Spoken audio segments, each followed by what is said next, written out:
eligible up to this point to the Pepsi North American Cup, which, as we know, has been pushed back, I guess we say, to August 29th.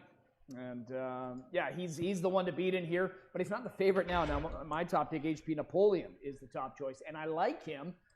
I wouldn't like him at 2-1. I mean, he can't be the favorite, in my opinion. Post relief, dropping down. He's got to get off to a faster start, which I would expect here, but I just think he's going to get the right mix. I think Beach Blanket Book obviously will continue to get used aggressively, but there's other ones in here that can be aggressive. Priceless Beach likes to be forwardly placed.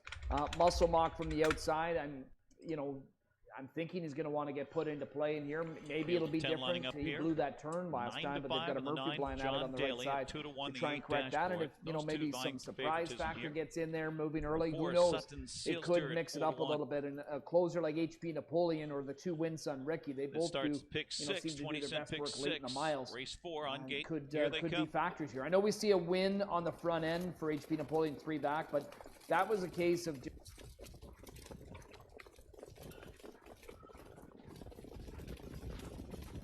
They're off. Sutton Sealster, Village Jackson's being urged on out of their dashboard up on the far outside. Rapid It Up Art and the Illuminator on the rail. And they're about 6 wide around that first turn. The scramble's on. Rapid It Up Art hustles up Sutton Sealster to challenge. The Illuminator settles in third. Buckeye Chrome is fourth. Past the opening quarters, dashboard looks to go up fifth on the outside with John Daly. Early shuffle for Village Jackson on the inside. Then Victory Days will win with One Tough Nut and Atomic Ray. 27-3, 2 wide across the backstretch. Sutton Sealster has the lead by a length. Here comes pressure from dashboard, and he's being roughed up early here, but going for the lead. On the move up is John Daly, now third near the half. Rapid It Up Art back to fourth on the inside. The Illuminator is fifth. Underway is Village Jackson on the outside, 6 tracked by Victor. Hey everybody, hey now. Buckeye Chrome on the inside, then it's One Tough Nut gapped at the back. Atomic Ray has lost touch. 55, John Daly takes How over. are you guys John doing Daly, tonight? Andy Miller on the inside, dashboard keeps him out there though. It is Sutton Sealster in a 2-path now, gapped in third. On the inside, Rapid It Up Art is fourth. Village Jackson looking to rally from fifth. Tracked by Victory Days will win. Puts together his late charge 3 wide. They're at 3/4. It's still dashboard. Rebuffed John Daly in for a brave enough tuck, but he's full out now. 123-4. In the stretch drive, dashboard takes off by 4 now 5. It's all dashboard and Dexter done. Sutton Sealster full out with John Daly, and Victory Days will win, putting together a late rally along with One Tough Nut. In deep stretch, it's still dashboard. Dashboard just strolling across the wire. It will be dashboard over Victory Days will win. Sutton Sealster, Atomic Ray, and One Tough Nut. 153-3.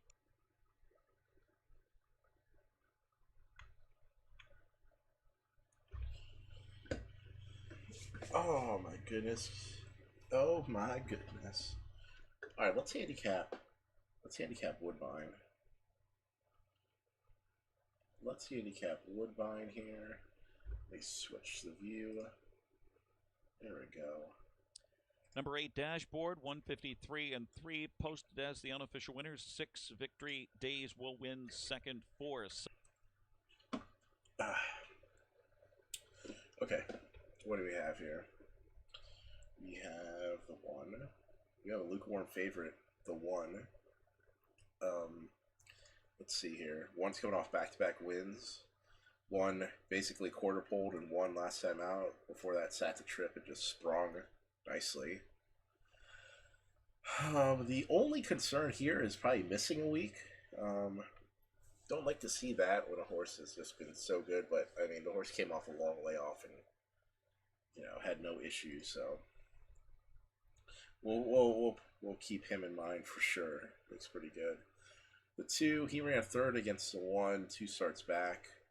Was coming late, big time, big end fraction. Just couldn't get there. Has the speed, had the speed last year, and I mean any kind of improvement off that, the 2 can could be a lot better. I mean, he's kind of just been in really tough. You know, he's kind of running into really good horses. And his time's going to come soon for sure. The 3, Herbert Holland. I mean, 3 starts since racing resumed, and it hasn't looked good in any of those. Easy layoff there. Shout out to everybody in the chat tonight. If you see me looking up into the right, that is because I have the third monitor set up, and that's where the chat and the streaming materials are. So just in case you're like, what the hell is he looking at? I am looking at my third monitor here. I'm probably going to figure out a way to organize this a little bit better, but right now my space is limited. So we're working with what we got at the moment. We're working with what we got. All right, the 4. All right, Randy Waples. Had a decent trip last race, ran second. Start before that, ran second also. Nice. No reason not to think second wouldn't be in the possibilities again. The 5, Mark Goddard. Probably need to see a good race from this horse first before getting involved. I mean, certainly can run against this group. I mean, it has a 150-2 last year, winning. Running to that would be competitive. Hey, Sweet Tooth, what's up, man? What's up? Sucks, man. Yeah, I didn't bet last night, but well, I bet a little bit last night, I guess. But 2 nights ago, it was a shit show. I closed the stream out with "To Little Fanfare," if you recall, and then I lost some more after the stream. Then I lost some more yesterday. But fresh night, fresh eyes. Feeling better, feeling not as sick as the day before. So feeling pretty good here. All right, the 5. Just needs to see it. We need to see a race first before we get too excited. A good race first. The 6, big closer. Like 3 starts ago, he went straight to the lead and won. But this horse is a noted closer.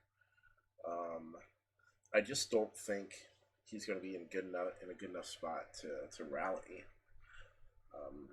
And he's been facing arguably a little better than this bunch, but always hard to take a closer like that against a group like this. The 7 just seems a bit too slow for this group. The 8, he seems way too slow for this group. The 9, he was sitting second before he broke last race. I mean, there's no reason not to try him at 17-1. And his first race on the continent, he looked amazing. Then he broke stride. He went off 2-5, and then goes off 2-1 against basically better horses in this field. And you're suddenly just going to like opt off on him? Come on. No. The 10, not fast enough for this field. I've seen all of his races at Grand River and Georgia, and they're not good enough for this group. So I think we try the 9. Well, I don't like Sweet Tooth. I don't know if you do the same thing I do, but like, you know, like I need to focus better on tracks I'm hitting, especially on any given night. Like if I'm betting Meadowlands at Woodbine and I'm hitting at Woodbine, I need to bet more at Woodbine. And I don't do that because I'm like, oh, you know, shit's going to round into form or something, or, you know, it's going to level itself out. And that's really not the case. That's usually not how it goes at all. Usually if I don't hit things at one place, I really don't hit them, and then I gotta, you know, make them up at the place I am hitting, which is frustrating. All right, we're gonna play the exacted 9 with the 1, 9 with the 1, 2, 4.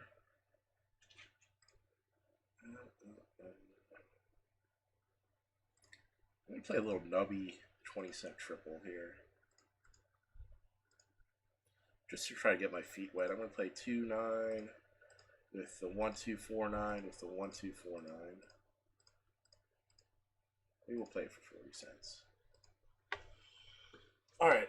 So yeah, so I mentioned like you'll see me kind of like looking in the top right corner. I'm not looking at a ghost. That is where my third monitor is. So that's where the streaming software is and where the chat is. So I'll be looking up to read the chat and stream. Tonight's pick 5 here, 6-5 and favored from the Rail Beach Blanket Book. Pepsi North America Cup sustained son of sports writer, and he has looked very good since coming back for trainer Blake McIntosh this year. He was a good horse last year too, a little bit unlucky at times, but he banked over 100 grand. He hit the board 5 of 12, winning 2 of those 12 appearances. He's been rock solid in his first 2 starts back this year. 51-4 off the hop, 50-4 last time out. Gets the rail to work with here tonight. He should get a lot of respect on the track, and as you can see here on the tote board too.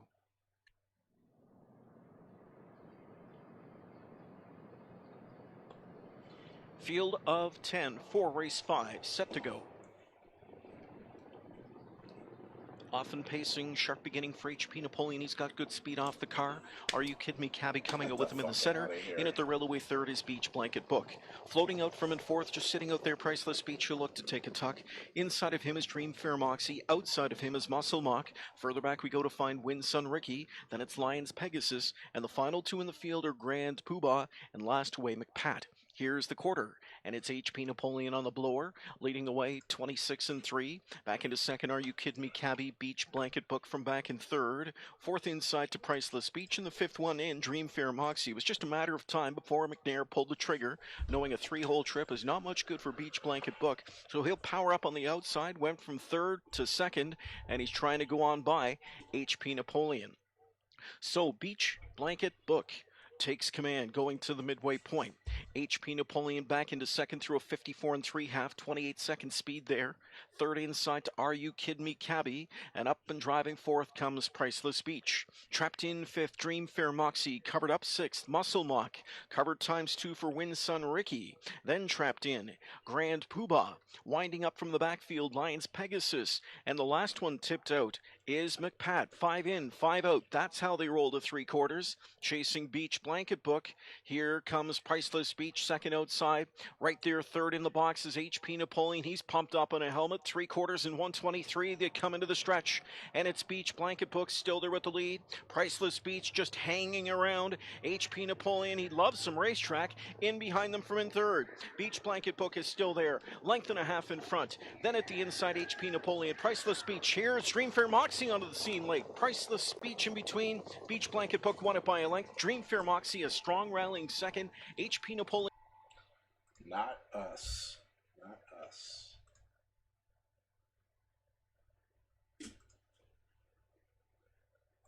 Okay. All right. You know, we've been doing okay at Hoosier lately, so we're going to get... We'll put Hoosier on the board here.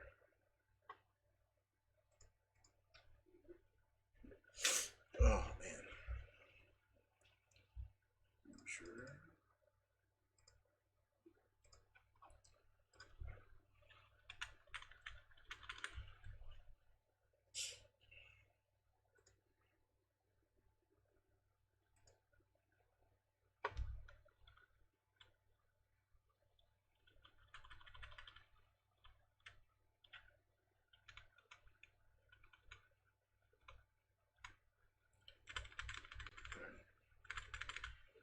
That's 4-year-olds.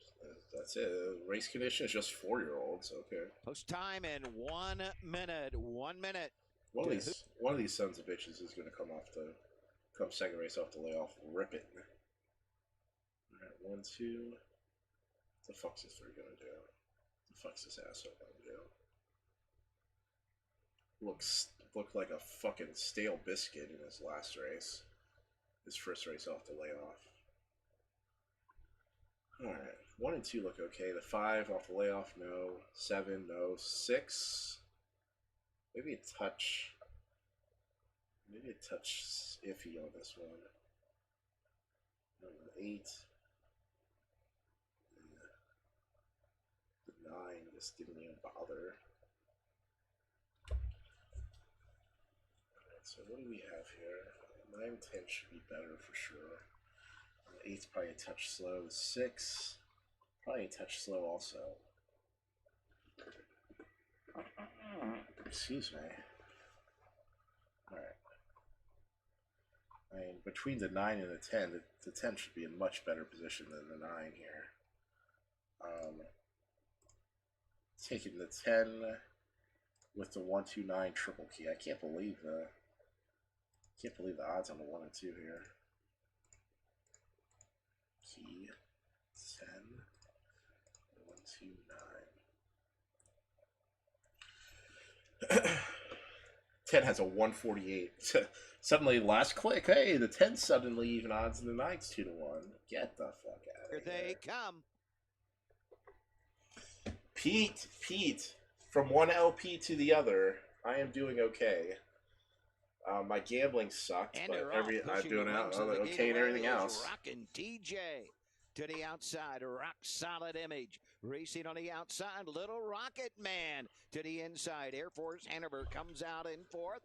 Bro racing 5th. Whirl on Edge is 6th. Racing 7th. Tell me about it. Meadowbrook Raider, and trailing the field is Peter Dahl. They're in straight alignment as they race into the opening turn. Little Rocket Man and Trace Dietrich have the field by the quarter, 26 and 4. Rock Solid Image, a length and a half back in 2nd. Racing 3rd, Rockin' TJ. 2 back to Air Force Hanover 4th. Air Force Hanover is followed by Bro 5th. Racing 6, World on Edge. Tell me about it. Meadowbrook Raider trailing the field. Peter Dahl, he's a dozen off the lead. Like 54 and 4 is like what we need to see. It's a touch slow over here.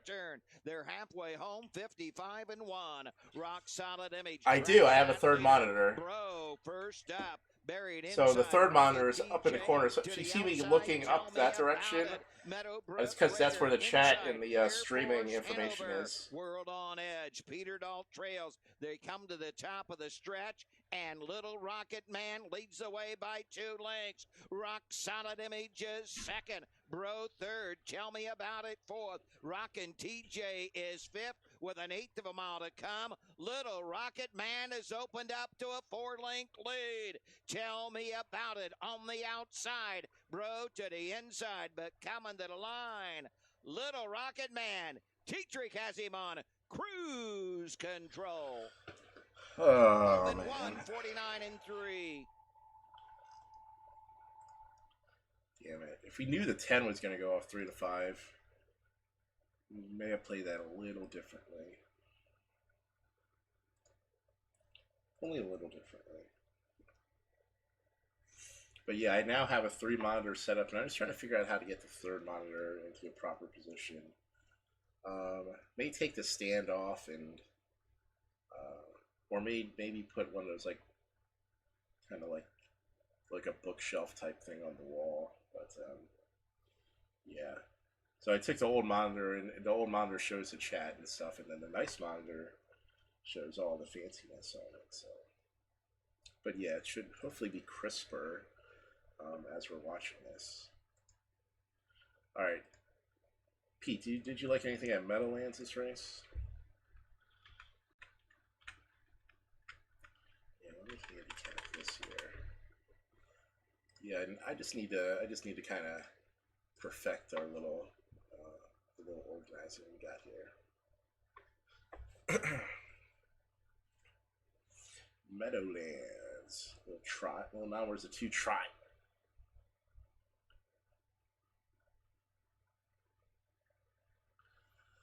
All right, the 1 Yannick with Per Engblom training. Kentucky Sour 6 horse. Okay qualifier. Yeah, we'll see. We'll see what's going on in the rest of the field. The 2 second race off a layoff, pretty solid in the pretty solid late last year. Comes back now. You know, it was a nice effort. It was a nice effort in that race, but Dexter Dunn opts off, so we'll give a little credence to whoever Dexter Dunn's driving in here. The 3 Sears,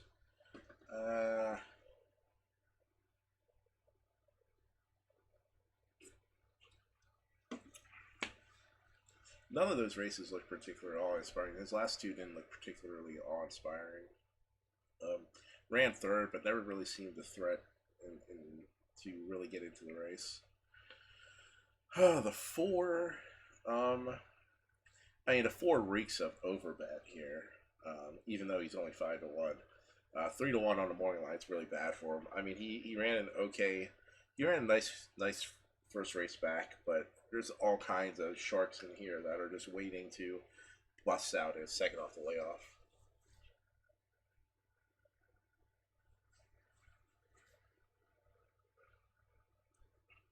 No, I hear you, Pete, man. It's been rough, man. It's been rough out here.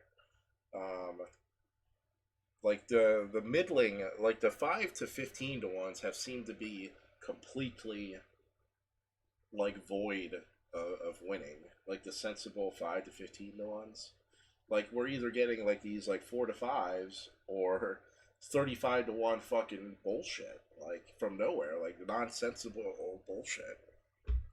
And I mean, I can't handicap a horse that, like, some horse at Hoosier the other night had one qualifier in 204. And I mean, this was like an hour's one field, so everyone's showing like 156s, and that fucker just wins by like 10 lengths. And the barn knew because someone had him down to 4 to 1 in the opening bet. Five's a really talented horse that likes to take himself out of it, and even odds is not what we want to see on a horse like that. All right, the 9, it's just the 8 Dexter Dunn for Nancy Tactor. I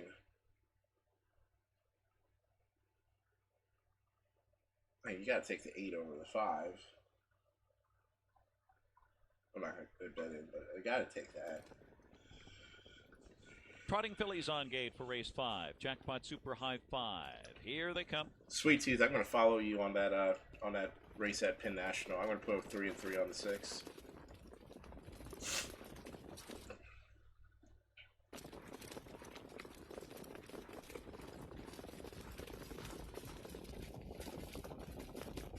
Fillies are often trotting. Pan Am is trying to blast off on the outside. Hello Tomorrow. Winter Olympics. That's Julius C on a break. Julius C broke at the start.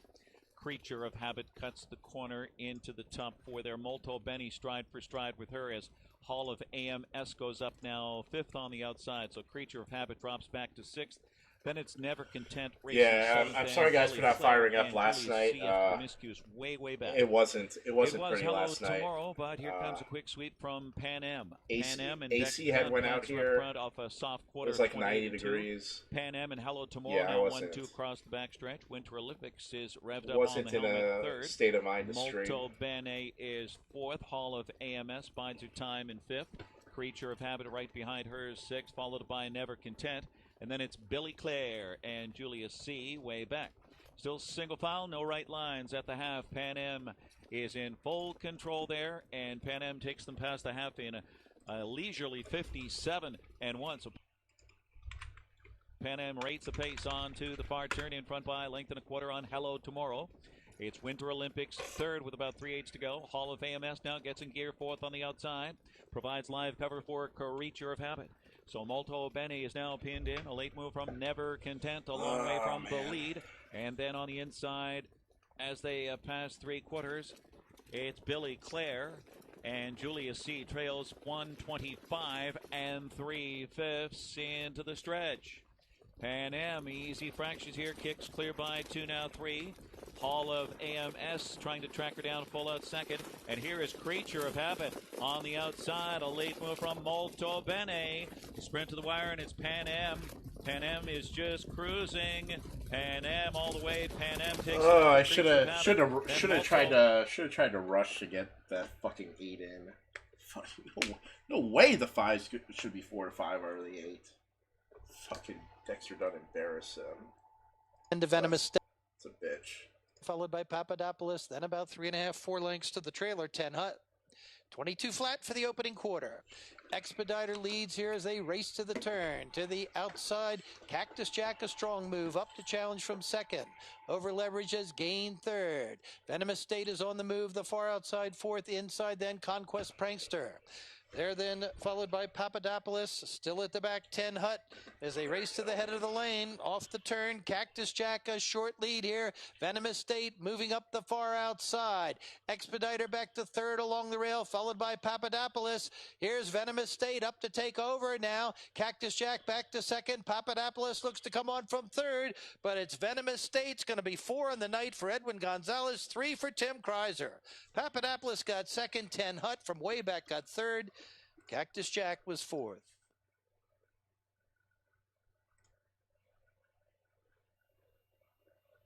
All right, let's handicap Scioto here. Let's go to Scioto. Who's been winning tonight there so far, trainer-wise?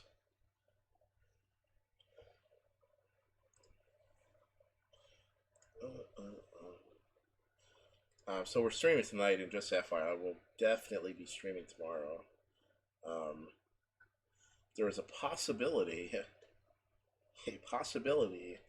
instead of betting the horses, I was going to go to the casino tonight. But as I've said on stream, I haven't been feeling well, and this morning I woke up with like a little bit of shortness of breath, so I went and got a fucking COVID test. And I'm waiting for the results now. So, just in case, I said I better not go to the fucking casino. It's a sad day for us for us degenerate folk when you can't make your way to the casino. It's a soft opening too. I got an invite because I'm like a platinum member at MGM. They're like, hey, come through the VIP entrance, you soggy son of a bitch. And I was like, yeah, I'll do that. And then I woke up this morning and I was like, fuck. Oh, fuck. So, getting tested. I'll let you guys know the results when I get it. Hopefully, I mean, I feel better. I definitely feel better now. Just now that I'm awake and got up and I did shit, but yeah, I mean, I felt pretty yucky this morning, so I just went ahead and did it. You know, maybe I caught something while I was over at the beach, shepherding around 3 teenage girls, which, you know, would have been great if I was doing that as a teenager, but now I just do that as a dad, and it's annoying. All right. Let's handicap Scioto here. Got the Juan Brian Brown horse, Brett Miller on board. Smoked him from the 7-hole last out. Jumps up a little bit in class, but then he gets the post relief. 4 to 5 is probably a fair odds on him. Let's see if someone can make him pay for this. The 2 to 2 set some, yeah, this crazy fractions. 25-53 last out. I can't see a scenario where it doesn't sit at least a better trip than that. So, I mean, possibilities, he has to line up first or second here. Like, he has to. The 3, this son of a bitch. This horse was such a pain in the ass, and running in the Philly Mare Opens at Pompano would just fucking show up and just be terrible 1 week, and then like the next would like put in a good race and then just show up and be fucking terrible. I don't particularly care for Mike McAuliffe either, so maybe we pass. I don't think he's gonna get the lead. Not with the 1 and 2 gunning. The 1 may not get the lead out the gate, but he'll most assuredly, I would assume, quarter pole. But we'll keep on going. The 4, perfect trip last time, really perfect trip. Really parlayed that into a victory even at 3 to 5. I mean, really got the good calls on every end of that. that shouldn't happen again. And 9-2, frankly, is probably a touch short for how talented some individuals are in this race. The 5, Brett Miller gets off. No. The 6, Sea Shadows. This is a really interesting horse, and Kurt Sugg comes down to drive. Really talented. The horse is really good at Northfield for whatever reason. Not nearly as good at the 5/8 mile tracks, which is really odd. Regardless, Kurt Sugg usually drives him anyway. And like, look at this race at the Meadows. Like, what's this? It's like when you're talking to your dog and it's like it fucking like eats the trash, and you're like, what the fuck's this? Like, what? Like, really? Wins the Open at Northfield, goes to Meadows for his next start, and just fucking embarrasses himself. Here at Northfield, put in some nice race in the Open, goes to the Meadows, and just fucking embarrasses himself some more. I ran against a field like this, and then just couldn't clear, and then suddenly just didn't want to do it no more. I don't know. The 7, he just hasn't been finishing in his miles. 28 just not cutting in a field like this. The 8, too slow. Well, I mean, has speed. This is one of these, like, you think there's so much speed in the race, so you're like, oh, the 8 can't possibly get into it. There's too much speed. Until you leave him out, and then he fucking manages to leave 3rd in the race. Could happen. Maybe he gets a piece of the triple. The 9, Chris Page, hasn't been nearly as good as he was last season. I think maybe 3rds are in the book for him too. I really like the 2 here.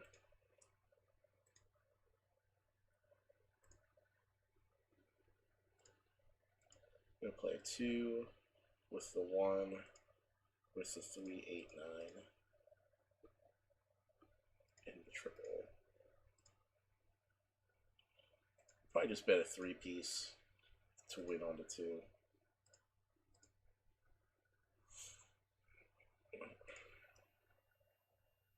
Get that sound up. Philly and Mare Pacers. 8th race from Eldorado Saddle Downs. A field of 9 for the start of the pick 6 are at the post today. Here they go. Whoops. Oh no! I just saw your. Georgetown Cat in the final jump, then close for They're third off. between Ice Coffee. Good start, going for the lead. Play for pick. How did the 10 do at Charlestown? I apologize for being late to the party. Quick early seat, 5th for Gone Girl. Into the turn 6, Rosemary Rose away 7th, American Cheer. She is followed by Sea Shadows, and the trailer is Danikova. They roll to the quarter, play for pay, grabs the lead from Passionate Dale, clocks the quarter 26 flat. Racing in 3rd is Sweet Heaven. Ask Me If I Care's there 4th, followed by Gone Girl. Rosemary Rose is next, and she's flushed out. First up by American Cheer. Also into the outer flow is Sea Shadows and the trailer. Danikova shoots the gap to the inside. As they race into the clubhouse turn, play for pay on top of the field. Passionate Deo is there racing in 2nd. 3rd along the inside, Sweet Heaven will sit out. First stop and rolling. Rosemary Rose was 5th and 4th, now 3rd on the outside. The half 55 and 4, just 29 and 4 in the second panel. They swing on to the backstretch, play for pay, having her way. Rosemary Rose first up, she's now 2nd. Passionate Deo, the pocket ride. 4th is Sweet Heaven. She'll come to the outside, pick up cover as American Cheer was gapped off that cover. Inside, Ask Me If I Care, pinned down at the pylons and 3 wide. Here comes Sea Shadows, 3/4 and 1, 23 and 1, 27 and 2. Backside, it's play for pay with the lead. Passionate Deo has had the trip. Outside, Rosemary Rose needs to find a better gear. 3 wide is Sea Shadows. Top of the stretch, it's play for pay. She's opened up 2 into the passing lane. Passionate Deo, Ask Me If I Care. Outside, Sea Shadows. It's play for pay with the lead. Passionate Deo trying to close. Play for pay to win it. Tight photo for place, 151 and 1. Book of Life, well placed, is 5th from the 2nd tier. Then it's Bay Rum into the turn, going on over to the opening quarter. So delightful on the outside. Skyway Fireball racing 8th, Vegas again, and trailing the field. Rockin' Fantasy, 27-1. Up the backside they go. Keystone Tenacious, the leader by a length and a half. Big Sky Hanover second. Up front and gone, racing third. Oh my goodness! Then Like it's what is this? What's the 4 doing? Fourth, Like what is this? Limited edition fifth. If I was on the 7, I'd be looking at the 4 too. I'm like, what are you doing? Seventh, so delightful. It's like, did they change it to a fucking half-mile race? Is Skyway Fireball and Rockin' Fantasy trails the field and moves to the half as they reach the half in 55 seconds. It's Keystone. Hey, this is just fucking Big retarded. Sky Hanover calling on the outside. Get this 9 up, baby. Come Locked in on. the box, now third. Fourth is the Book of Life.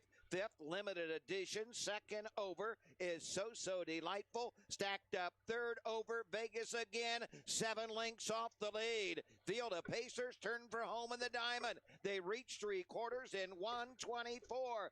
Big Sky Hanover, Keystone Tenacious on the inside. Down the stretch, up front and gone. Less than an eighth of a mile to come. It's Keystone Tenacious, Big Sky Hanover, Keystone Tenacious, and Sam Widger. Big Sky Hanover, Keystone Tenacious will give Sam Widger his 4th winner on the card here at Hoosier Park. God, yeah, that's fucking horse racing. The 4's just beating the fucking daylights out of this Epo cripple at the half. And his horse still holds second. Fucking should be ashamed of themselves. The whole connection should be ashamed of themselves. Clearly that horse is a gimp. Looks like a gimp, and they're just fucking 3/4 of a mile of pure beating.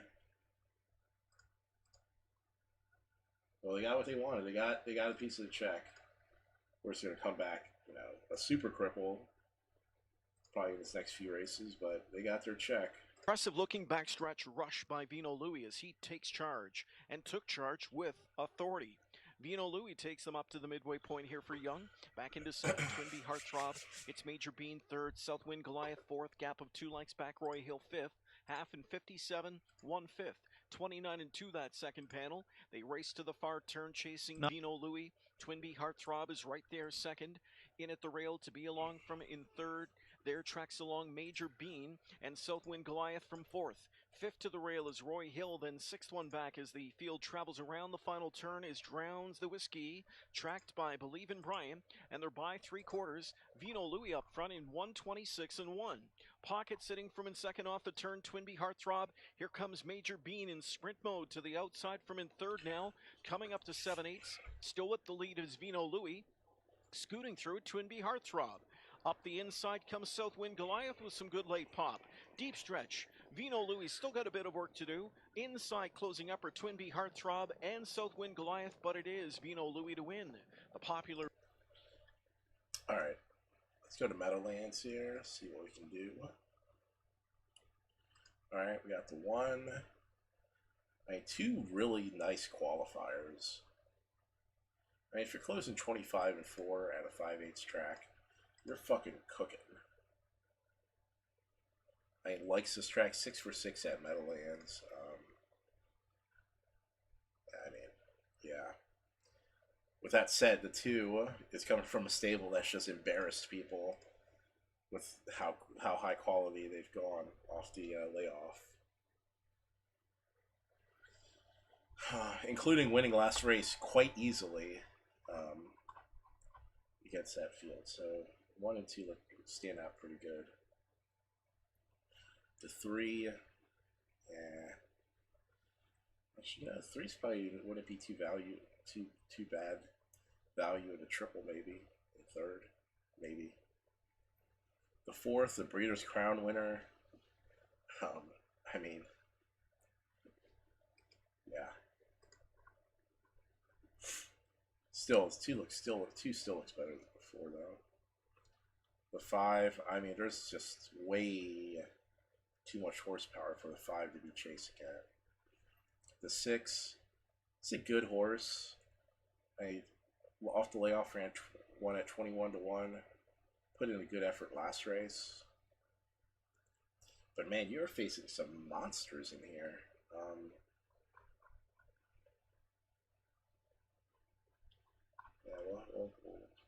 you know,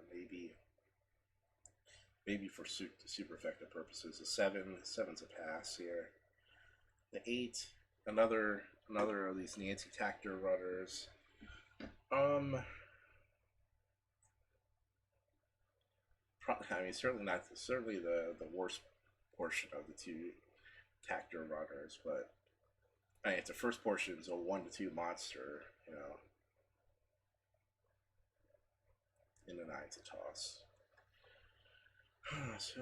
So what? I mean, how's the 8? What's the 8 going to do? Is he just going to take back? He's going to try to get into the race late. I mean, the horse isn't a pushover by any means, and won 102,000 last year, 60,000 of it at Red Mile with Dexter Dunn driving against the 1. I mean, has a race under his belt already, a dead solid 151 and 3 tightener. I just wallop the field.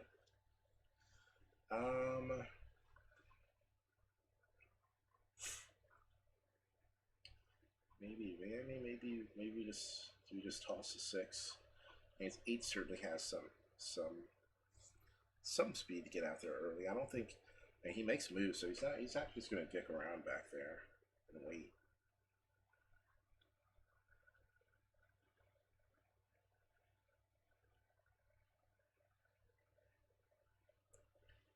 Maybe we just play a little triple here.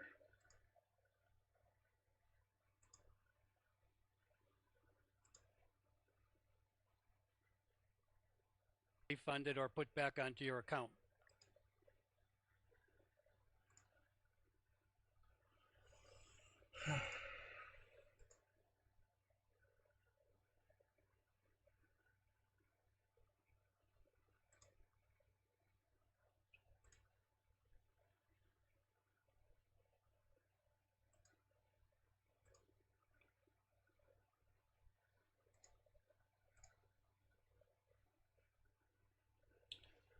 So maybe we hit 2 with a 1-8, the 1.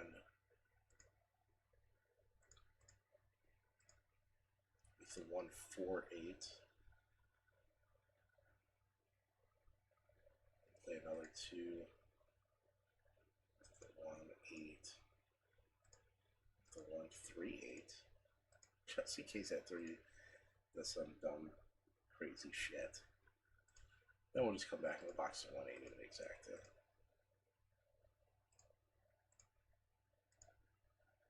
That's 1-8 in exacta.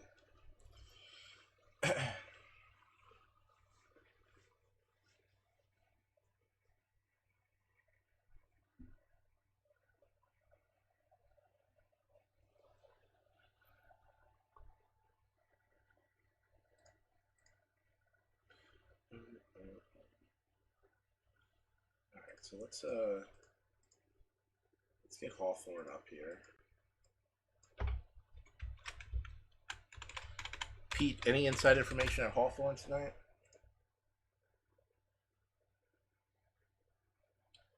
Any information?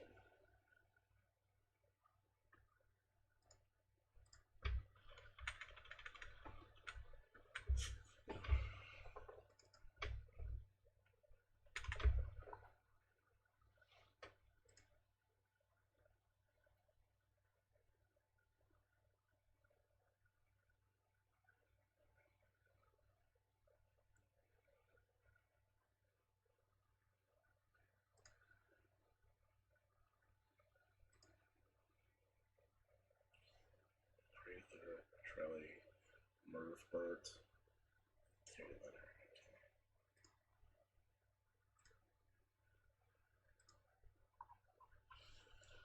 Okay.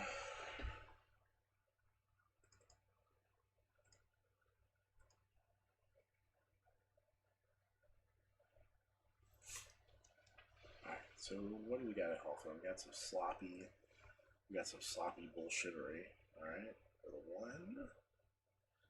And off the layoff. The 2. The 3. Maybe.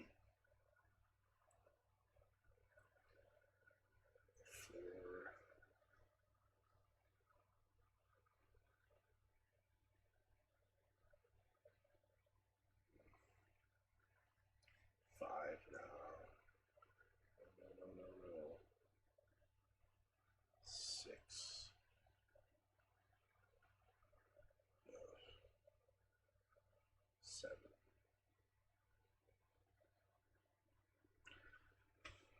Anyone, anytime can just jump out and look good for me, horsies. 10 coming off a scratch sick. Yuck. 7-2, 5-1 on the 1, Rocknificent. Also at 5-1, the 4, Reflect with Me. This starts the early pick 4, race 6. Here they come.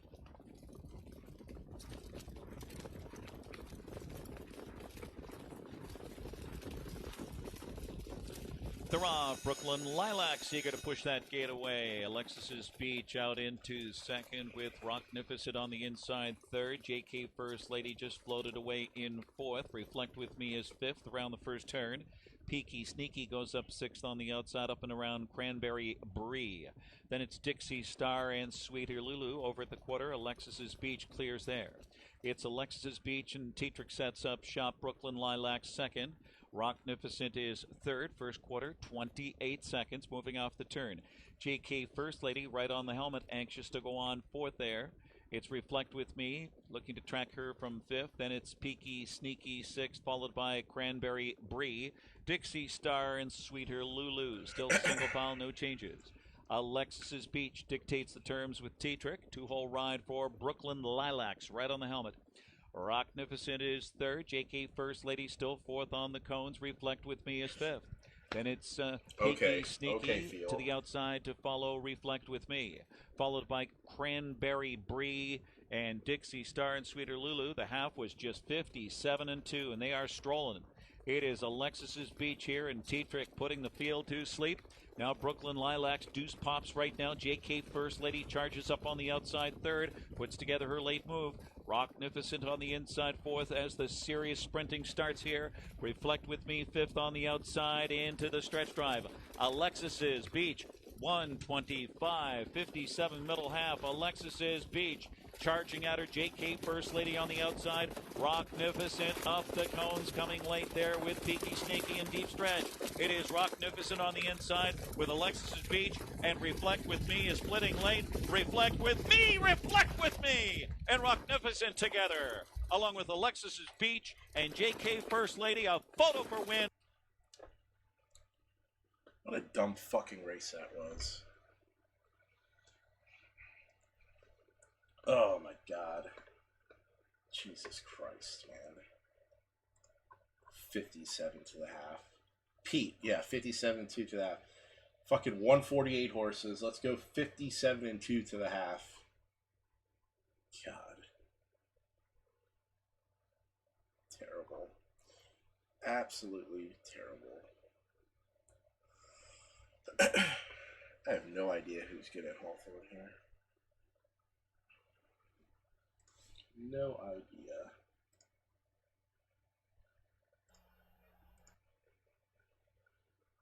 Here they come. Alright, what do we got here? What do we got here?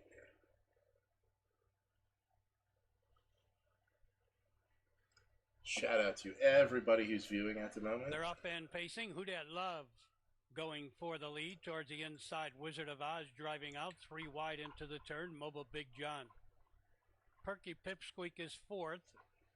Moving up on the outside fifth is OK Galahad. Getting away sixth, Southwind Rex. In seventh is McKee Creek coming away eighth. Gunny Wilson, the early trailer, Love Dancing With You. They turn on to the backstretch. And moving up on the outside, here's Mobile Big John now getting the lead. Quarter 29 flat. Mobile Big John settles on top. Who Dat Love second. Wizard of Oz third. 2 lengths back. Perky Pipsqueak is fourth. Racing in fifth. That's OK Galahad. Then it's 4 lengths back to Southwind Rex, followed by McKee Creek, Gunny Wilson, and Love Dancing With You at the end. They drive over to the half-mile juncture, and your leader, Mobile Big John. Into the turn they go. Mobile Big John, the leader. In second is Who Dat Love. Driving up on the outside, here comes OK Galahad. Towards the inside, Wizard of Oz has no place to go. Second up on the outside, Southwind Rex. Third up into the outer flow, McKee Creek. Perky Pipsqueak shuffled Down along the inside, the trailing pairs, they turn for home. Gunny Wilson, Love Dancing With You. They pass 3/4 in 1:26 and 4. On the inside, it's Mobile Big John, the leader, out in the center of the track. Closing ground, here comes Southwind Rex. McKee Creek now driving between horses. Here comes Wizard of Oz. Your leader is Mobile Big John. Wizard of Oz coming to him. McKee Creek now rolling up on the outside. Here comes Wizard of Oz. McKee Creek on the outside. It's down to these two. McKee Creek on the outside. Wizard of Oz on the inside. Very tight. Wizard of Oz, McKee Creek, very tight between those two. Then it's tight for third between Mobile Big John and Southwind Rex. Man, oh man, I'll tell you that one. Did he go off at it? Hawthorne? Did they bet him at all?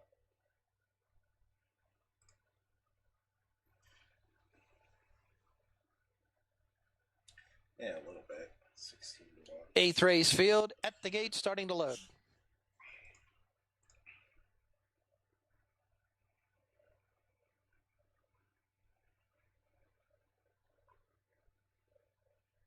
This one at Scioto should be so much better than the field. It should be a joke. A joke.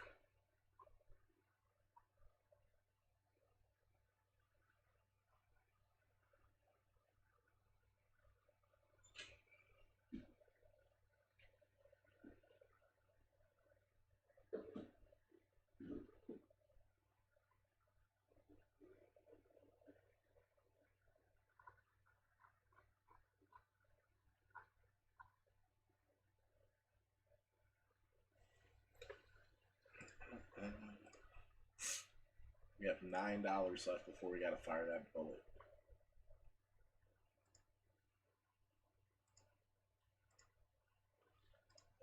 The 5, 10. The 3, 4, 5, 10.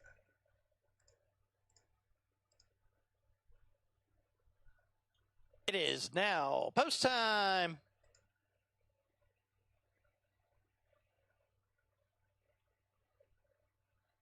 They're all in line. All right, Sweet Tooth, I'm rooting for you. Let's get this 1, 3, 4 home for Yuns.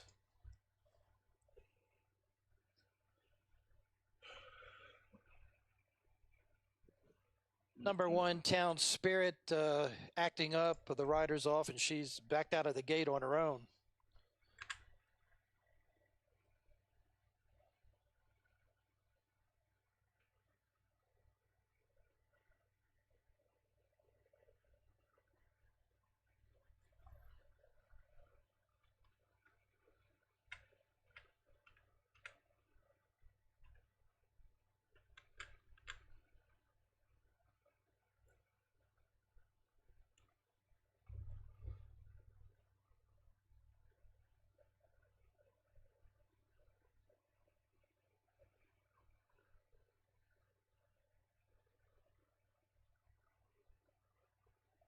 Town Spirit being reloaded.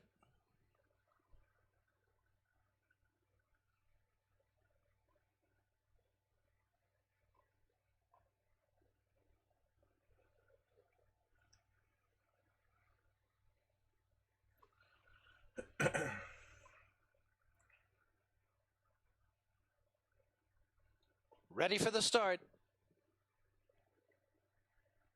There. Town Spirit came away well inside. Red Hot Dame shows speed up from between horses then. It's Sunday and LBC. Town Spirit, Sunday and LBC heads apart. Red Hot Dame is next. Amigo's Tomb fourth the outside.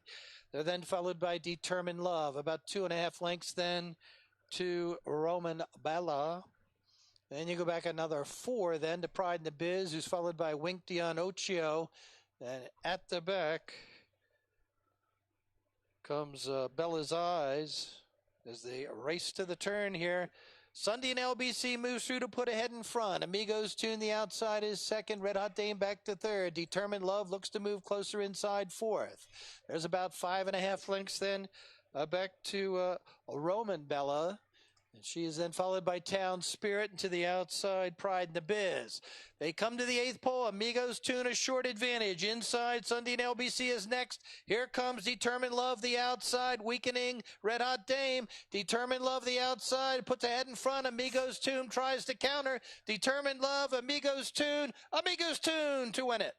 Determined Love was second. Sundin LBC.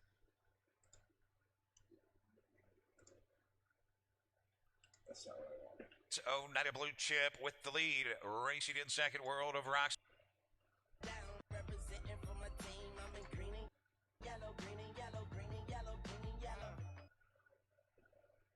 3-6. 2-1 is on. Up and at him on the outside. Beach Journey gets underway. Then it is Elm Grove Jeanette and Elijah Dusko to the outside. As they passed the half, off stride went Beach Journey and took Elijah Dusko with her. The half was 56 seconds, 28-2. Second panel down the backstretch they go.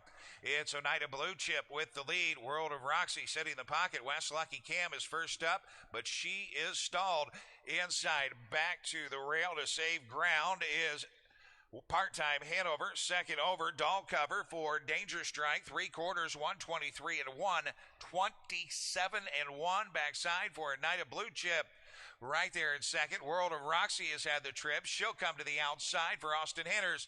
Inside, Part-Time Hanover. West Lucky Strike in between horses. 3 wide, Danger Strike into the stretch. Oneida Blue Chip with the lead. World of Roxy digging in and closing. Oneida Blue Chip. World of Roxy still coming on the outside. Oneida Blue Chip. World of Roxy to the line together. Photo for win. 152-1. Jesus Christ. That shit was unbelievable.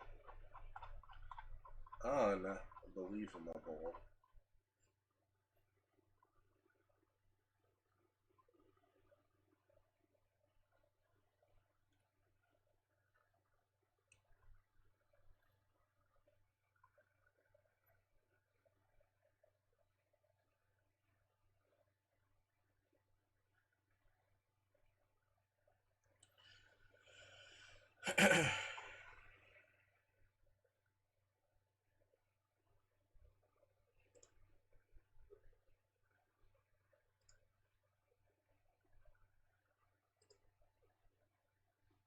And paced a mile and 52 and change. Very good numbers so far this year. Only out of the top 3 once from 7 tries. 3 of them winning efforts. Mary Cat the choice of many at 7-5. 2-1 though on number 4 Martini's Place, getting a lot of attention here tonight. 7th race field from Mohawk Park wraps up the early pick 4. Great looking start.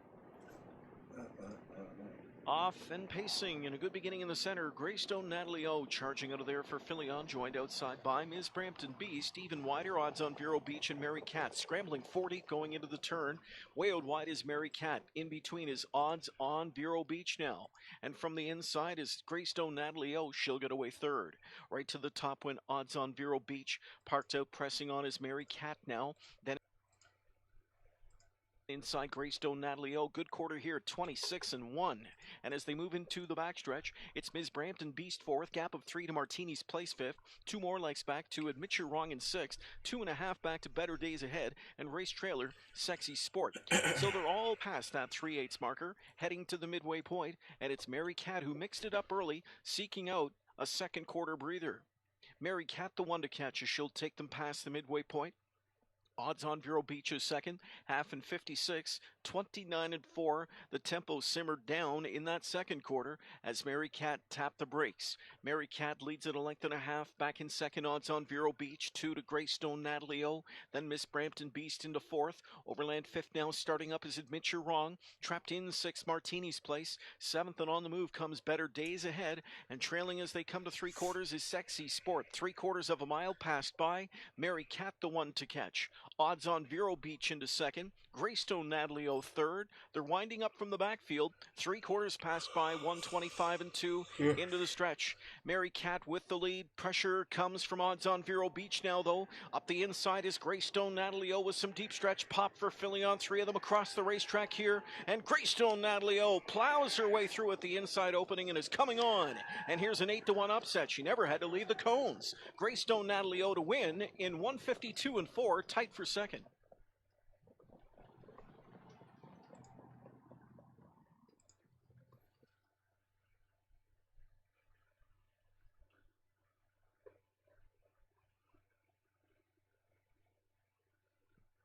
They loaded Best Shot first.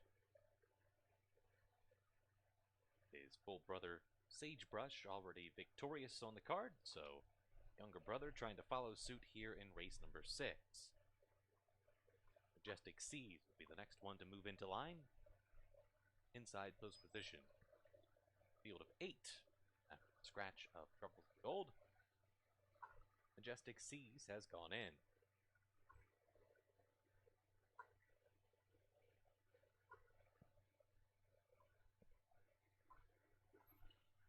Hypothesis is in.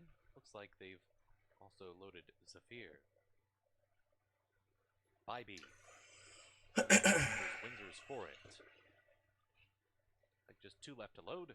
Here comes Gunter. I like this 11 at Meadowlands. Pete, what do you think about the 11? And the last one in will be Benny Chang. Even money favorite.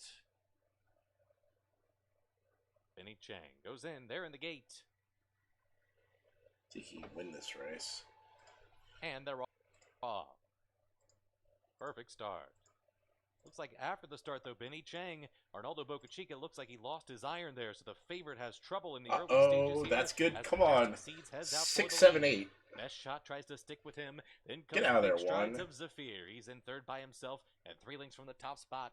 Then comes Hypothesis. He's off the pace per usual in fourth.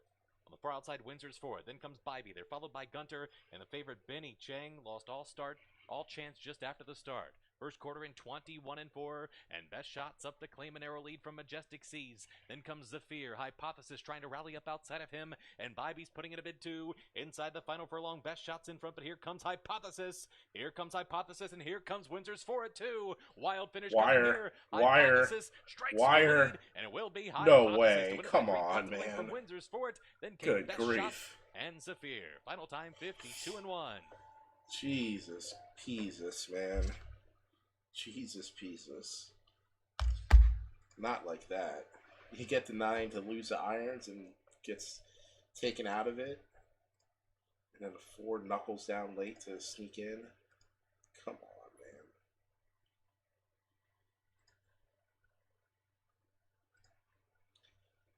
man. Enough to make you throw all the shit off your desk.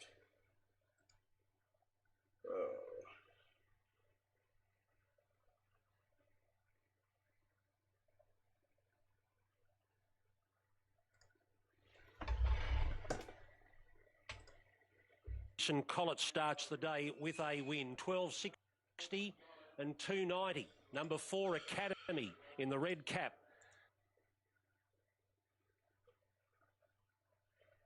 Mark Newnham, and it looks as though it will be Cafe Royal just getting third. In fact, it will clearly get third in front of the grey Frosty Rock. So the numbers will be going up 9, 4, 3 and 1. Yeah, she's a nice filly. She may have come of age this preparation. I noticed they both come down the widest runners there. 1, 2. They put a gap in the rest. Cafe Royal was off the bit and still kept coming into third there. So we'll keep an eye on that. But she's fit. She's fourth up off a win, and she makes it 2 straight. It's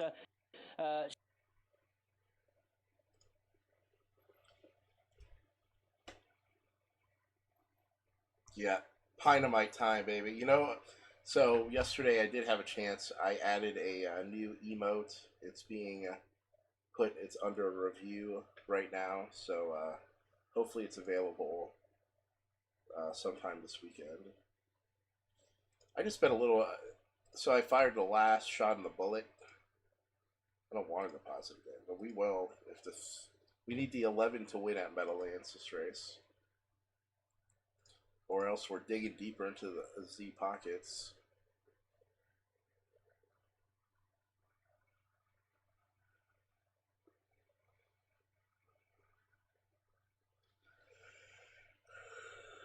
Oh, excuse me.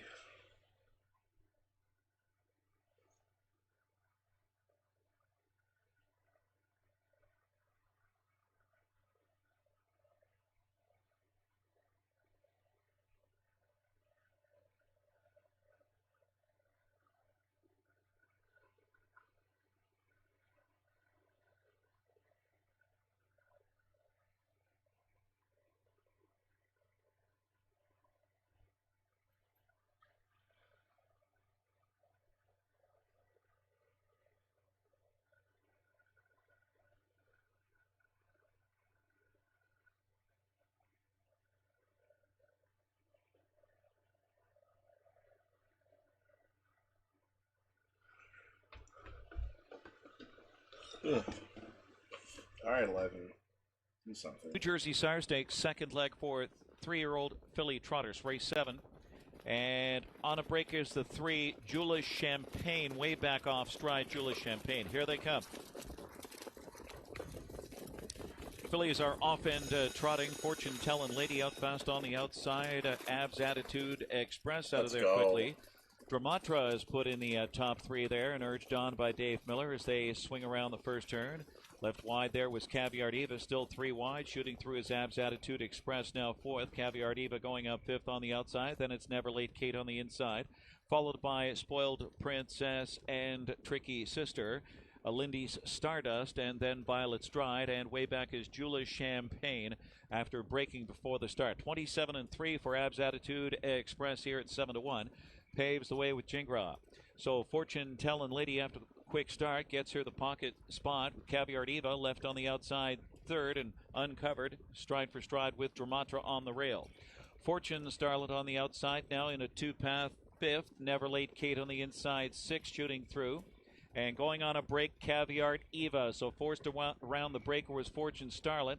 Also forced around her was Spoiled Princess, now 6th and going up on the outside. The half was 57-2. Easy pace here for Abs Attitude Express in front by 2, trying to steal it. Fortune Starlet on the outside with Fortune Tellin' Lady on the rail in 3rd. Spoiled Princess 4th on the outside, needs to do more. Dramatra is 5th on the inside. Late surge from Tricky Sister to the outside as Dramatra goes off stride, leaves the course here. They turn for home. Abs Attitude Express looking to turn it into a blowout here. 125 for 3/4 in the stretch. Abs Attitude Express has given them the slip, is in front by 6.5 lengths. Charging late is Spoiled Princess. Right there with Fortune Starlet and Tricky Sister with a late move, but all alone it's a romp for Abs Attitude Express at 7-1. Then Tricky Sister, Spoiled Princess, Fortune Starlet, and fucking 11 runs second at 15-1. Of course, I have $3 left, so I put it on him to win. Oh, all right, let's go. It's bullet time. All right.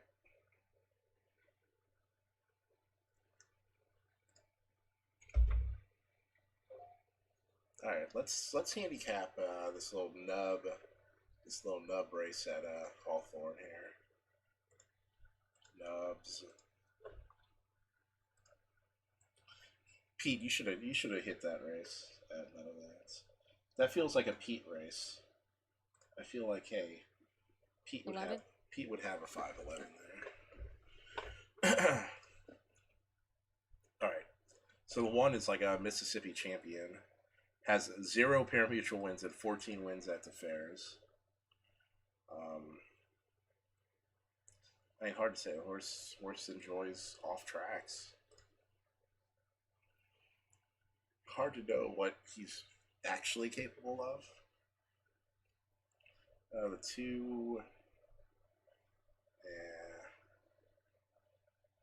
not very good.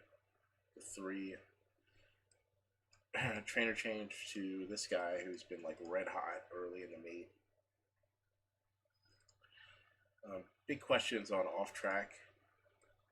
Just did nothing here in the slot in the $100,000 final. We'll keep on going. The 4, yeah, the 5's your 1-9 favorite. If they give us the 5, who's the second fastest horse in the race? That is the question.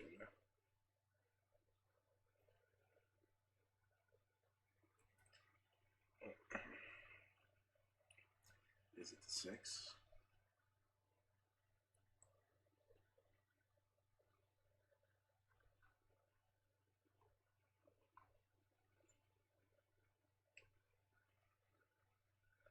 I mean, I think it has to be the 3. What's 5-3 paying? If it's paying more than $5 for the dollar, we're betting 5-3 for like $10. It is not. It is shorter than 5-6. We will not bet that. We'll watch the race though. Gates rolling at Hawthorne.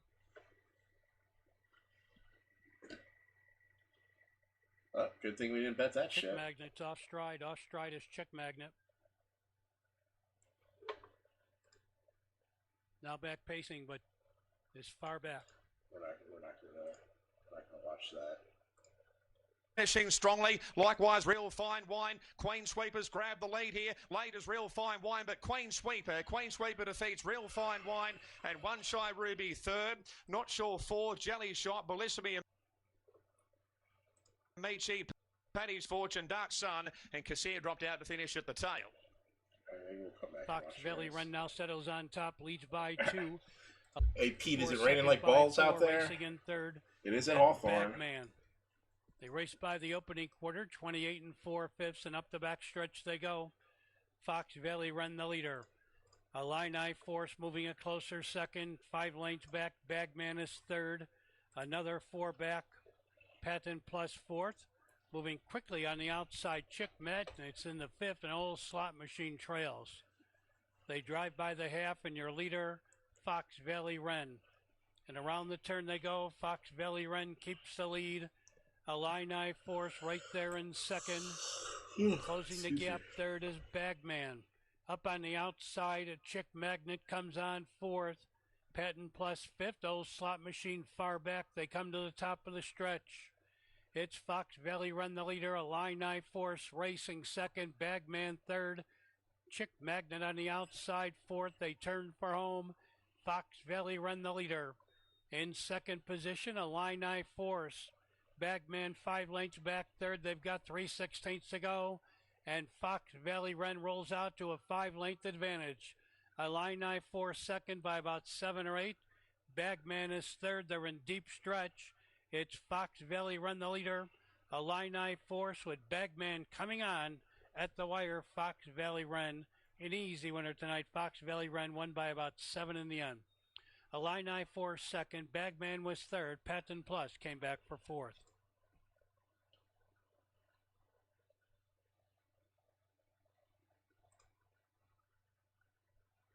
Dragon again. He is a big, good-looking horse. 2 for 3 in his career. He steps up against the Sire Stakes tonight. Will also use the 5 Rocksmart, another Burke trainee. Second tier start in the Sire Stakes at Northfield, was moved before the quarter and then out the whole mile. He was a beaten favorite there. Let's handicap Scioto really quick, back on gate tonight. because this is fucking garbage. So the 3, and 3's 9 for 9. He went 3 for 3 at Scioto last year. He's a good horse for sure. Like they're gonna come in here and bet this fucking 4, who beat nubs galore last time out. They're gonna make him 7-2.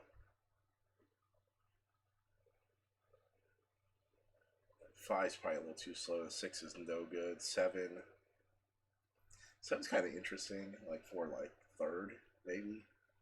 Probably not for anything else. The 8 is who I like. So this horse is 4 for 4 at Scioto. First start off the layoff, he got him. Probably not even trying full out. His other 3 starts at Scioto, he won 1 by 5, 1 by 10, and 1 by 5 back in August of last year.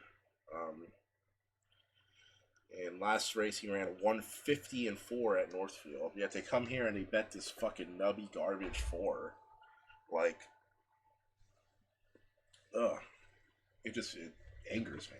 It angers me because the 4 is just fucking trash compared to the 8.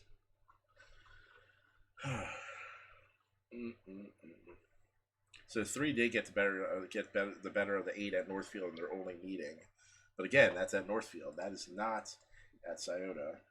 So let's play some bets here. We are going to play some sort of triple 3 with the 8 with the 2, 4, 5, 7 for $1. Then we're going to play another 3 with the 8 with the 5, 7. I don't even like the 4 to put them in the extra one for $2 on the triple. Then we're going to come back and bet the exact $3 box. 3, 8. Alright, we're in at Scioto.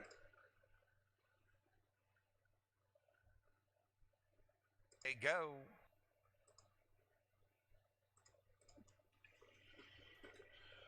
Here off and pacing, going for the lead. Dragon roars again from the outside, can be perfect. Floating away third, Elver. Hanover racing away in fourth is Western's Last Gun. To the inside, never popped to plugs. Outside, Epic Ace is next. He'll be followed by Rock Smart in the early trailer. Pound Sign as they drive around the turn and head to the quarter. Tyler Smith and Can Be Perfect to the front. Dragon roars again, yields. Elver Hanover is their third. 26-1 first quarter. Yeah, feel that heat for. Let's see what the fuck you do on these real fractions. Plugs. Elver Hanover out and on the move, and he'll brush right to the top. Racing back in sixth. I don't know what the one thinks he's going to do. Is Epic Ace, followed by Rock Smart in the trailer. Pound Sign as they make their way on over to the half. Elver Hanover takes over the lead. Outside, never popped to plugs. The half, 54-4, 28-3. Second panel, Can Be Perfect. They're sitting in the pocket. He's third. Dragon roars again fourth. As they swing on to the back stretch, rolling up comes Rock Smart. Inside next, Western's Last Gun. He caught the shuffle. Then it is Epic Ace and Pound Sign at the back to three quarters. It is Elver Hanover with the lead just ahead. Never popped to plugs, pouring on the pressure. Can Be Perfect has had the trip. Outside, Rock Smart, he's fourth. Inside fifth. Dragon roars again, three quarters. 122-3, 27-4. Backside, it's Elver Hanover with the lead. Never popped to plugs. Stalled out on the outside. Three wide as they come to the top of the stretch. Rock Smart, Can Be Perfect has had the trip. They're off the turn on their way home. Elver Hanover with the lead. Can Be Perfect out of the pocket is digging in. Get up, seven. Hanover, Can Be Perfect closing. Dragon roars again to the inside. Elver Hanover still undefeated. 151. Fucking seven.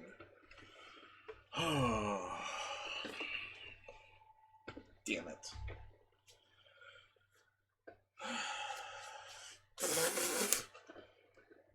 Fucking with my hands fucking like that.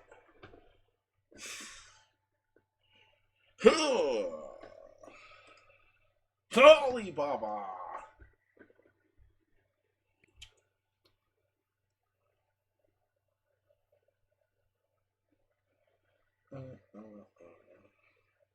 Ooh, Newcastle, I believe, is a fucking jump race. Australia C. Unofficially first, number 3, Elver Hanover. Second, the 8, Can Be Perfect. Third, the 4, Dragon roars again. Fourth, the 7, Epic Ace. 3, 8, 4, 7. Unofficial. Sometimes my handicapping, I'm such a sucker for some fucking contrarian bullshittery. What do I think the 8's going to place? I will tell you what the 8's going to pay to place. It's probably not going to be good, unfortunately.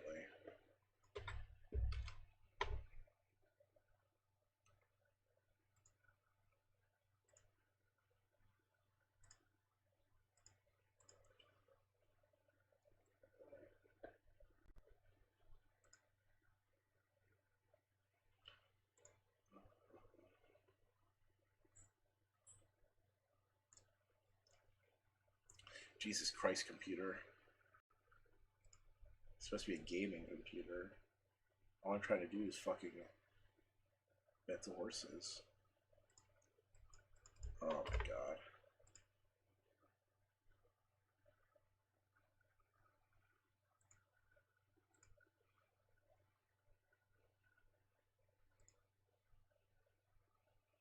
I'm not going to get anything in at Newcastle.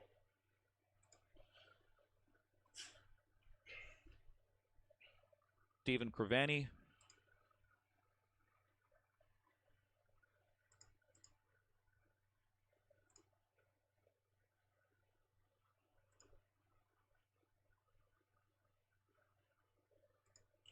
Oh, it already paid off.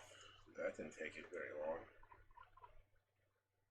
Yeah, 260, unfortunately. God, fucking, should just bet the super.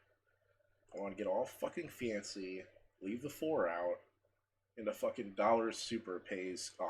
3847. Come on, man. Come on.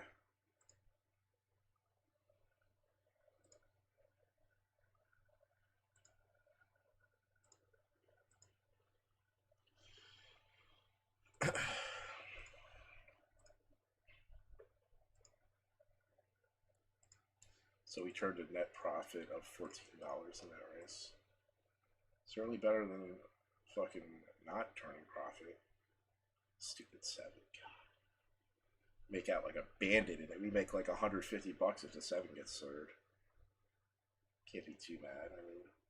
I mean, made profit, gave ourselves a chance for big profit. You know, just so happened to not get there. It's okay. Woodbine.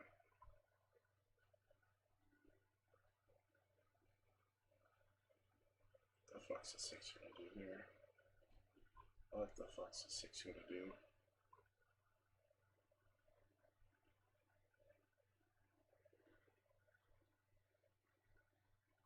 What the fuck's the 2 gonna do?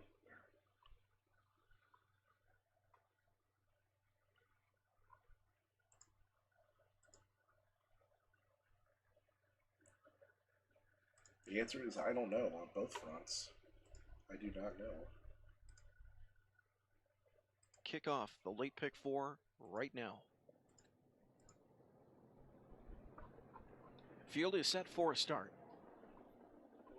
Often pacing, good beginning, leading out in the center, Betcha Baby. Down the center, Swift Alley charging out with her. There's Cousin Mary, pedal to the metal to get off the gate.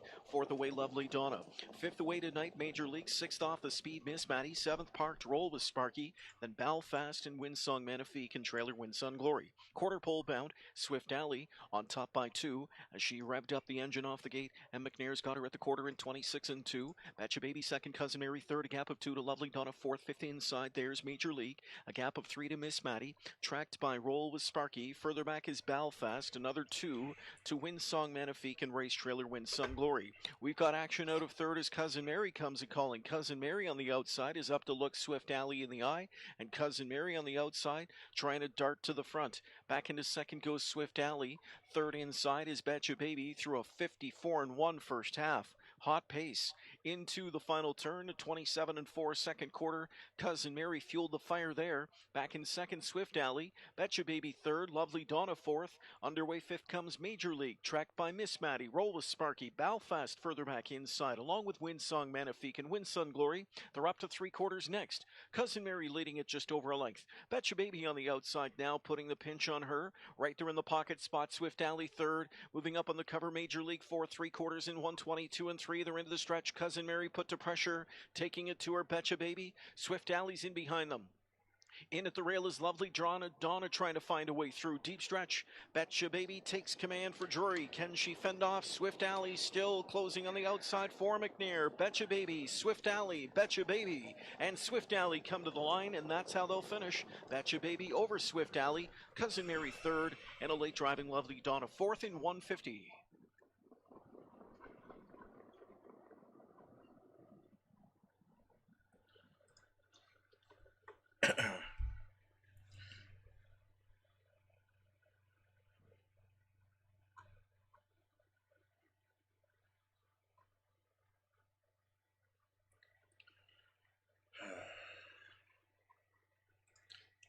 So I like the 4 at Meadowlands.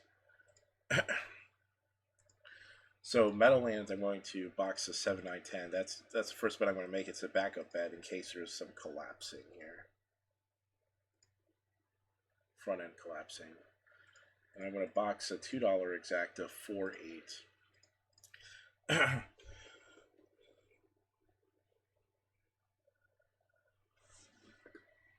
No, I mean, harness is terrible to bet when in place unless if it's like less than an 8-horse field and the favorite gets there, it's just gonna fucking pay terrible. It's just horrible on like all fronts. Like I mean, I would almost say like never bet a place bet in harness if the favorite's likely to run first or second. Never bet a show bet if the favorite's likely to run first, second, or third. So this 4 is scoring down very fast at Meadowlands, which is what we like to see, because the expectation is if he's scoring down fast, they're going to try to show speed with him. So here, I'm going to bet win in place $7 on the 4. Get it in, you asshole. All right, we got it in. Because I think the favorite has a strong chance of just not getting in the money here. Ready for start. Here they come. Please show speed 4.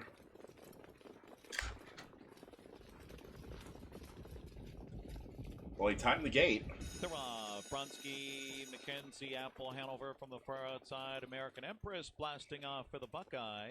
Into the first turn, darker shade of pale in the top 4. Cutting the corner, Exotic Dance from 5th. That's JB Shooting Star going up on the outside from 6th. Then comes Dangerous Precedent, followed by Malnificent. Bullville, Carla, and Shelley DeVee. 2 out at the quarter here for post 10. American Empress made front. 26 and 2 paid the price. Hey, Triple G, what's up, man? Dave Miller up front, across the backstretch they go. Apple Hanover now pocketing up second. Darker shade of pale is third, and Bronsky McKenzie is fourth. JB Shooting Star looking anxious there in fifth. Exotic Dance. The responsibility is overrated. By Dangerous Precedent, then it's Malnificent. Bullville, Carla, and Shelley DeVee. At the half, American. Get me this 4 to fucking win here at 38 to 1, 54 and 3. A solid pace. American Empress carves it out. 2-hole ride for Apple Hanover onto the far turn. Bronsky, McKenzie, Dexter Dunn first over. Live toe for JB Shooting Star. Stride for stride with Darker shade of pale on the inside. Exotic Dance gapping a cover, still coming on third over. Shuffled back, Dangerous Precedent on the inside. Then Bullville Carla with Malnificent, and Shelley DeVee has to pass them all. They bunch up past 3/4, 122 and 3, and they're in the stretch. Game first over, Bronsky McKenzie fighting back American Empress. Slingshot off that cover, JB Shooting Star. Apple Hanover splitting the blade, and Exotic Dance rallies down the center. In deep stretch, JB Shooting Star. JB Shooting Star, a tailor-made trip paid off. Then Exotic Dance. Why? When the fucking race reeks of a 4-8 lineup, fucking David Miller decides he's going to get a hair up his ass and just plow a 26.54. Oh, God. Damn. Fucking shit. 26.54. It could have been like the other race. It could have just lined up 8-4 and we would have got 28.57. But no. This week we're going 26.54, and we're just fucking getting our brains beat out with those fractions. Terrible. Here. It's not going horrendous, to be perfectly honest. Down like $60 at this point. Well, we've been streaming for like an hour and a half now. Like haven't missed like any crazy calls or anything.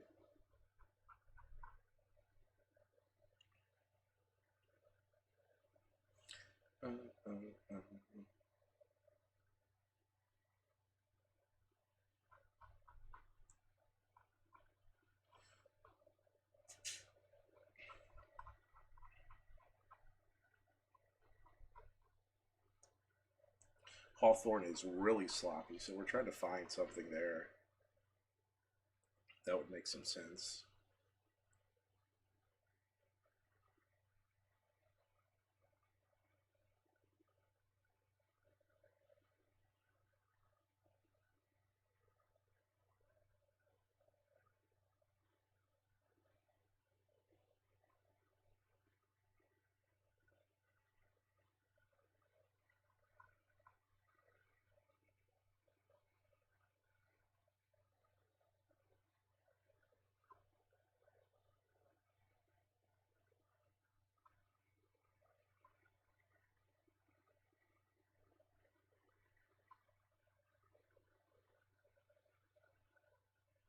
Interesting.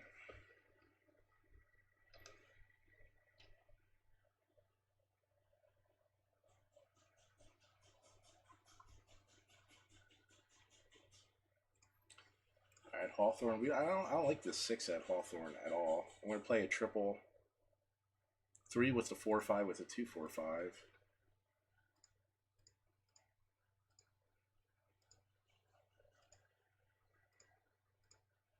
Play that for $1. Play $1 exacta box 4-5.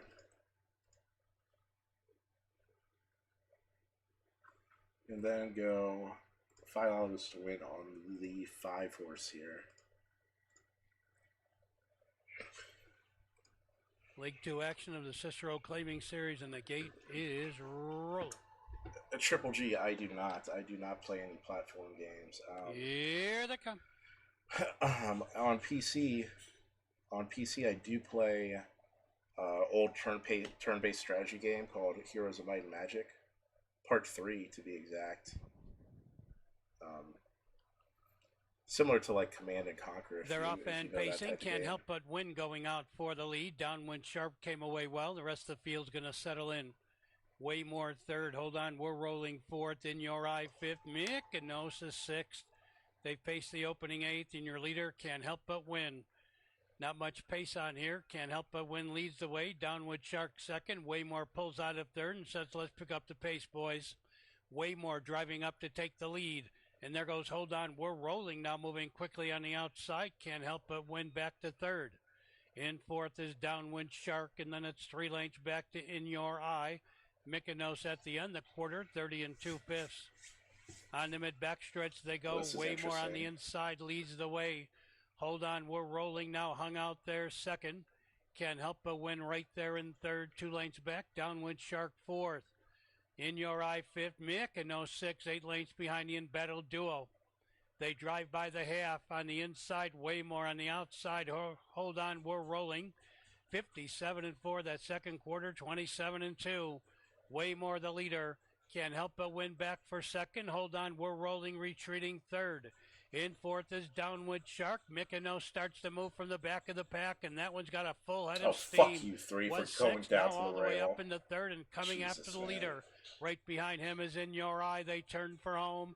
It's Waymore the leader. Can't help but win out for the Get drive. this 5 second. loose, Ryan Anderson. Mykonos Come on, out in man. the center of the track, third.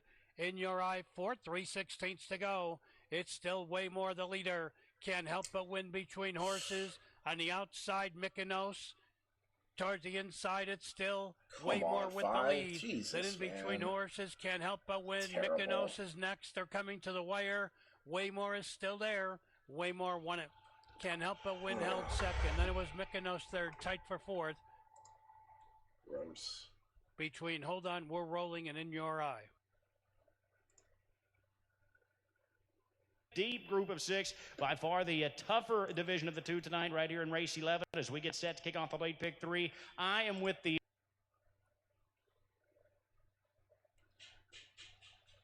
All right. Let's go to the handicapping view here. Let's take a good close look at Scioto's 11th here. 6 is 2-5 favorite. $50,000 stakes race. Let's see who we got. We got some horses coming from Northfield. The 1.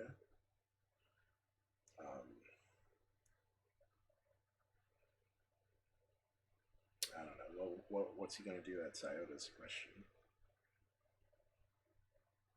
He's not really finished. He's not really finishing it off at Northfield. So 3 scratch the 2. And he's 7 for 7 this year. Put in a race at Scioto. First start back looked pretty good. And you can make the argument he hasn't really been pushed at all in any of his races, including last race, which was a $50,000 stakes race. 3 scratch the 4. Ran second at Northfield to the heavy favorite 6 in here. A couple good wins. 3 of 4 at the track. His only out of the money was a break from the 9 hole, so I think he can forgive that. The 5. Yeah, he's not up to snuff to this field. The 6. ran huge at Northfield last out. Has a 153 at Scioto, which is just blazing fast. His only loss here was to the 4 at Scioto on an off track. And the 4 went off to favorite over him in that race, in which he beat him. I mean, the 6 came back last race at Northfield, beat the 4, but the 4 had to come off the pace, and the 6 conducted it. Actually, the 4 beat the 6 twice last year.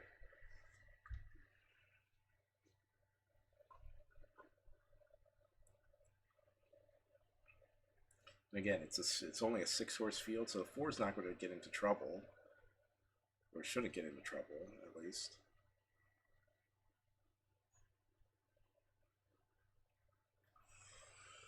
And the only times he's broke is when he's really gotten into an awkward draw.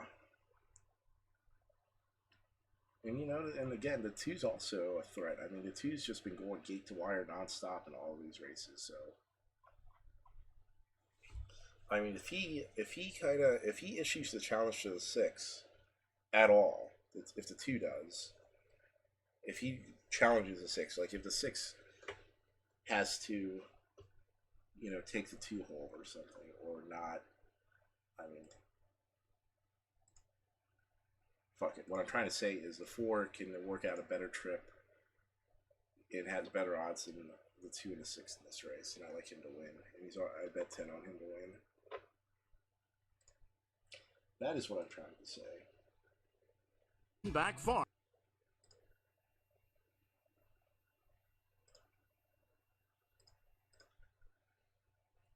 Ohio Sire Stake, 3-year-old colt trotters for the 11th race from El Dorado Scioto Downs.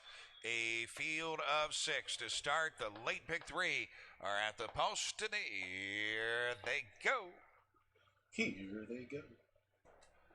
They're off and trotting, going for the lead at double yellow line to the inside. Yanks dugout. On the outside is Action Uncle. Racing away in 4th. It's Academic to the inside. Enforce the Laws next. And Buxton is the early trailers. They race around the turn. Action Uncle up on the outside, working his way to the top. Double yellow line there to the inside. They've drawn 2 away from Yanks dugout. It's Academic racing in 4th, followed by Enforce the Law and Buxton the trailer. 27-2 opening panel, and it's Action Uncle taking over as they come in front of the stands the first time. Double yellow line is right there, tracking from the pocket at 59-1. It's 3.5 lengths to Yanks dugout in 3rd, followed by It's Academic. Enforce the Laws next, and still riding at the back is Buxton. On over to the half they go. Heavy 1-9 favorite Action Uncle in control and in command as they trot past the half in 56-1, 28-4. Second panel, the long shot double yellow line is right there from the pocket. Closer 3rd, Yanks dugout being asked for more. A couple whip taps for him. Racing 4th is It's Academic. Now 5th is Buxton the trailer. Enforce the Law, less than 3/8 to go. Action Uncle motoring along with the lead. Double yellow line is gapped away from the pocket slightly. Yanks dugout to the outside. It's Academic is looking 3 wide. Then it is Buxton saving ground and Enforce the Law. 124-2, 28-1. And Action Uncle has opened up 3. It's a pretty fucking mediocre drive by Chris Price here. Dugout on the outside. Asked for more, but hasn't fired. It's Academic coming 3 wide. Buxton to the inside will need room. They're into the stretch. Action Uncle with the lead. It's Academic on the outside, kicking in gear for Page. It's Action Uncle. Action Uncle under a hand drive. He'll win it by about 5 from It's Academic. Double yellow line. Get fucking completely outdriven by Brett Miller here. Like, how bad of an overestimation of the 2 did you have that you think he'd carry you into that race? He hasn't fucking came off the pace in any race on the program, and you're gonna fucking think he's gonna drag you into it. Fucking moron. I'm fiery tonight. Fucking fiery, man. It's terrible decision making. Like, we have a 50-1 who manages to sit the pocket. Not the 4. Not the 4 who could have fucking retaken at any point in the fucking first quarter. Could have just done something. Fucking make the 6 look like a 1 to 9 when you do shit like that. Oh, okay. Alright, let's get through. Let's handicap Meadowlands here. The preferred trot. The one ran a nice third off the layoff, coming him right up the rail, stuck in. Actually had him in that triple at 28 to 1, which paid okay. The 2's a real interesting horse. So he gets the Hopples back on. He qualified 152 flat. He is blazing fast. Blazing fast when he minds his manners.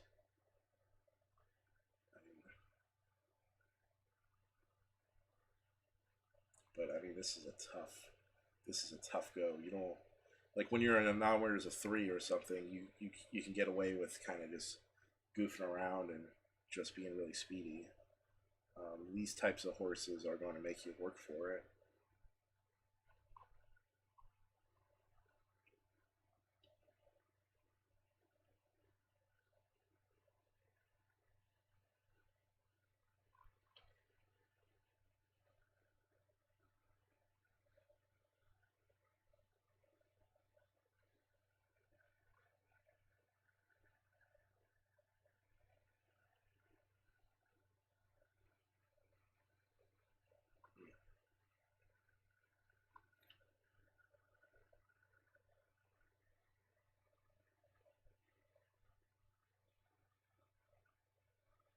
And the 3's so confusing.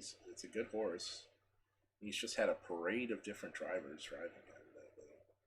And I guess McCarthy was the right semi-regular on him.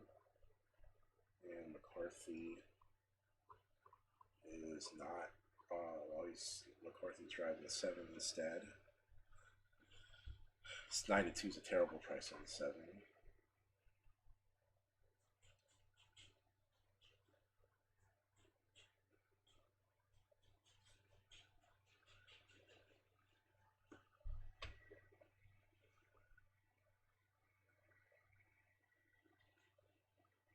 And the 1 was cutting her teeth with horses way above her pay grade last year.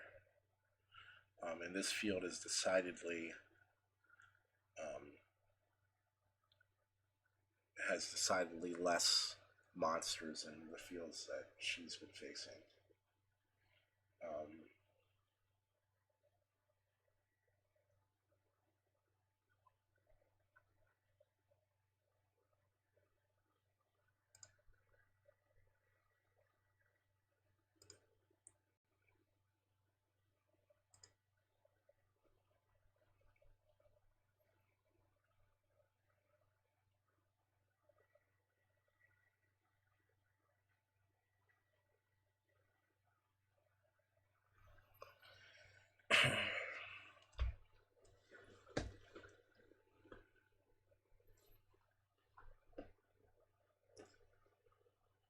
I do not know here. I do not know.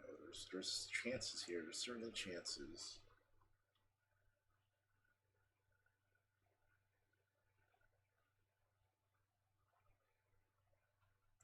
I mean, there's like the 5 at 36 to 1 is a crazy price. Like, I mean, he could certainly get into it as well, but no bet. On the 8 Southwind Chrome off a preferred win.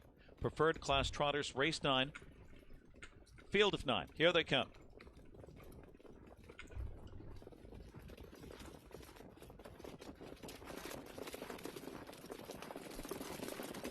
They're off and trotting Kenzie Sky Hanover, and that is JL Cruz shooting out from between horses. Those two squaring off. Fate Tosiv from the inside cuts the corner. Southwind Chrome with early speed swoops down on the outside from 4th. Euro Bond is going to settle in 5th. Joey Bats looks to go up 6th on the outside. Then it's Muscle Diamond, followed by Mission Accepted. 1 horse beat here. It is the Veteran trailing at the opening quarter. Jail Cruise and Dexter Dunn. Here comes Southwind Chrome and Scott Ziron, 26-3. Toward opening fraction as Southwind Chrome sweeps to the front now after 3/8 of a mile. So Jail Cruise settles in the 2nd spot. Kenzie Sky Hanover, she looks revved up in 3rd. So does Fatosive in 4th. And parked out and fishing for cover is Joey Bats, now advancing into 5th. On the inside, Eurobond is 6th at the half. Then Mission Accepted on the outside with Muscle, Diamond, and the Veteran underway from last. Guys, his 7 should be really good at Hoosier. I mean, really good. I'm going to be betting pretty heavy on here. Probably going to be betting real heavy here. I like 7 with the 168. I like the 4 at all. Accepted 5th on the outside. Fatosive 6th with nowhere to go. The Veteran has excess cover. 3rd over. And looks to fan out here, but has some work to do at 3/4 because Southwind Chrome is going well now. 1:23 into the stretch. Southwind Chrome has kicked clear by 3. JL Cruz being roused by Dexter Dunn, and here comes Kenzie Sky Hanover up the cones. Fading was Joey Bats in deep stretch. Southwind Chrome almost there. JL Cruz, Kenzie Sky Hanover. It is Southwind Chrome holding on over JL Cruz. Then Kenzie Sky Hanover, then close either Fatosive or the Veteran. 1:50-4.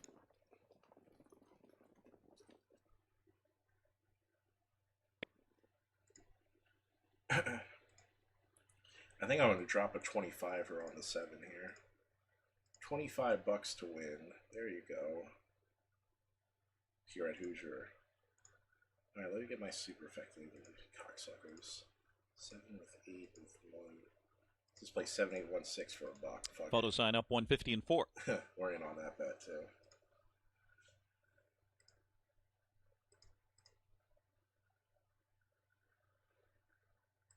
And they're off. Fast out of the gate. Beaumont to the inside of Better's Wrist. The outside, Beckham Z Tam. New Talent to the inside, Lions King. And the early trailer, Tallhurst Santana. They race into the clubhouse turn. Racing on over to the opening quarter. Beaumont, Lewing Miller, the leaders. Lions King 3rd. Racing 4th. Up the backside is New Oh, we should be able to absolutely jam hammer this fucking second panel. Absolute jam hammer it. 26-1. Smush. Backside they go. Smush. Beaumont is second, a Better's Wrist. Anything into 54s, and we are winning this race on the 7. Anything into 54s, and we beat the brakes off this field. Oh, we went 55. Even better. 55-1 for the Hoosier half. Better's Risk in the inside. Around the turn, Beckham Z Tam with a 2-length lead as they race around the final turn. New Talent buried inside. Beaumont outside. Animalock inside. A Better's Risk outside. Tallhurst Santana and Lions King. Keep this 4 out of here. At the top of the stretch. Beckham Keep the 4 out of the leader. money. New Talent on the outside. Beaumont will wait for the passing lane. Animalock on the outside is 4th. They've got a 16th to come, and they're all chasing Beckham. Oh, good grief. No, the fucking 4. On the inside, far outside. Unbelievable, man. Unfucking believable. Animalock. Bay of Give Widger his 6th winner in a car to the Fucking Sam Widger with 6 winners. Round 1 at 50 3/5. Get the fuck out of here. I have a cover on an 8-7. Fucking 4 has to show up out of nowhere. Fucking nothing to go by. There's nothing to go by on the 4. Except somebody's bet on fucking horses. 12-1 morning line. Shows nothing in his last race. Silly me. Silly me. I should have just fucking bet this horse that's fucking overlaid as a favorite from a 12-1 morning line here. Tickets to results are declared official. Photo for win. Fucking bullshit that they give us here. Fucking full-blown bullshit. Fucking 7 beats to 4 by fucking 6 lengths last race. Ugh. Salty mode. Salty mode engaged. Is Ideal Big Guy, owned by Dandy Farms Racing.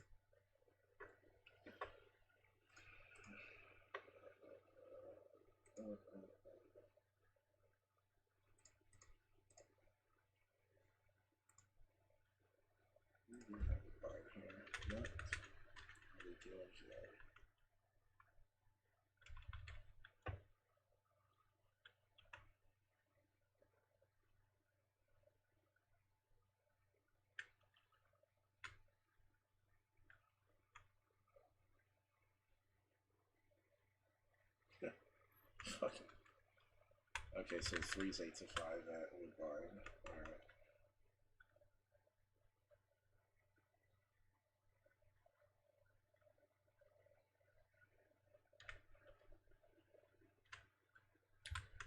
Alrighty then.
Why is the 4 9 to 1 here?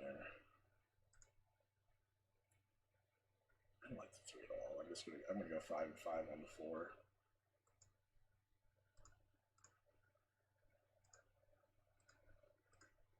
Ah, 1 and 1 on the 4.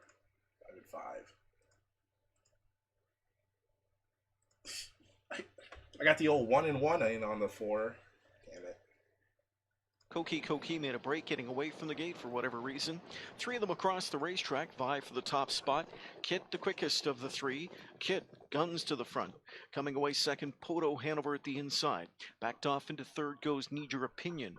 There is Sunshine Hall up close early fourth. Fifth to the rail, Got Power. Hall's Glenn's Mavis sixth. Back into seventh, Bellini Sealster. Dawdling in the backfield there from an eighth to Shiakon, though she tightens up that gap now. And after the break in stride, way back is Koki. First panel 27 and 2. Into the backstretch and on their way to 3/8. They're chasing Kit. Here comes Sunshine Hall. Sunshine Hall with a rapid attack in the second quarter for Wah. And it's Sunshine Hall trying to clear to the front. Kit's going to release her and sit back in second. Some cover behind that favorite now. Poto Hanover third. Need Your Opinion fourth. Got Power fifth. Sixth across the backstretch. Hall's Glenn's Mavis. Swinging out goes Bellini Sealster. Shiakon shoots the gap at the rail and starts to pass foes through 57 and 2 first half speed. Into the final turn. Second quarter and 30 flat for Sunshine Hall, who leads it just over length in front.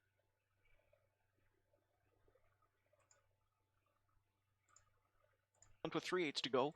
Kid is head to helmet second. Third outside, Got Power. Back into fourth now at the rail. Bellini Sealster. Further back, Shiakon. 3/4 in 127 and 2. With the middle half and a minute to work with, Sunshine Hall figures to be tough to catch. Got Power on the outside is coming on though. Got Power on the outside, taking it to Sunshine Hall. Sunshine Hall inside. Got Power on the outside. Closing from the backfield now with some late pace. Hall's Glenn's Mavis and Need Your Opinion. Got Power is inching in. Got Power on the outside. Got Power holding on.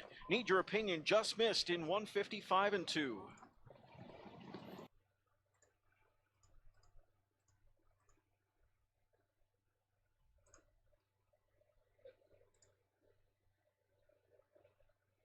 Zipto. They're off end pacing. Ideal Big Guy going for the lead towards the inside. Party at Mosa's place. rough gated off stride. Ideal Big Guy was rough gated and taken back now all the way to 6th. As they move around the first turn from the outside, Ryan's Lone Shark up to take the lead. Driving up second is Frontier Charlie. Will he take a duck or will he stay on the outside and go after the lead? He'll settle into second.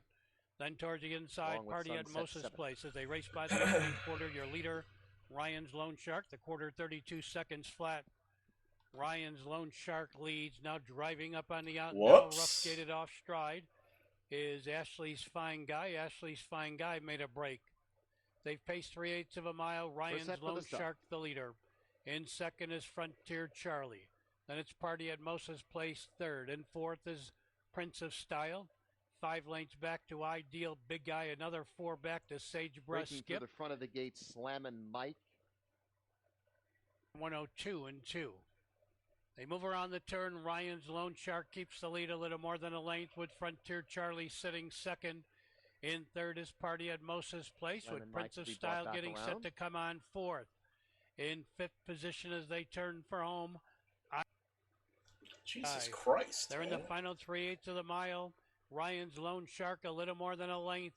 In second is Frontier Charlie. They move by 3/4 in 1:33 flat.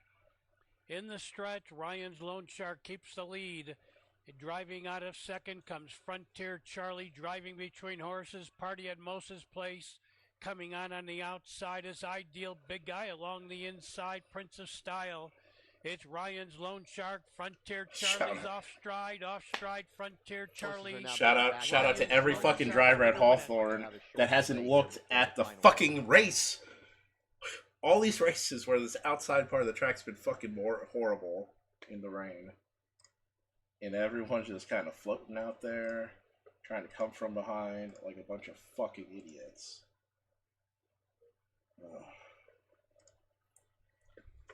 All right, let's go. I'm following you on the 7 Sweet Tooth at Evangeline.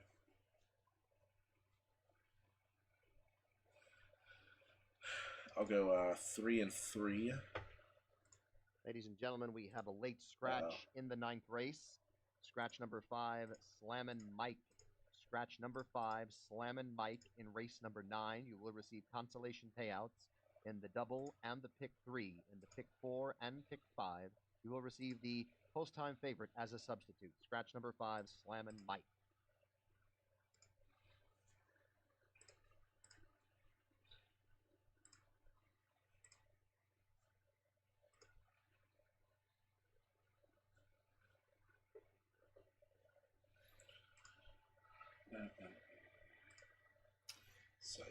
Sayota.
You're off and pacing.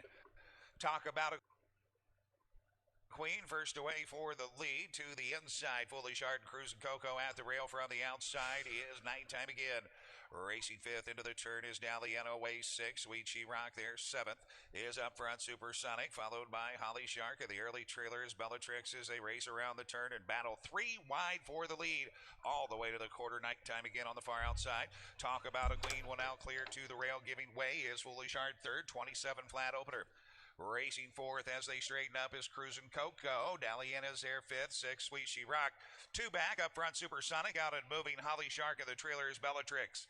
Into the clubhouse, started heading towards the half. Ronnie Wren Jr. Nighttime again on top of the field. Racing from the pocket. Talk about a queen. Foolish Heart is there third. She's half in, half out. Cruisin' Coco waiting on her cover, saving ground to the inside as they swing on to the backstretch. Daliana, the half was 55 and 2, 28 and 2, second panel. Third over on the outside. Sweet She Rock for Noble to the inside. Supersonic, that it is Holly Shark, and Bellatrix continues to trail. They drive for three quarters. Foolish Heart on the outside with a short lead. Nighttime again trying to fight back to the inside. Talk about a queen is locked in. Outside Cruisin' Coco fourth. Three quarters, 123 and 1, 27 and 4 backside.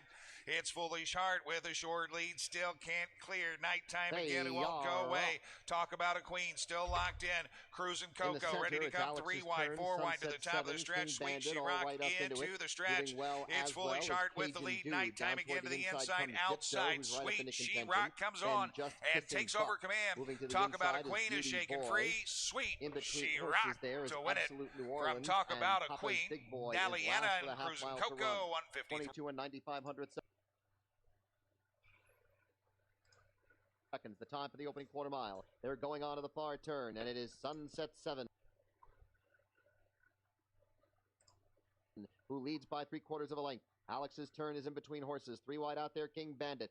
Zipto races next. Outside that comes Cajun Dude. Down toward the rail is Beauty Boy. Just Kissing Buck is wide. Get out of there. The Get out of there, New 8. Orleans, and 2 lengths to Papa's Big Boy, who remains last. Alex's turn has a short lead as they come off. Get out of there, 8. Move into the stretch. King Bandit rallying down the outside. At the inside is Sunset 7. These three lining up coming to the final furlong. Sunset 7 now has the lead by a half a length. On the outside is King Bandit. Alex's turn in between horses. Cajun Dude trying to close in. Then Zipto and Beauty Boy. Sunset 7 now separating. Sunset 7 gives Gerard Valance on a 3-win night. Alex's turn was second. Then Cajun Dude and Zipto. Sweet Tooth, it was a good call there. Just 6 was just really good. 6 was just really game on the rail.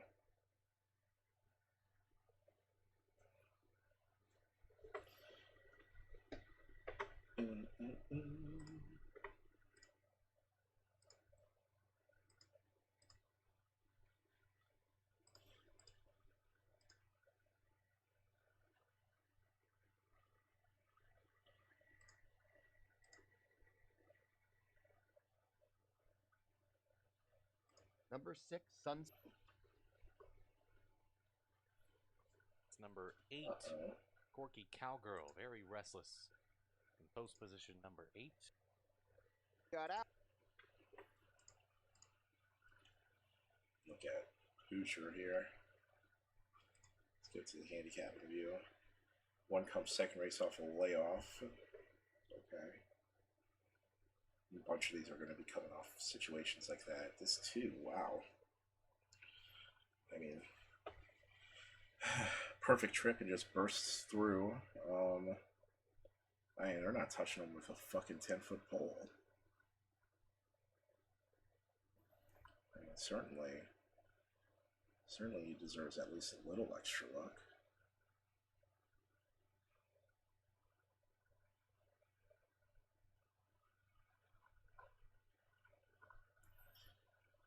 Five? No way. Get out of here, 5.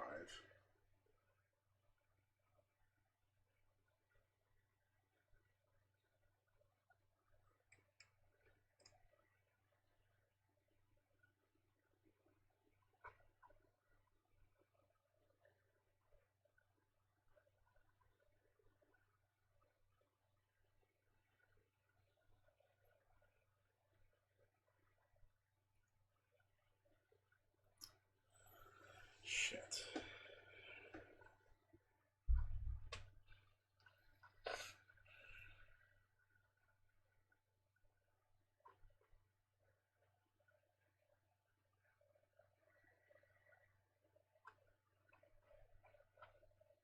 I like some combination of 2, 4, 7, 10 here. Oh, 10's a nice price here. 10 is a nice price here. At Hoosier.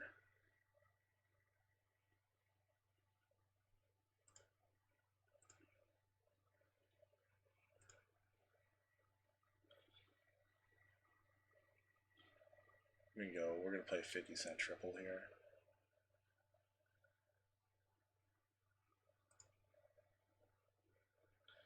Actually, no, we're not. We're not gonna do that. We're gonna play a triple key with Red Hot Sammy Widger 4 with the 2, 7, 10. Play that in the triple key, and then box the 2, 7, 10 in the exacta.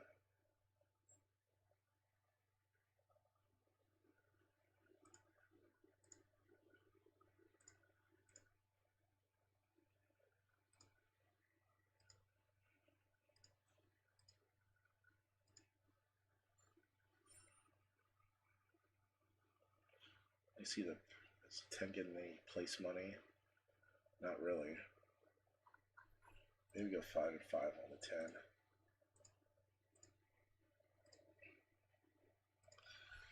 5 and 5 on the 10. Hey, Wag. Nope. No, sir. Or Buen Camino, both 2-1 here, 3-1 on the 5. Now's the moment. This starts the late pick 4. Trotters for race 10 on gate. Here they come.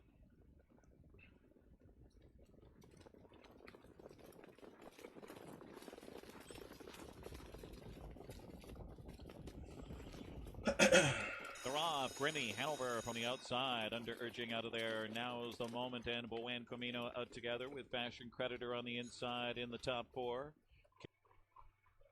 Garrick gets away in 5th. Cuts the corner on very, very fast 6th around the first turn. Then it's Sky Marshall, followed by Zlatan. And next at the rear of the field, Muscle Fashion and Vic's Winner at the opening quarter. Charging up here now is the moment. Now is the moment, and Mark McDonald taking over off a quarter of 27 flat. So it's now's the moment to set the pace. Grimmy Hanover, speed secured the pocket spot. Buen Camino is 3rd across the backstretch. Fashion Creditor is 4th. Eric on the inside in 5th. Very, very fast is 6th. Sky Marshall is 7th. Zlatan is 8th. And on the outside, 9th is Muscle Fashion getting underway. Vic's Winner is the trailer at 2-1 here. Now's the moment is the target. 55-28 rated second quarter. Grimmy Hanover, 2-hole ride under some whip tap urging. It is Buen Camino edging to the outside. Now goes in attack mode 3rd. Fashion Creditor is 4th. Carrick is spinning his wheels 5th. On the inside, very, very fast is 6th. Force 3 wide, Sky Marshall. Passing 3/4. Now's the moment, looking to take them all the way. Buen Camino first over, attacks on the outside 2nd. Grimmy Hanover on the inside 3rd. And Fashion Creditor needs to rally. 123 and 1 in the stretch drive. Now's the moment, looking to see it through and polish it off in front by 2 under urging. Grimmy Hanover on the inside. Buen Camino kicks in late down the center. Fashion Creditor drifting out. Now's the moment, almost there. Now's the moment. Fashion Creditor 2nd. Then Buen Camino and Grimmy Hanover. Now's the moment. 151 and a blade. All right, let's turn on the turn on the Aussie Express here.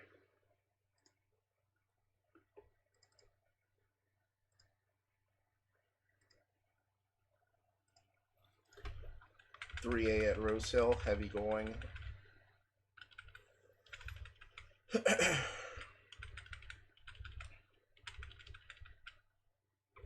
2 mile stair race. Let's see what we can do here. Heavy track. All right. 2 really likes heavy ground.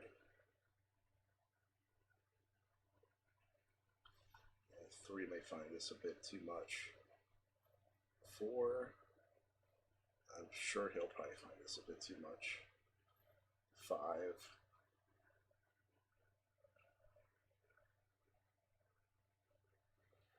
6 has an outside chance to get a piece, like maybe 3rd.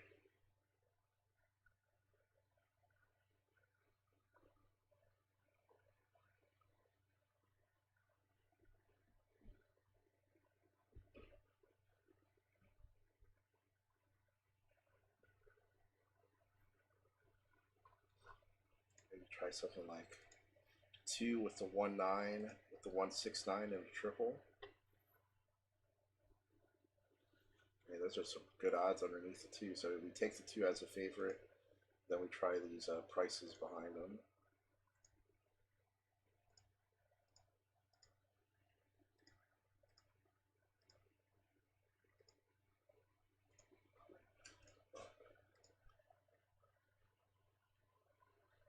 We're in there. We're in. Can Sam Widger take the field by the quarter in 27 seconds. A length back to They're All Slim Shady. Lick Creek Patrick races third. Absolute Rocks is fourth. Fifth is Family Recipe. 2 lengths to Rock Idol in sixth. Some 8 lengths off the lead is Caribbean Escape. Third to last is Wag. Second to last, Northern Cadillac. And trailing the field, Absolute Rocks. He's skimming the cones in the inside by a half in 56 seconds. The Candyman Can will guide the field into the far turn. They're All Slim Shady is Come on, second. 10. Are you able to get into the 2 hole? Lick Creek Patrick along with Absolute Rocks as they race around the turn. Family Recipe to the outside. True Blue Hypnotic up the inside. Rock Idol, they come to the top of the stretch. The Candyman Can and Widger looking for his 7th win of the evening. 3 quarters in 124. Get up, 10. Absolute Rocks, the real Slim Shady. On the outside, Family Recipe. They've got a 16th to come. Oh, come on, man. The Candyman Can. The Candyman Can, the real Slim Shady, the outside Absolute Rocks, the Candyman Can. Sam Widger's 7th winner of the evening, 152-2. Wow. They're followed further back by Sweet Thomas in the running line. From Briette at the fence, Pellinamina and Kelstorm is last of all. This is rarely said at Rose Hill. Down to the judges' box and 1 lap to go, and it's Terwilliger jogging in the lead now by 3/4 to Port and Lassans. Love Seat, she's starting to fire up behind the leader.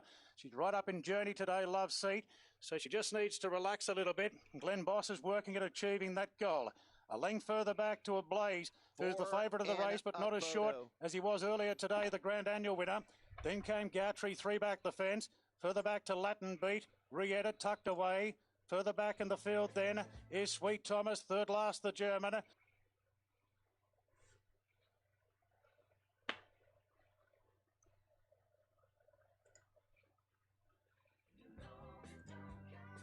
From Kelstorm and Pellinamina is the last one. They're at the halfway mark now. We've got a mile to run. Terwilliger in front from Port and Lassans. Still Love Seats very followed by Riadet, the back section of the course. And it's Terwilliger trying to make all. From Port and Lassans, Love Seat of the 1,200 metres remains in third. On the inside of the favourite of Blaze has been 1 out, 1 back, pretty much in the first couple of 100 metres of the race. Followed then by Latin Beat on the outside of Gartree. Further back to Sweet Thomas, has been ridden very patiently today on the outside of Riadet. And the last 2, Kelstorm and Pellinamina, as they lead the back. They start the run of the course now, and as Terwilliger still held together at the 800 metres from Port and Lassans, a length and a half to Love Seat.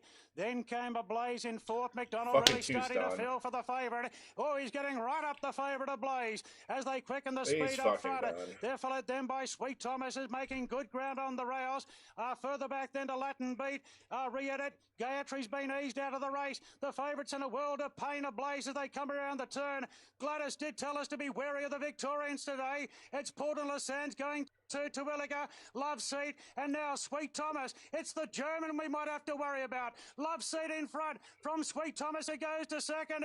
Riadet goes to third. It's Love Seat and Sweet Thomas fighting it out. And Sweet Thomas under the big weight takes the lead the final stages. And Sweet Thomas comes away for the Stayers Cup. Goes on to beat Love Seat. Ahead back to third to Riadet. Then came Latin Beat fourth. Followed then by Pellinamina. Well, the bookies were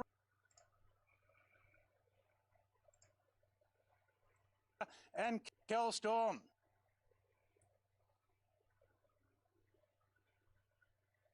In fifth is Hello Rooster, and far back out of it, Western Perch. They race over to the half mile, make that the quarter, and your leader is RG's Tracer. They raced by the opening quarter, 29-3. RG's Tracer by 2. In second is RJ Wolfie, racing third, Ryan's Ambassador. He's a Y Sky fourth. Hello Rooster fifth. Western Perch is out of it. No change in position after 3/8 of a mile. RG's Tracer comfortably up top. RJ Wolfie second. In third position, Ryan's Ambassador. He's a Y Sky fourth, still about 6 from the leader. Hello Rooster and Western Perch. They went by the half, 58 seconds flat, and around the turn they go. RG's Tracer's been unchallenged through the opening 5/8. Racing in second, RJ Wolfie. He's a Y Sky, now gains ground third. Ryan's Ambassador 4 trying to catch up to cover his Hello Rooster. Far back, Western Perch. They turn for home. RG's Tracer by 3/4 and 125-4. RG's Tracer the leader. He's a Y Sky, racing in second. RJ Wolfie is third. Ryan's Ambassador fourth. 1/8 of a mile to go. RG's Tracer. He's a Y Sky, now pops out second. RG's Tracer with He's a Y Sky closing for the lead. He's a Y Sky takes the lead and draws away. He's a Y Sky won by 2 in the end. RG's Tracer second. Ryan. All right. No, Woodbine.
I'm going to play an exact at Woodbine 5-7 with the 5-7-10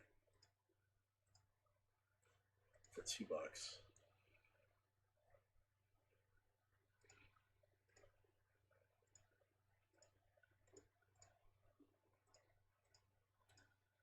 Oh, this fucking field.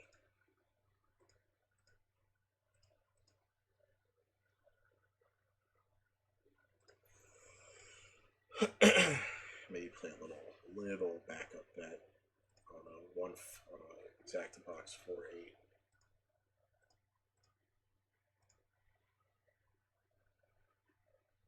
Update the bets.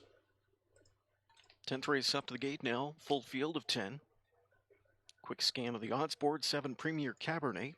Recent private purchase by partners Waxman and Cirillo. Headed to the barn of trainer Carmen Osceola. He's gone to work tonight, making some changes. 9-5 on the 7 Premier Cabernet. 9-5 on the 4 Hello Love. A slight second choice in the wagering here. Bottom line, a good group for this 10th race. Pacing tilt. Distaffers are ready to rock. They're off and pacing and a good beginning in the center. Hello Love is quick off the switch. So too is Premier Cabernet. From the extreme outside is Don't Stop Believin' marching up for Henry.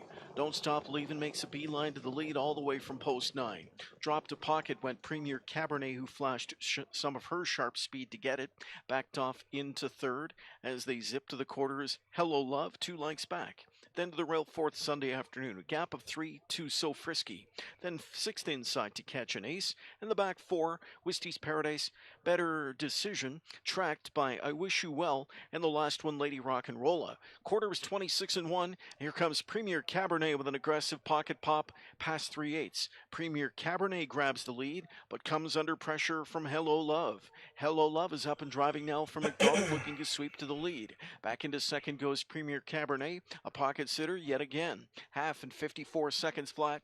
They roll right along going into that final turn. Hello Love over Premier Cabernet. Don't Stop Believin'. Sunday afternoon. Back into fifth now. Hey, So Poe, frisky. how you doing, buddy? Tips to the outside. Forces out some cover. Sunday afternoon. Come first over on that final turn after Hello Love. Hello Love over Premier Cabernet. Sunday afternoon is ranging up third now. Second outside and driving. So Frisky trying to keep up on that cover from in fourth. Does so at this point. Right there, fifth inside. Don't Stop Believin'. 3 wide out of that final turn comes Catch an Ace with pace. 3/4 in 122-2. Deep stretch there on the outside. Sunday afternoon takes over from Hello Love. Premier Cabernet splitting through between. Coming through Quit and opening one. is Don't Stop Believin'. Way out wide. Catch an Ace and even wider. Get up, I 10. Wish You Well. Deep stretch. The battle rages on. Sunday afternoon and Premier Cabernet. Sunday afternoon on the outside wins by a neck. Premier Cabernet a good second. Catch an Ace third. Come on, man. Come on.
Just joined in, didn't he, Fabner? And yeah, he obviously had a good preparation the last time round, and a couple of trials under his belt to have him forward for this. And Michael Costa just making his way over. We'll have a chat to Michael. Sugar Dance sent away for the lead off the course early. Bad Little Velocity up, miscue. From in between horses, Rocking Zoe is there, second into the turn. 3 wide is into view to the inside. Afraid Not Hanover racing fifth is My Lady Peg, sixth around the turn. Royalty Rock West. the look, seventh is You Look Hot, that it is TC Scandal, and after the early miscue, Bad Little Velocity, the trailer. They're past the quarter. Nice catch, 7 Bo. and 4. And it's Sugar Dancing. I mean, I was looking at the one. I saw Racing in second, Rocking Zoe getting the McNair trip. going Afraid for the Not 7. Hanover's their third. And it makes sense that it would run. They would run together. 56-1 into view is first up for Tyler Smith. Inside, My Lady Peg will ride the rail out and picking up long shot cover is Rock the Look. Third over then, Bad Little Velocity followed by TC Scandal, and out the back door the trailer You Look Hot. On over to the half. It's Sugar Dance there, 57-1. 29-2 second panel. Into view on the outside is at the leader's wheel. Loose pocket sitter, Rocking Zoe. Second over 4. The Rock the Look to the inside. Afraid Not Hanover still there. Fifth. Gapping cover. Bad Little Velocity. Inside, My Lady Peg and the trailers. TC Scandal and You Look Hot to 3/4. It's still Sugar Dance, the one to catch. 124-1. 27 flat backside, and Rocking Zoe is right there stalking from the pocket. Stalled first up into view. Rock the Look comes 3 wide. Afraid Not Hanover to the inside in tight quarters as they come to the top of the stretch. Sugar Dance with the lead. Rocking Zoe has had the trip, looks to pounce, but Jesus Christ, Sugar man. Dance is strong and pacing through the wire home. Fucking 10 looks like a fucking absolute garbage can. Gets the trip behind a 50-1. Has no business ever moving forward. And then the 10 parlays added to a big glass of fucking nothing. Alright.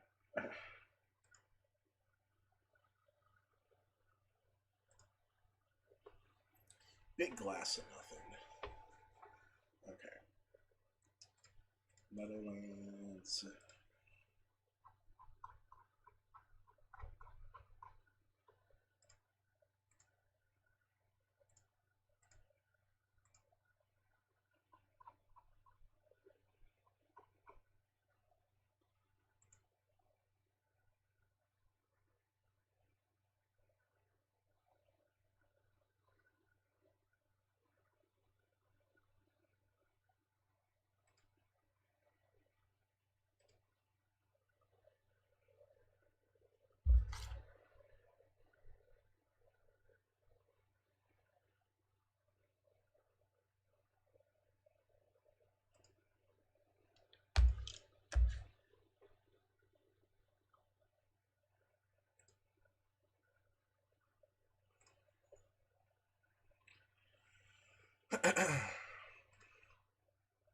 Alright.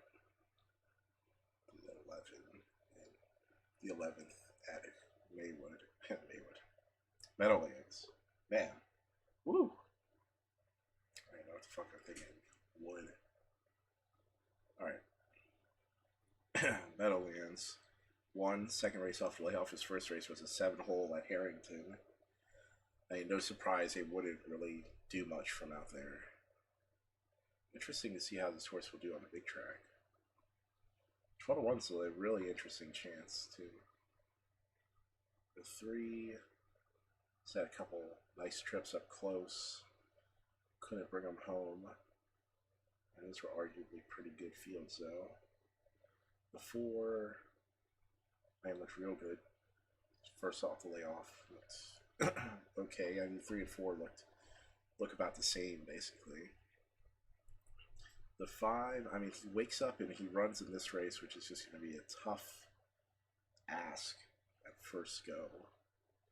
But I mean, 34-1 is a really big price though for him, but still going to be a really tough go. The 6, probably too slow for this bunch. Not interested in him. The 7, Ronnie Burkhorse. I mean, the horse, he won at 13-1 last out. Not getting much love in this race, though. Interestingly. The 8 ran a nice second.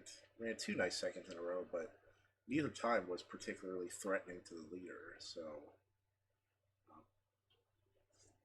probably a bit over bet at 8-5. The 9, a nice second place finish off the pace last race. First start of the year in the preferred. It was going to find it really tough to make any headway there.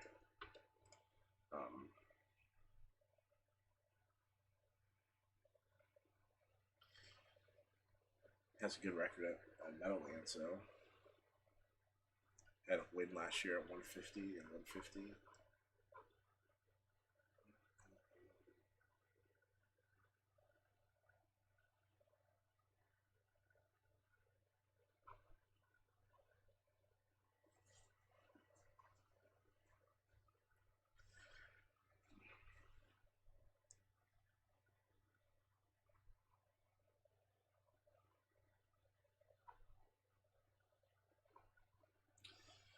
Well, I think dismissing the 1 at 13-1 is folly, as they would say. Folly, I say. I'm willing to 1 up and down at Meadowlands. Let's fucking go. Let's go.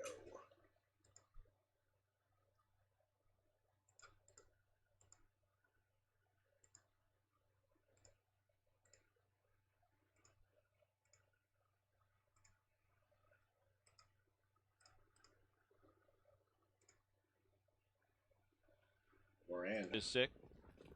Field of 8 lining up here to start the late pick 3. 8-5 on the 8, Philly Hanover. 9-5 on the 9, Trillions Hanover. At 4-1, the 3, Miss You. On gate, race 11, ready for a start. Here they come.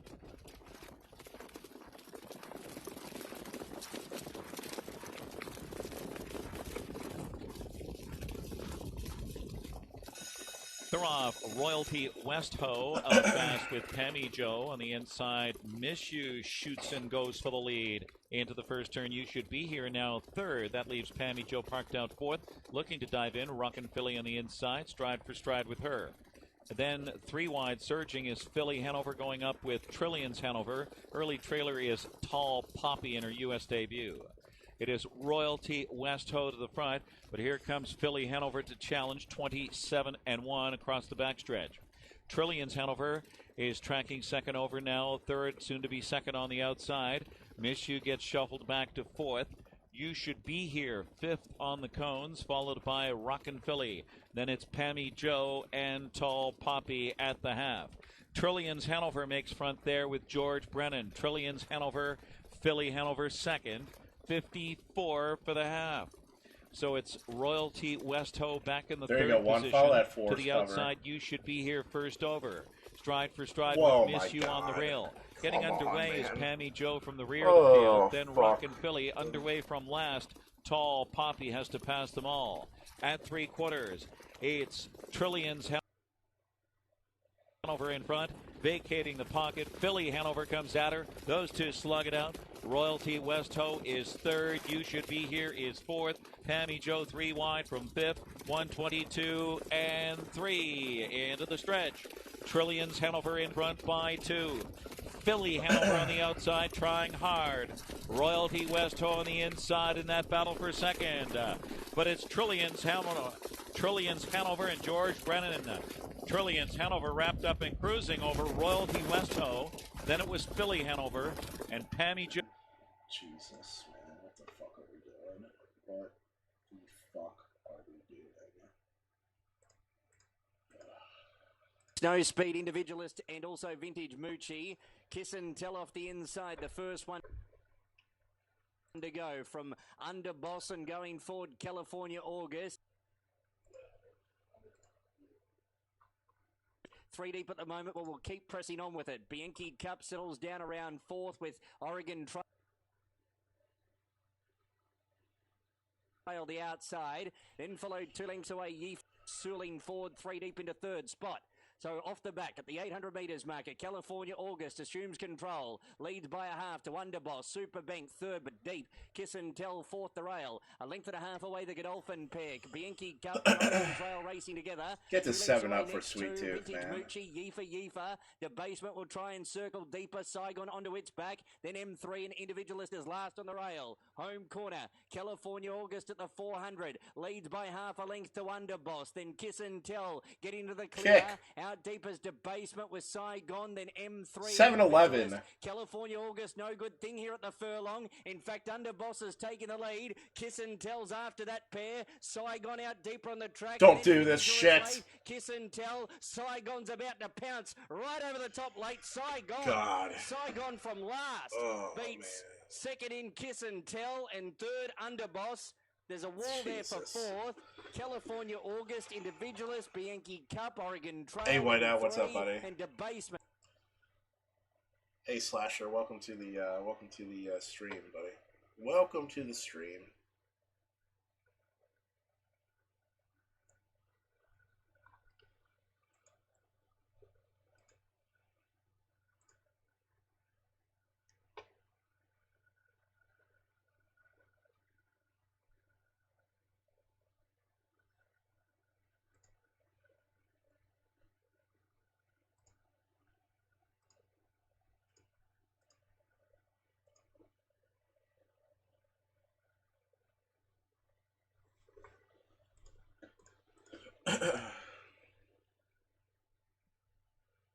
They're up and pacing. Account rollover, On Duty, and American Chrome all driving out. Backstreet Lawyer came away fourth, Bass Player fifth, and the early trailer Fox Valley Gemini. They make their way around the first turn, and moving up on the outside, American Chrome takes the lead. It's American Chrome settling on top. On Duty now in the pocket second. 2 lengths back to Account rollover third. In fourth position, Backstreet Lawyer, Base Player is next, and Fox Valley Gemini at the end. Race by the quarter, 28 seconds flat. They've paced just about 3/8 of a mile. American Chrome is in control. American Chrome leads the way, racing in second on duty. Account rollover third and fourth is Backstreet Lawyer, Base Player fifth, Fox Valley Gemini at the end. They're still in line as they race over to the half. American Chrome going along comfortably on duty right there, second. And third is Account rollover. They went by the half in 57 and 3/5. I kinda. Easy half mile for American Chrome. I've been sick. I went to go get a Way around COVID the test turn. today. American Chrome, the leader, on duty, getting another perfect trip tonight, second. Account rollover getting set to pull out of third, and here he comes. Along the inside is Backstreet Lawyer. Then up on the outside, Fox Valley Gemini. Base Player at the end. They turn for home. 3/4 and 126 and 1. In the stretch, it's American Chrome, the leader. Account rollover driving now on duty is coming on. Account rollover is losing ground. Fox Valley Gemini on the outside. Backstreet Lawyer needs racing room. On duty has the lead. The outside Fox Valley Gemini is coming on. And Fox Valley Gemini gets the lead. And Fox Valley Gemini wins again. Backstreet Lawyer got up for second. Then it was American Chrome in Base Player.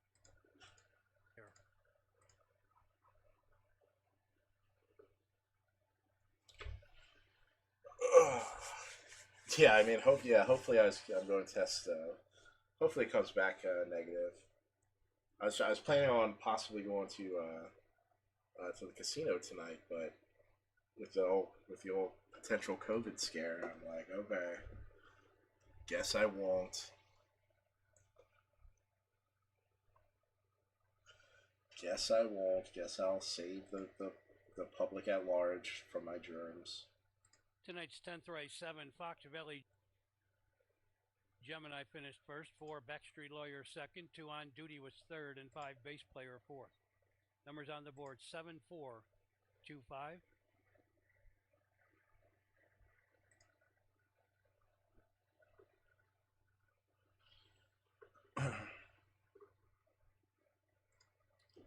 I am in Northern Virginia, just outside of DC. So I'm about a 30-minute drive from National Harbor.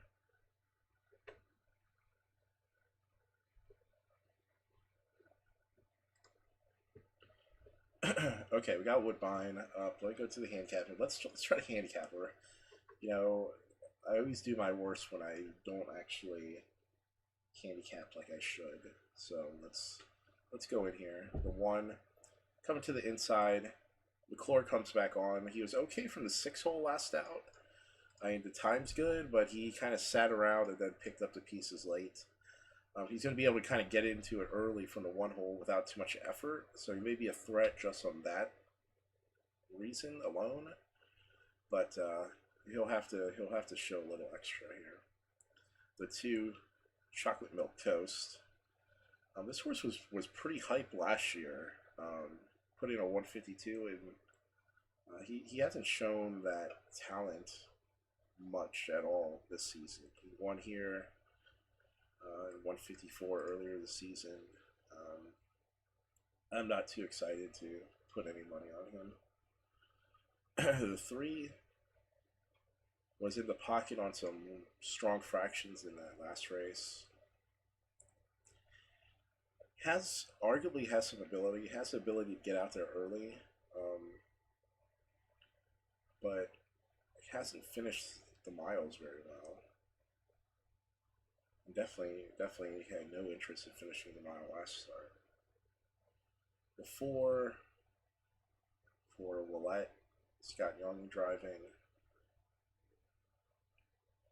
I mean, it was an okay race last out, but he was never really in it. And he never went to the outside. And I don't think the Willette stable has really has done anything tonight than any of their other runners, coming of similar looks. Oh, slasher patch. Hey, let's maybe. I'm not going to say no. I golf. I'm not very good, but that makes it all the more fun. Yeah, shit. Yeah, once I get the Discord set up, we can definitely all collectively talk a lot more about kind of introductions and that sort of thing. But that is certainly not a hard yes, not a hard no. We will consider that for sure.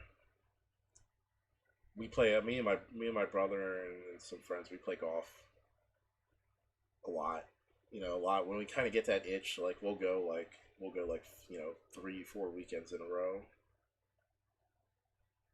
All right, the 6 Gagne. Gagne back on. Travis Cullen. Louis Waugh comes back to 7 after he drove the the 3 and the 7. 7's the lukewarm favorite. It makes sense. I'm not a fan of it though. The 8 probably never going to get involved here. The 9 definitely never going to get involved. In the 10, EP also picked up the pieces last race. He's not without a chance either at 5-1.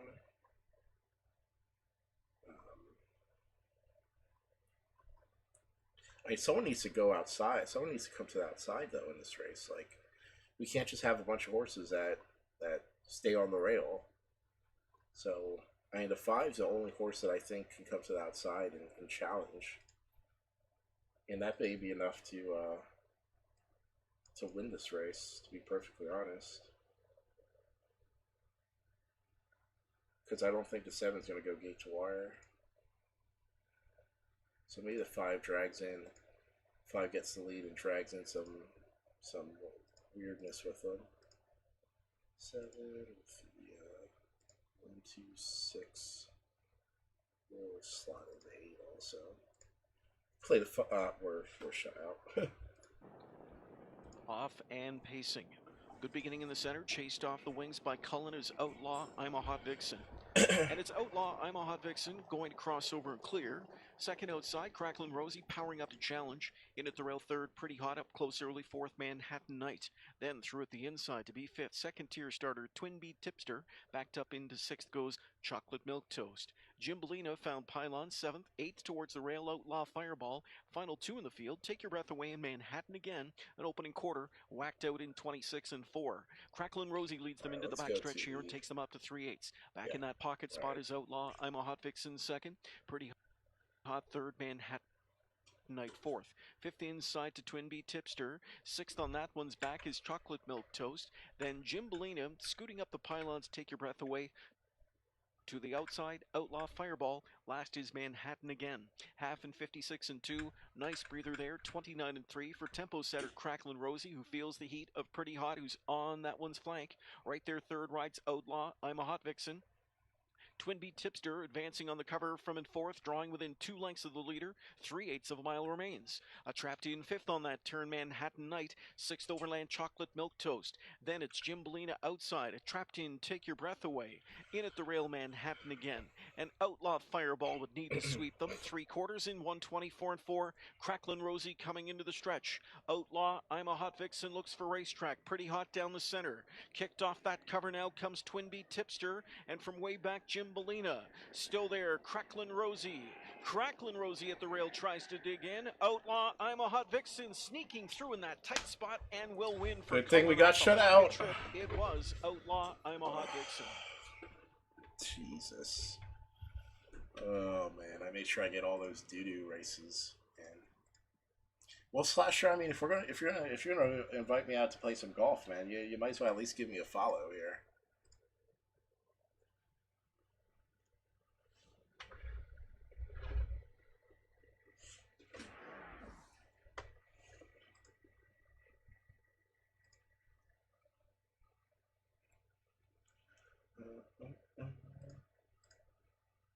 Oh shit! He's not going to pay a bundle, but I mean the favorite was 3-1 in that race, and if 10 at 5-1, I mean that's probably still paying like 45 or 50 bucks for the dollar. 5-10. No, it's not. It's paying 26 bucks. That's fine. I did. I got shut out. I was playing the 5 over the 1, 2, 6, 8, 10. Slasher, thank you, sir. Yeah, I was playing the 5 over in that race. And I got shut out. It's not. It's paying $26 for the dollar. Certainly, I would be happy with such things, but you know, it is what it is on that one. Is what it is. Trying to get the. Okay. We got a little New Jersey Sire Stakes race. I go to the handicap review here. We got a new little three-year-old race here at Meadowlands, 25,000. So the 1, Patrick Berry. It's an okay horse. I mean, I've liked this horse a couple times at long odds, and he just hasn't delivered yet. But he's been right there. Cliff Green, 99 to 1. He ran 5th. 4 to 1 ran 5th. Ran 5th again at 72 to 1. 5th doesn't pay you off though. At least betting wise. 2, Jula for Oka. Ian looked good. 1 move, got him last time out. The 3 was following the 2 and not really making up ground, and then broke late in the stretch, it looks like. The 4, Bob Baggett, he had a couple favorites, I think, last night, and just not. Maybe he was at Philadelphia the other day. I don't know. They didn't run up to snuff though. And this horse being like what, 3rd, you know, being at London one. Nah. Gerard, the 5 horse. This too much speed only on him, and with the 5 runs his normal race, and that makes the 2 an easy winner here. The 6, Dave Miller, speed type. He's going to need a rate. Maybe. The 6 has a big close the 7. 7 had a big close last race, but I mean, if he gets back again, it's going to be a problem, and he could very well get back again. I'm not going to get a bet in this race, but I would have liked Oka. I would have liked Oka on the 2. From Lady Heidi. Red Hot Chili Pins moves into a 3-wide position. Well back as Full Meaner is run off the fence, and the last 2 is Armand, and it's Lily. At the 700 metres, Maui Girl in front by a half now to Tapario. Zing being roused along in 3rd from Hannah from Havana. Back on the inside, Malunka. Getting cracking now is Guys with Chili Cha-Cha deeper out. Word for word will ride for luck up the fence. Maui Girl turns in front of the Pario, who hasn't been called upon as yet. Now he says go on to Tapario. Guys is moving into it strongly, and Guys at the 200 drew level with Tapario. Maui Girl, Zing under the pump. Now in the black hat is Full Meaner, who's coming with a big run. Full Meaner going after Guys. Full Meaner draws level, went on by, and Full Meaner got up to beat Guys. Chili Cha-Cha 3rd, Zing 4th, then came Lelude, word for word next, followed by its Lily, Tapario, Azarman. Further back to Maui Girl, then Red Hot Chili Pins from Lady Harley, Hannah from Havana, and Malunka, who is in the same colours as the winner, has finished last. Just 29 seconds, second quarter. Full Meaner, number 14, Rachel King and Mark Newnham combining. They've combined for a lot of wins together, including Group 1s. Play Tricks on Me going well in front by a length and a half. Barley is second, inching up first over. Jula Tricks Treasure is 3rd. AP Hall of Tricks now hemmed in 4th. St. Martin's now coming 3 wide from 5th. Needs to get going here, then to Cole Falls and Gerard. Play Tricks on Me. The target 125 and 4. 28 and 2 in the 3rd quarter. Play Tricks on Me in front by 2. No urging at all. Barley angles out, takes a late shot now. At play, Tricks on Me. Under minimal urging here, out sprinting Barley and Jula Tricks Treasure and AP Hall of Tricks. It's played, Tricks on Me. A dominant winner over Barley. And then Jula Tricks Treasure and AP Hall of Tricks. Woo. Got that little lump in my throat right now. Okay. So Hawthorne has a little, like, now where's a one race. Let's see who we can find that will be good on the sloppy going. And a one should be worth a go. He has a race already under his belt off the layoff. Breeding wise should be okay for sure. The two, I'm not sure what the two's going to do here.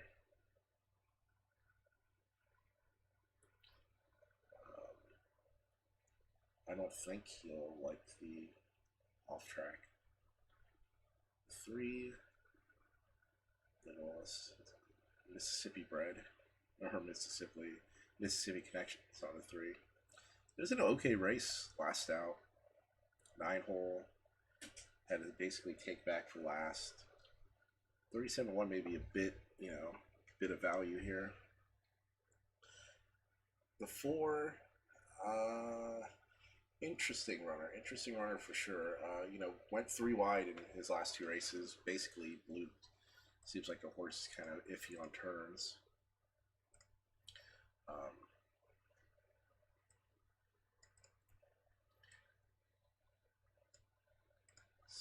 Good off-track breeding though.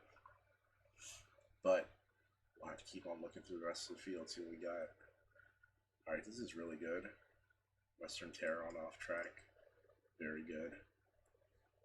He showed 2 good efforts in his last 2. No reason he shouldn't, be pretty good in here. Guys, 1 second.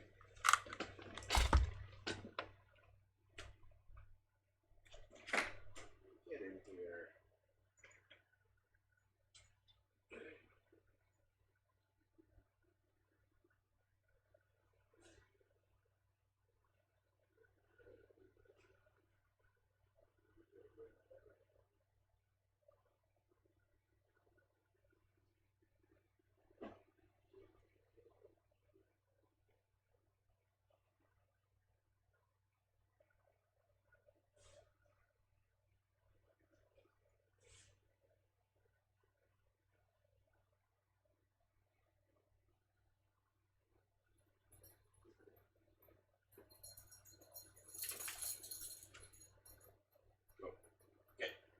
The field is approaching the gate.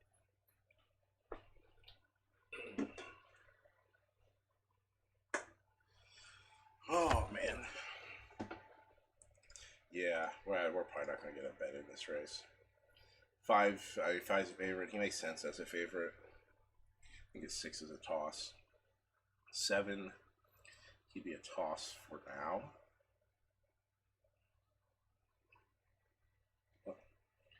And he may have an outside chance. 3-1 though is not good value. There's much better value to be had in here. 9. Look at this. His only win lifetime's on the off track. It was some fair race though. But also back here, in his qualifier, he passed horses to win on off track. Just saying. Just saying. Uh-oh.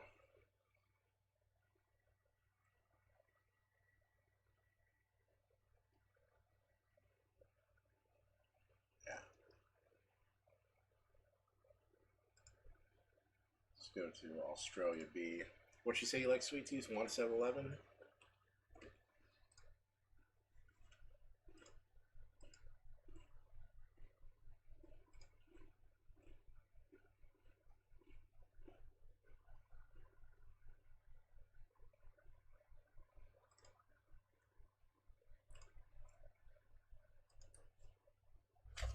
Doom, baby.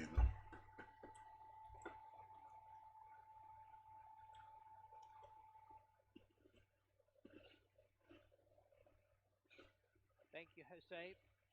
They're moving into line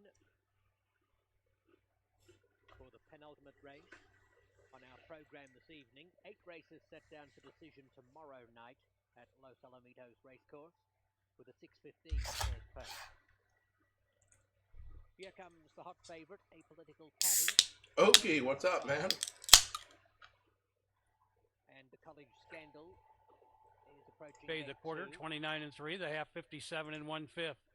They move around the turn. Terror has the Blues by 2.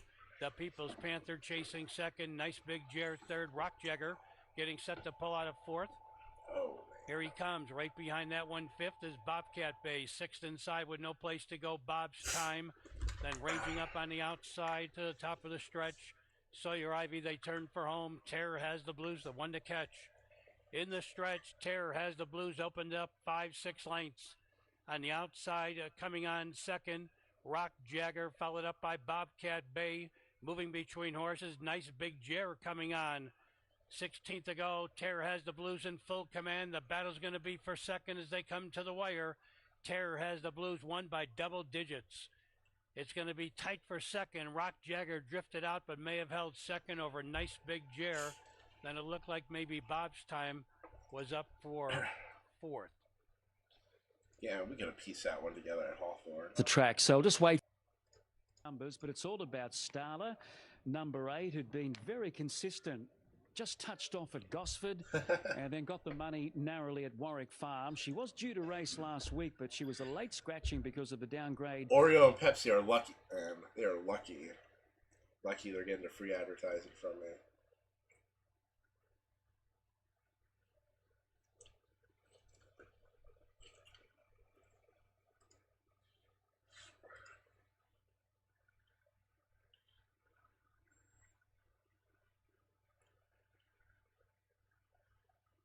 That fucking ink came right on, blazing through the rail.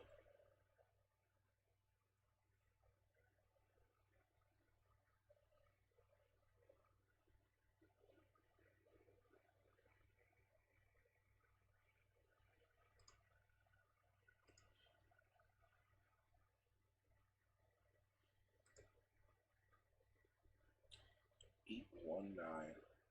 All right, let's handicap. Let's handicap Meadowlands. I think so I mentioned if you see me looking up, that's where the screen is with the stream info and stuff, and subsequently the chat. So if you're like, what the fuck's he looking at? Like, that is me looking up at the third monitor,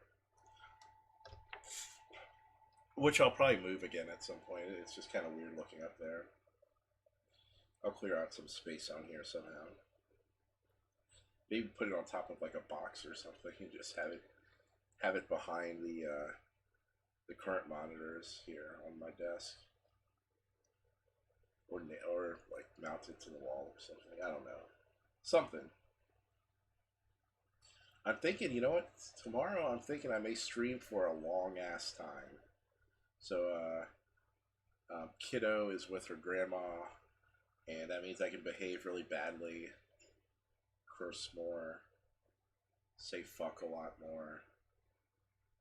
Yeah, I'll drink alcohol. So I may get some liquor or something and just go on a betting bender from like noon till 4 in the morning tomorrow.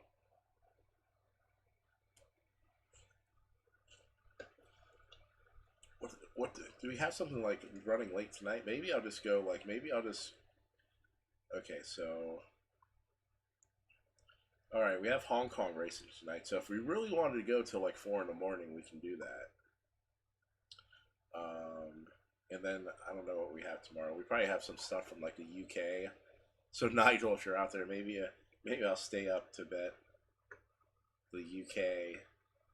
I'll go from Hong Kong and I'll bet South Africa, and then from there we can bet the UK, and we can just stream for like 24 hours straight.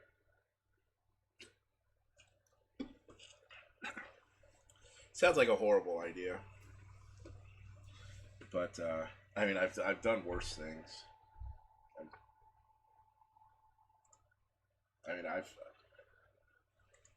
Slasher, if you're out there, if you're from Maryland, I'm sure you've been to Charlestown before, right? One time I was at Charlestown for 20 hours straight. Awful. Awful thing.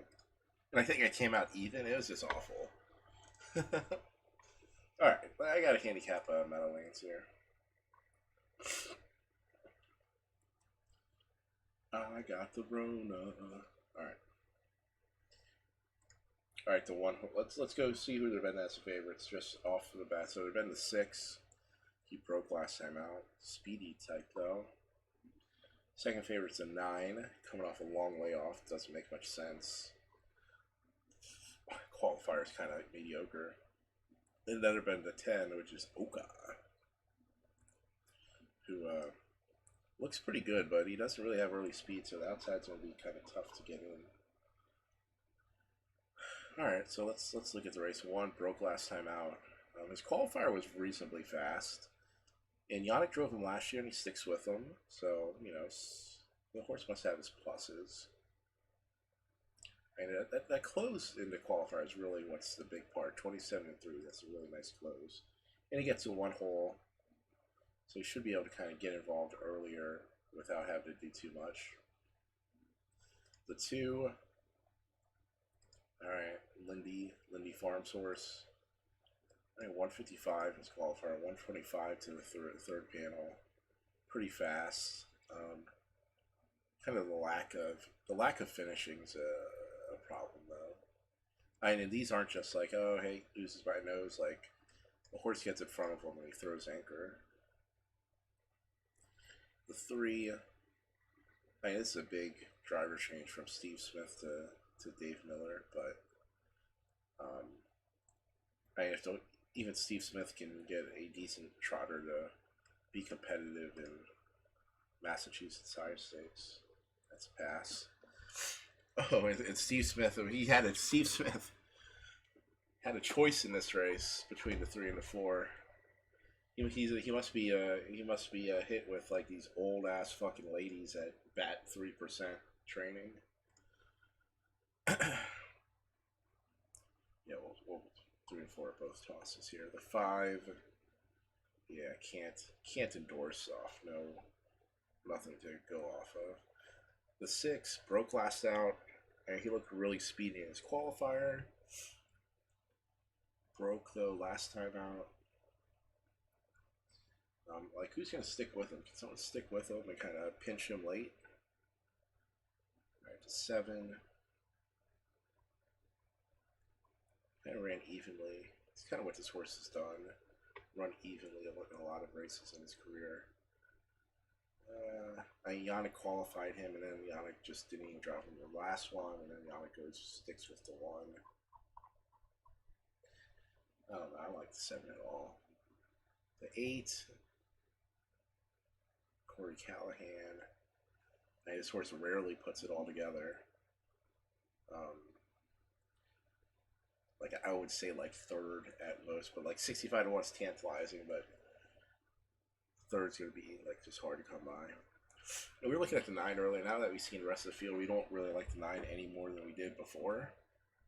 So I think I like the 9 as much as I like the 8, and that's in 3rd. And the 10. This horse can really get going. I mean, this horse broke, came back, and still won by 4 lengths. I mean, I know it was a maiden race, yeah, but I mean, to recollect and then just pass the entire field, that's pretty ridiculous.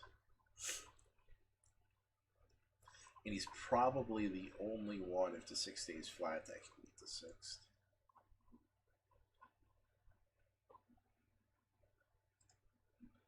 All right, let's get some bets in here.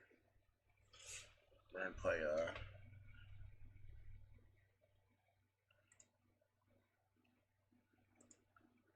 play a triple. 10 with a 6 with a 1, 2, 8, 9.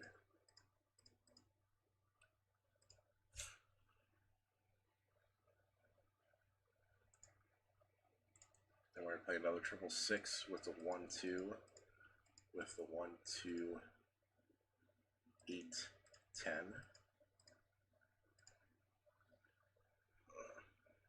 Then we're going to box the exacta 1, 2, 10.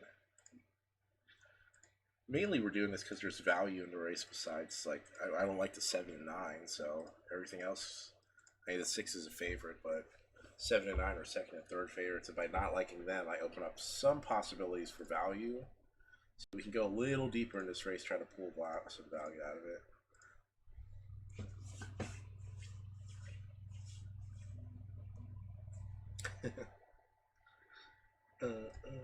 We got 26 bucks. Alright, so we're betting here. We don't have a bet in Australia. There's plenty of Australia to bet for the rest of the night, though, that's for sure. And we have some Hong Kong later tonight if I really want to get, you know, if I'm really feeling good. 7-2 on the 9. All right, let's go Mr. Walker. 10 the Easter King screen. at 5-1. 3-year-old trotters all on gate here and trotting for the 13th Jackpot Super High Five finale. Here they come.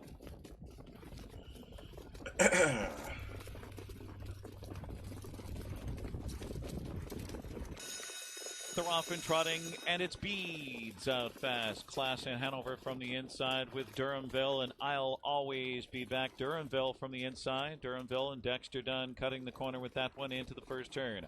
I'll always be back second, and Sermon third, and Beads goes up on the outside from fourth. On the move up is On Top of the Hill fifth and gaining past the quarter. Then comes Class in Hanover, and he's explosive the first time starter. He's got 3 beat here. Mr. Walker, Roger Rabbit, and Easter King. First quarter 27-4 across the backstretch. Durhamville, Dexter Dunn in front now. Here comes On Top of the Hill on the outside to take the lead. It is I'll Always Be Back in third. On the gallop, Beads. Beads broke. Beads off stride. Sermon now advances into fourth. And Sermon dropped back sharply there. So Class in Hanover fourth. And Sermon is fifth past the half. That one followed by He's Explosive. Getting underway to the outside, Mr. Walker. Followed by Easter King on the outside. And then Roger Rabbit. 56 was the half. On the final turn, On Top of the Hill. On top for Joe Bongiorno by 2.5. Durhamville is second. I'll Always Be Back is third. Class in Hanover is fourth, and now tips to the outside in front of Mr. Walker, fifth on the outside. Then Sermon sixth. 3/4 for On Top of the Hill. 124-4. So it's On Top of the Hill in front by about 5. Kept to his task here. Trying to close in is Durhamville. Storming down the center of the racetrack, Mr. Walker, and up the cone, Sermon with late trot here. On Top of the Hills, come to a walk, still in front. Mr. Walker closing, along with Sermon, On Top of the Hill. Then Mr. Walker, and on the outside, Jesus Christ, Mr. Walker with Sermon. Next was Easter King, and 154-4. That was gross. That was gross.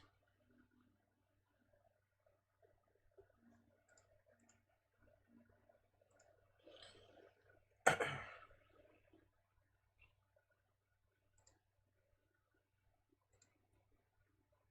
right, let's try to figure out who the sloppy track runners will be here at all 4.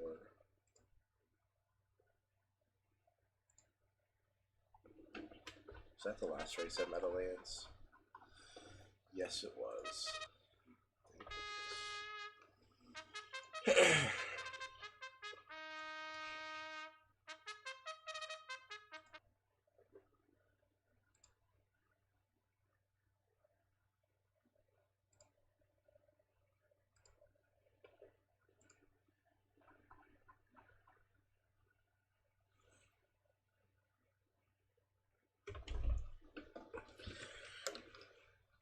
Alright, here we go. Lucky Crusader.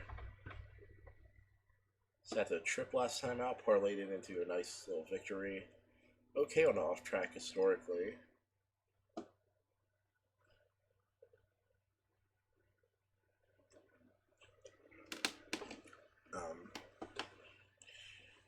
There's no reason he shouldn't be either better or similar to what he did last time out.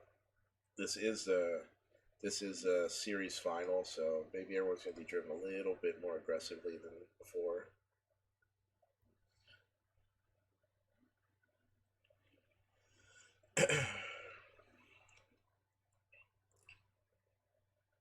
Interesting. The 2.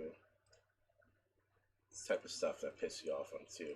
Fucker comes off the layoff. Kind of ho-hum.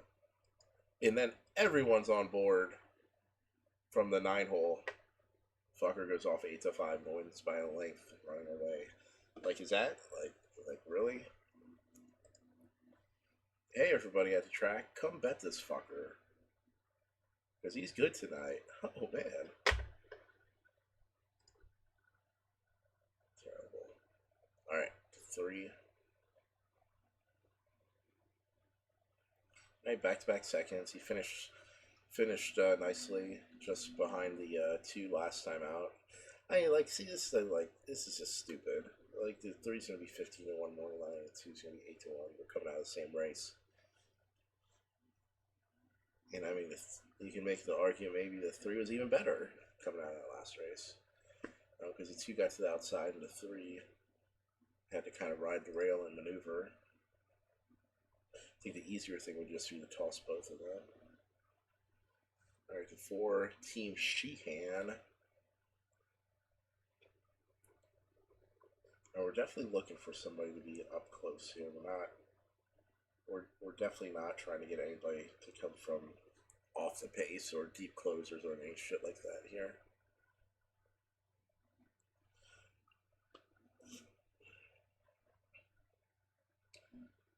So 4, we'll come back to him. The 5 with Rich Warren. These last 2 were okay. Doesn't show a ton on the off track. You know, both sides of the nut are good for off-track racing. Just hard to see him just really getting himself into the race. The 6 almost cut my hair.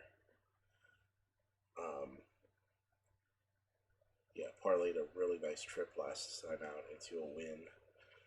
This is a talented horse.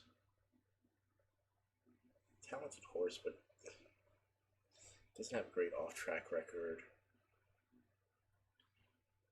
And I mean, he got a really, really good trip. A perfect trip to capitalize on. If he has to kind of struggle into it, it may be an issue. Regardless, I mean, he has speed to kind of go out there and run with him, so he could be thereabouts for sure. The 7 showed speed last race before quitting. Showed speed the race before and went gate to wire. Hearts, this field's just too good for him to just be able to open up a lead on, and that's what he needs to do to hold. I just don't think it's going to happen. The 8, oh, Rickababe.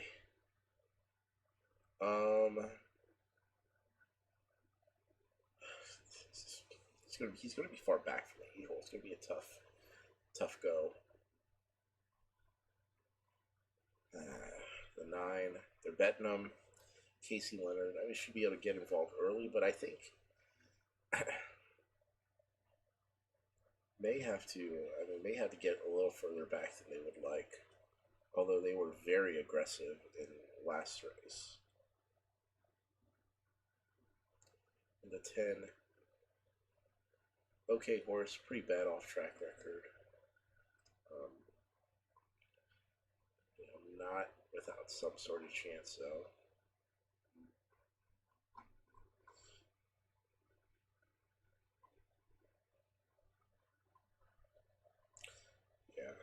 Yeah, I can't solve this puzzle. I'd like to, but I can't solve it.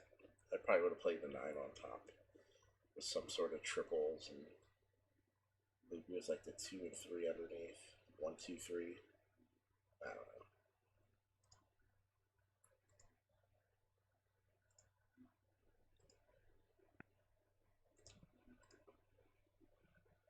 They're up and pacing, almost cut my hair going for the lead. Towards the inside, Lucky Crusader drives out. Those 2 fight for the early lead, would almost cut my hair taking the lead. Lucky Crusader racing second on the inside. Sir Rod's Dolly Cricket between horses. That's Major Legacy. 3 wide around the turn goes Trashy Tongue Talker. Then on the inside, Ricky Bobby settles in. They move by the opening quarter. Your leader, Major Legacy, up on the outside. Trashy Tongue Talker. Trashy Tongue Talker takes the lead. Major Legacy now second. Almost Cut My Hair third. Lucky Crusader fourth. Sir Rod's Dolly Cricket fifth. In sixth is Ricky Bobby, followed up by Old Swamp Master. Then to the outside, Pacific Stride. Uncle Si saving ground and advancing along the pylons. Et tu Brute at the end. They race by the half in 56 1/5. Second quarter, 27-1. Trashy Tongue Talker leads. Here comes Lucky Crusader driving up second. Towards the inside, Major Legacy is third. Locked in, no place to go. Almost Cut My Hair.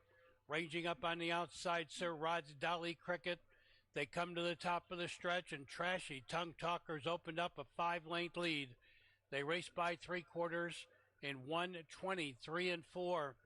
In the stretch, Trashy Tongue Talker, the leader by 6, driving up on the outside. Comes Sir Rod's Dolly Cricket. Lucky Crusader trying to re-rally between horses. Almost Cut My Hair looking for racing room. A 16th to go. Trashy Tongue Talker.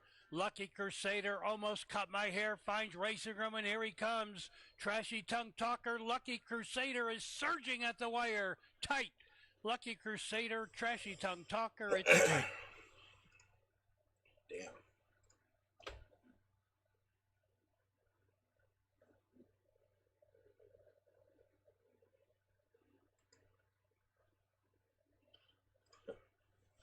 All right, let's go.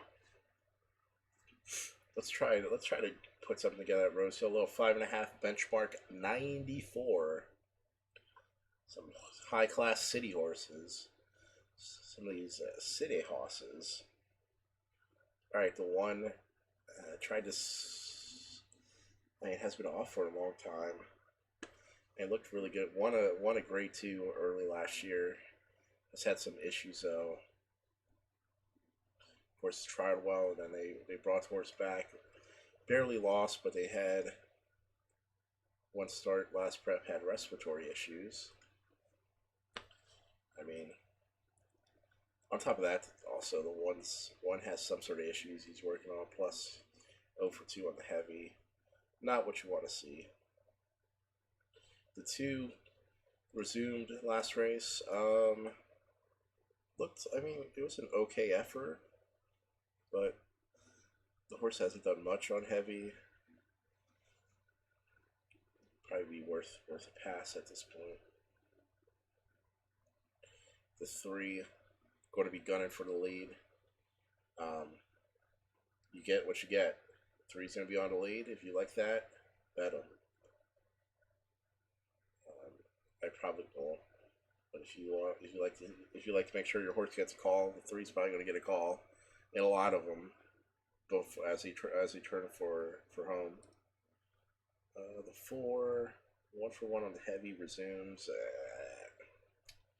What else we got here? 5. The deep closer has never been on heavy. Likes to get far back in the race. The thing is, like, look how deep these feel. Like, these are 15, 16 horse fields, and he comes into this race and it's a fucking 8 horse field. I mean, never raced on heavy. I mean, 38 to 1. Fuck. Why not? 6-7 scratch. That's the same thing we said yesterday with fucking Joseph Pride horse. We said why not, and he ran 1-2, 34 to 1 and 15 to 1. You know, we didn't box him because we're an idiot. All right, 6-7 scratch. 8 Karen McAvoy. Again, not on the heavy. Should be good on the heavy. Resumes off the layoff though. Last time he resumed, he didn't put in his best race. I think we'll pass because of that. 9, good heavy track record. Shows some races here. I mean, it's resuming off a layoff. I can't endorse here off a layoff resumption. Not for these connections, at least. The 10, some more speed. Just not going to be able to outrun him here.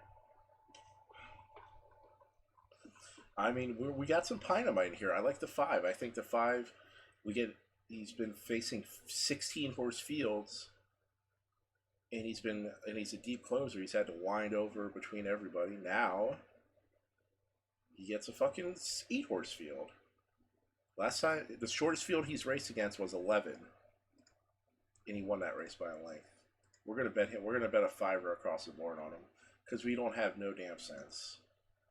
Dynamite warning. Let's go. Thrust. Let's get thrusty too. Let's get thrusty. All right.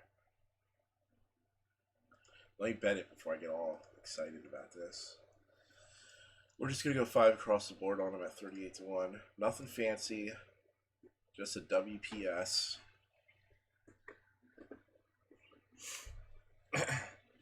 There you go. Hey, ECV, man. We missed you, man. We missed you. We as in me. We missed you. Spam that damn chat with Dynamite. Spam it!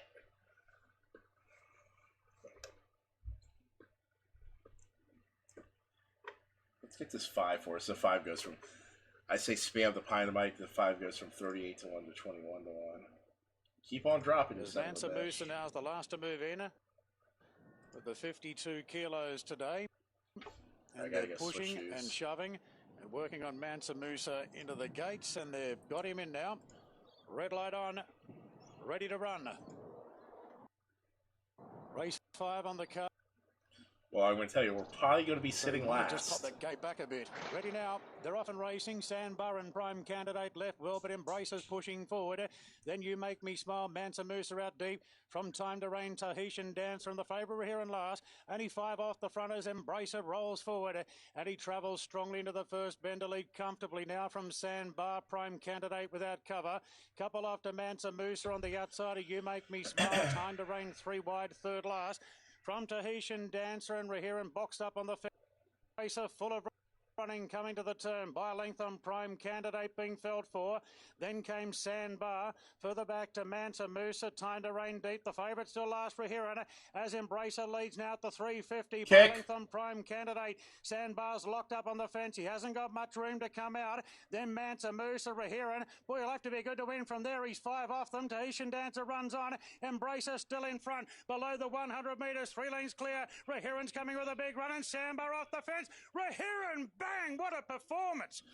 My goodness, what a finish there. The last 50 metres. Rahiran's gunned down Sandbar and Embracer tied up late for third. Then Prime Candidate, followed by... I mean, talk about insult to injury, man.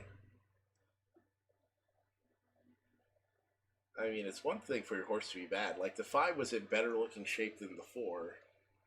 And the 4 came out and just beat them all to pieces. Oh, man.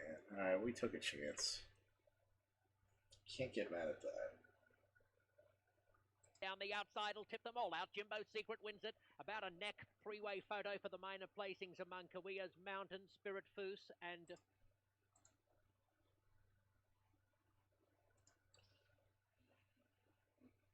He should be hard to hold out. 9, Madame Torio, Jump Run, you know what you're going to get. 3, Born to Rule, and 8 in Ginger Green. 6, 9, 3 and 8.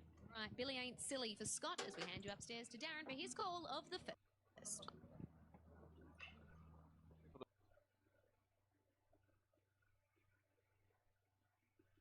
The first for the day. Welcome back, racegoers.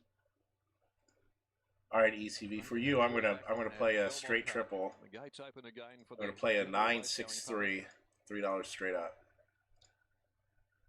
In goes Bumper Humper. I think his race. Ah, you got shut out. Set.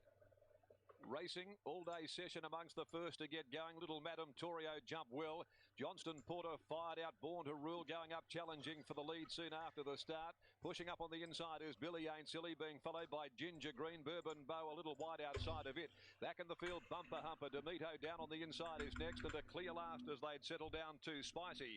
550 left to run, and the fleet-footed Madame Torio led the way, coming to the home turn by a length. Born to Rule is second. A length and a half all-day session, sitting wide on the outside of Billy Ain't Silly, who's working into the clear. A further 2 lengths, Bourbon Bow, Bumper Humper running on. At the 275, Born to Rule on the outside. Put the head in front. Now on the outside, all-day session runs on. Also there, Billy Ain't Silly. Well, they got the favorite here. He's out of the money. He's out of the super. On the outside, it's got its neck in front. They hit the line, diving back at it. Born to Rule. Born to Rule kicked again after all-day session. Looked as though it might have got it, but it's tight. Very tight here between all-day session, Born to Rule. Billy Ain't Silly between them from Madame Tour. Bumper Humper. In behind them then came Ginger Green, Demito with a gap, Bourbon Bow, Spicy back there last, all of the way as. No, they did beat the favorite though. They ran right on by that favorite. All right, Dubin. All right, here's one of the ones we like. 1 mile and 3/8. Little grade 3 action. Let's go. 6 is scratched. All right, we're going 1 mile and 3/8. All right, the 1. It's on a good track. All right, so the 1, 1.5 miles last night. Got back. I don't like the 1. I don't know why he's 7 to 2 either. 2. All right, couple good races. He loves the track. 5 wins and 9 starts. You know, likes to get going. I mean, look at it. I mean, how much more of a consistent horse he can get? He's never been like. In his last 6 starts, he's the farthest he's been from the winner is 2.5 lengths. And that's going 1 mile and 3/8 type distances. 92 is definitely playable. Of course, this is going 0 for 4 at the distance is a concern. All right, the 3, Larry Cassidy, an old vet, old crafty vet. Look at this, so 6.5, 7, 1.25 miles. Now they bump it up to the 1 mile 3/8. Patternistic, if you ask me. I mean, it's certainly worth a try. I don't like the 1 at all, and I don't think the 2's a winner. So keep on looking here. The 4. Those last 2 races are so horrible. I mean, with that said, these races back here were okay, but I think a 4 is a pass. The 5, stretching out to the 1 mile and 3/8. Maybe able to get it, but I mean, another Waller. Look, Chris Waller has a 3, 4, and 5. Probably has more in the race. 6 is scratched. The 7, 1.5 miles. Yeah, maybe likely to conduct it on the front end, but. Going to be hard pressed to hold on here. All right, the 8. Didn't look very good going 1.5 miles or 1.25 miles for that matter. 9. He's 1 going this distance, but it wasn't a very fast time. He kind of sat way back and just plucked him off late. That's his style, though. So I mean, he's kind of has 1 run. So thinking if they bunch up too much, you may be able to try that 1 run and try to nail them. The 10 has good speed, but this is a big class jump, and he doesn't get nearly enough weight off to really be consequential here. Yeah, I like the 3 a lot here, and 14 to 1 is really good odds. How good of odds? Well, I'm going to put in the next bullet just so I can put more money to bet him. That's confidence, baby.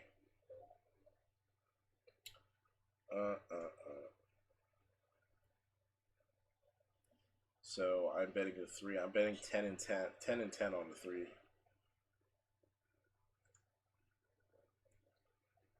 Chris Waller has horses 1 through 5 in this race. Ridiculous.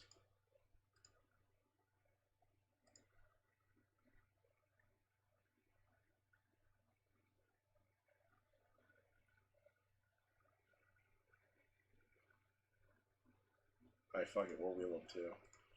Gonna go $1 exact to 3 all. Yeah, we got shut out of that bet. All in the gates That's okay. here and attended in with La Pulga.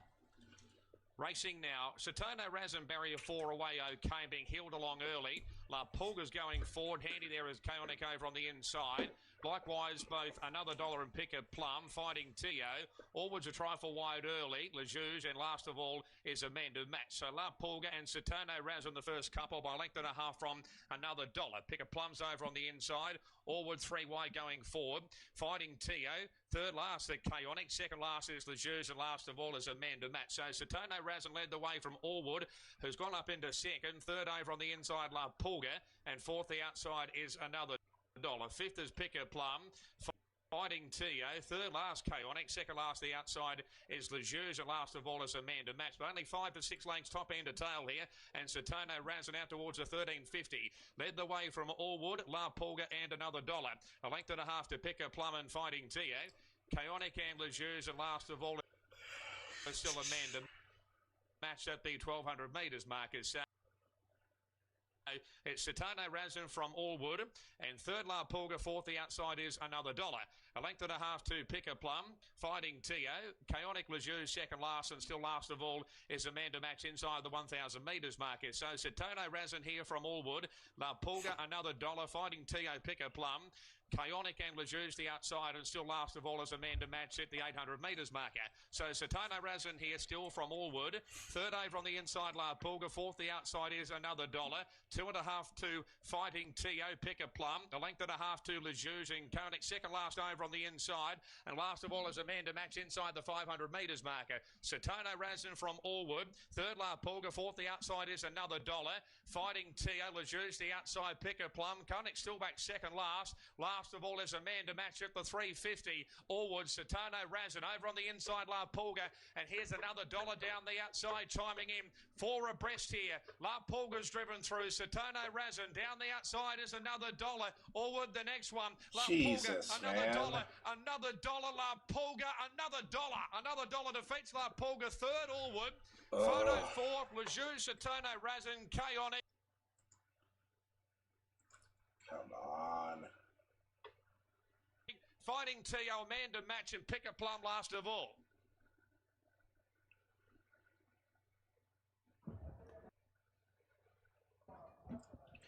So another victory, but 6 minus. So only once she's been out of the top 3 in 9 starts. She sat nice and handy to the speed, and she's done a really good job too. Damn it. They're up and pacing. Are You Terry, Party Bell, and over speeding driving out. From the outside, Thought-Provoking caught wide into the turn. Still further out, Carolyn Greer. They move around the first turn, 3 across the track, now 2 across the track. Your leader, Are You Terry, driving up on the outside to challenge Thought-Provoking, and it's Thought-Provoking taking the lead just as they reach the quarter. Are You Terry second, Party Bell third, out and going, Carolyn Greer fourth. Back to fifth is Over Speeding. Racing in sixth is Fox Valley Charlize. In seventh is Blue Gem, 2.5 lengths back to OK Jewel, and Magic Desire at the end after 3/8 of a mile. So, look at this fucking shit. Thought-Provoking leads on the outside. That's Carolyn Greer, and up and challenging second. Towards the inside, Are You Terry third. Party Bell is fourth. Getting set to pull out of fifth is Over Speeding. Nope, she stayed in. Now she's going to get shuffled as Blue Gem drives up. 29 and 2, half 57 flat. Midway around the turn, Thought-Provoking still has her head in front. Jesus, fucking Christ, Are You Terry made a break. It's Thought-Provoking holding firm. Carolyn Greer right alongside in second, to the outside, Party Bell third. Inside, Over Speeding, no place to go fourth.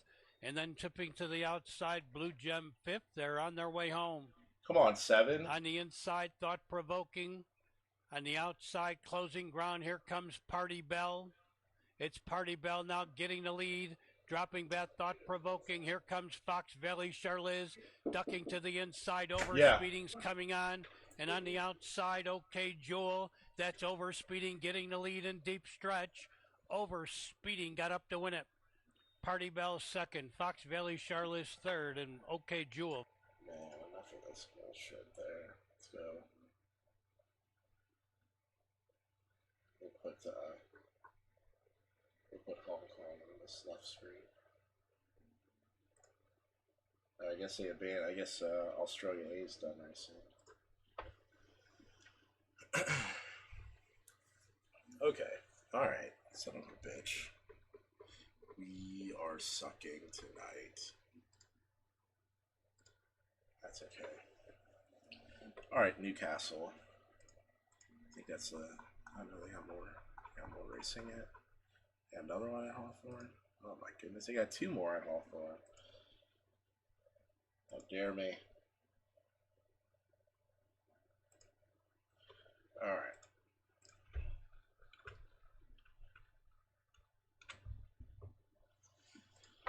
Who's been getting the win so far today at Newcastle?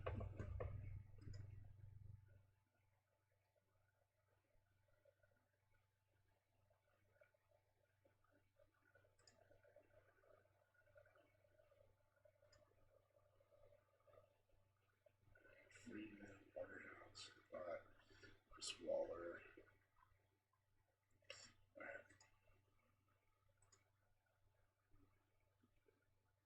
Alright, let's go to the hand-captain screen. Alright. 3, 4, 6, 11 scratch. 7 furlong, class 2 on the good track. Alright, 1's a closer. Came from 2 outside posts. His last 2. And he's finishing the money in his last 5 for 5. And the money in his last 5. Okay. Gets the highway for his troubles. 2. CDH Graham is riding. 2 for 2 at the track. 2 races back in April. Good efforts.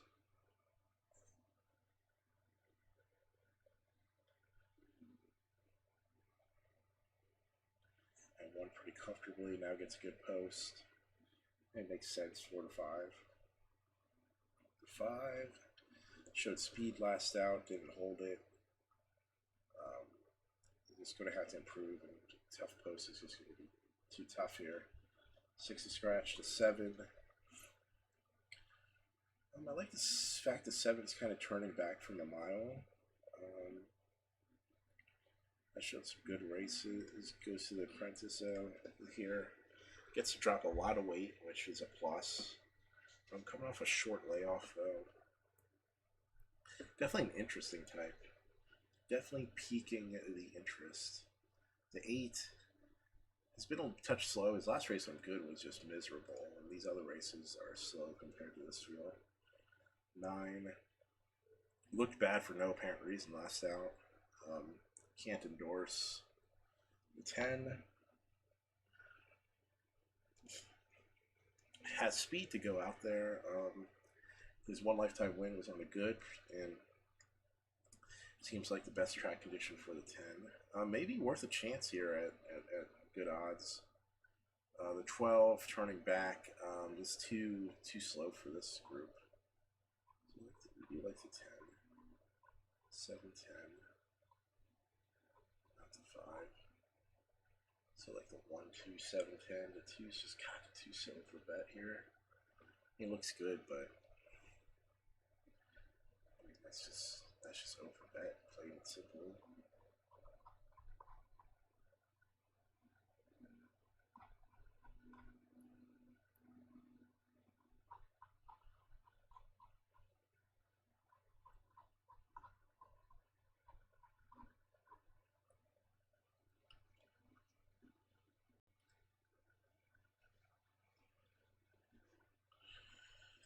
All right, we're gonna try a little. I'm gonna try a little price here. We're gonna play 7-10. 7-10 with the 1, 2, 7, 10. The exacta.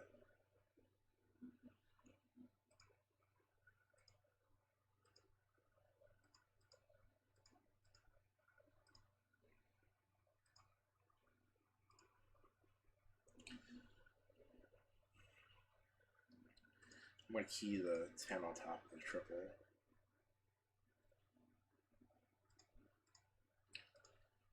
10 with the 1-2-7.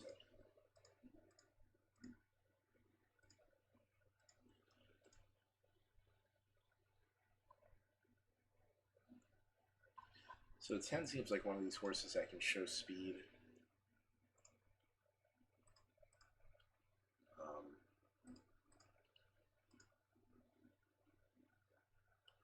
And that they'll leave him alone. You know, my gut says the 7 may kind of rush to the lead, or be on the lead, or second, or just off the lead, and they'll forget about him. John Carlton Cup. Set to go. Takes it back, they're away. Madam Legend left brilliantly, straight to the front. Going into second spot is Bravio. High Court's third, but deep and restraining back to try and slot in. I Am a Country Boy and Dummy Run have gone past it. So High Court settles fifth, one off the fence. And then on the rail is V Double. 2 lengths away to Mercury, and last of all is Bailey. So CJ Graham's allowed to dictate the race untroubled here on Madam Legend. Leads by length and tail. Second, Bravio. Third, I Am a Country Boy. Dummy Runners fourth. Then followed by the inside V Double. The outside is High Court. 2 to Mercury and a length and a half to Bailey's last of all. 700 left to run. Madam Legend. Well, at this stage, no excuses. Had a cheap run in the van, leads by a length. Bravio second, I'm a Country Boy third, Dummy Runners fourth, no change. V Double next, and then followed by High Court. Mercury's about to circle. It will be the widest when they straighten up, with about 5 lengths to make up, and last is Bailey's. Top of the straight, 400 left to run. Madam Legend kicked away, leads by 2 now. Get up, 10. The Country Boy, then Bravio. Mercury's working home, then High Court and Bailey's. It's Madam Legend. 200 metres left to run from I Am a Country Boy. Mercury's running on late, then Dummy Run, but Madam Legend's clear, and Madam Legend's going to win for a soft victory here. CJ Graham just racked them and stacked them and got away. Madam Legend won it by 3. I'm a Country Boy second. Photos the minors. Mercury, Bailey's and Dummy Run. They're all there. Then Bravio, V Double, and High Court. We just couldn't get rid of. Number 2, Madam Legend. We couldn't knock that 2 off the pedestal there. It was really frustrating because clearly there was no speed in that race, and then the 2 just was just allowed to conduct it. And I really figured the 10 was going to try and at least, be first or second there.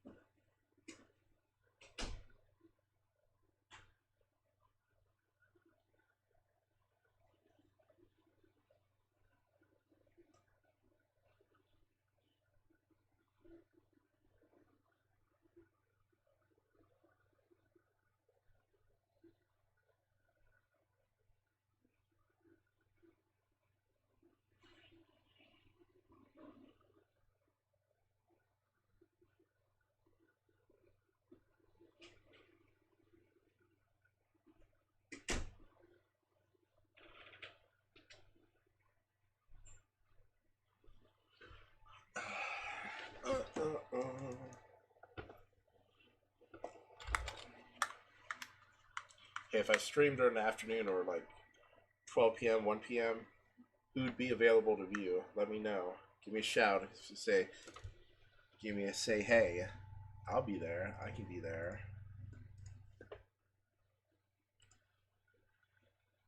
I am Spartacus. Alright, let's handicap. Let's do this handicapping thing here. Hawthorne's 14th. Series consolation. What can they do here?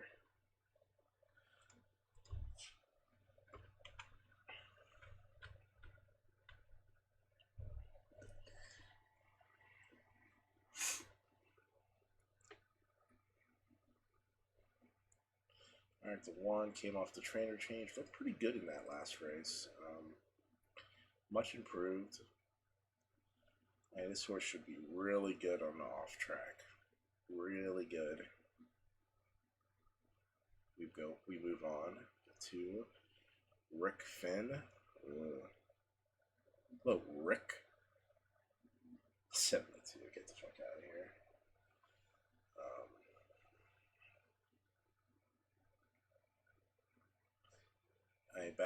Back when Balmoral was a thing, Rick Finn was unplayable. Like, you couldn't fucking bet that guy. And now, like, the driving colony's so bad at Hawthorne, like he's allowed to win races and not be a fucking idiot.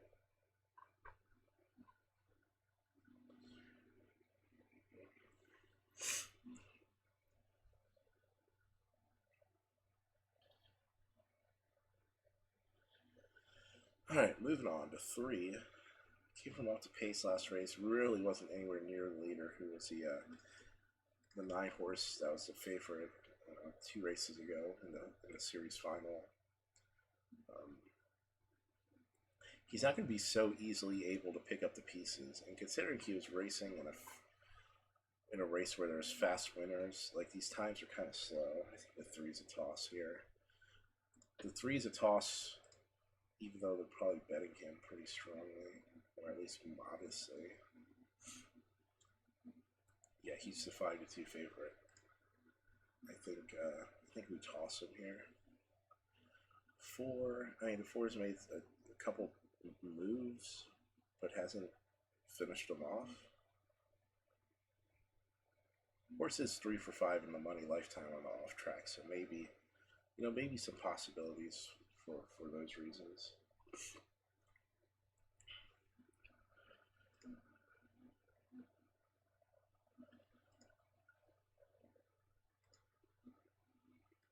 Butthead roll. What is up, my friend? You don't have to donate $1 million. 1 million pennies is perfectly fine too.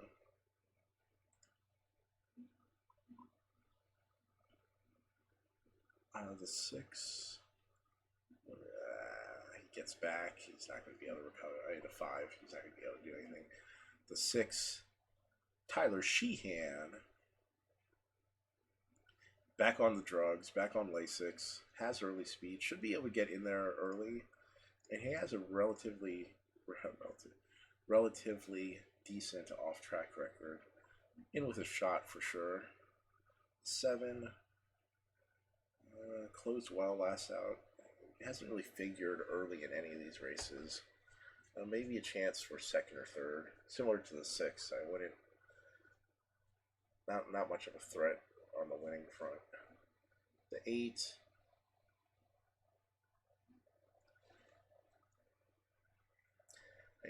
had a big close last race, but just doesn't seem to get around well at Hawthorne. Interestingly enough, his two off-track races at Cal Expo are pretty good. That he shows on the program. I mean, maybe worth a try there. Maybe worth a little bit of a try there. The 9, probably just never going to get into the race. I don't see him making an aggressive move to get himself involved. Poor off-track record, also. And the 10,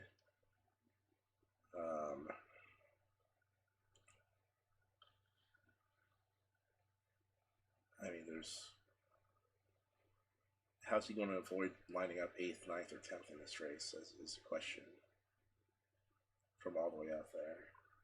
7-2 is a tough sell. I just can't see him getting, involved in the early going.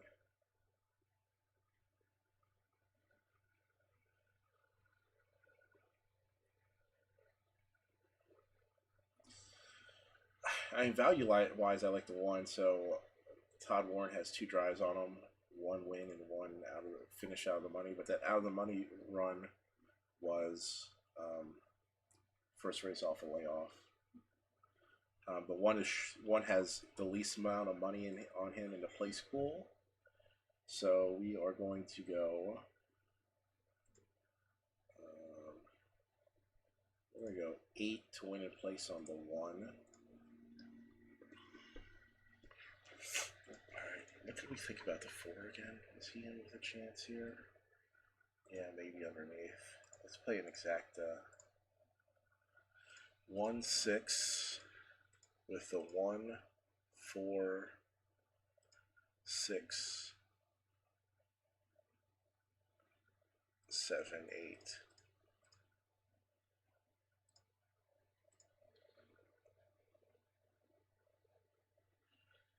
Yeah. Yeah. See if we can get that bad boy in there. Get this one to leave the gate pretty well, and I'll be happy.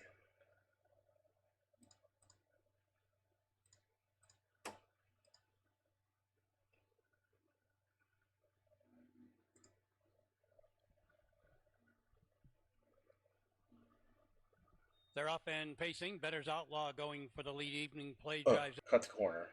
Fourth. There you go. Skip ahead and have the one cut the fifth, corner. Sheriff Coffee. In sixth, Gabe Henry. I Dreamed a Dream. Seventh and eighth position, Skyway Grand Slam. You can stop the race here. Just keep that one up top. Burn and Party's Jet at the end. They move on to the backstretch and to the quarter. Your leader, Regina Beach. They went no by moves. the quarter, 29. Nobody. Fifth.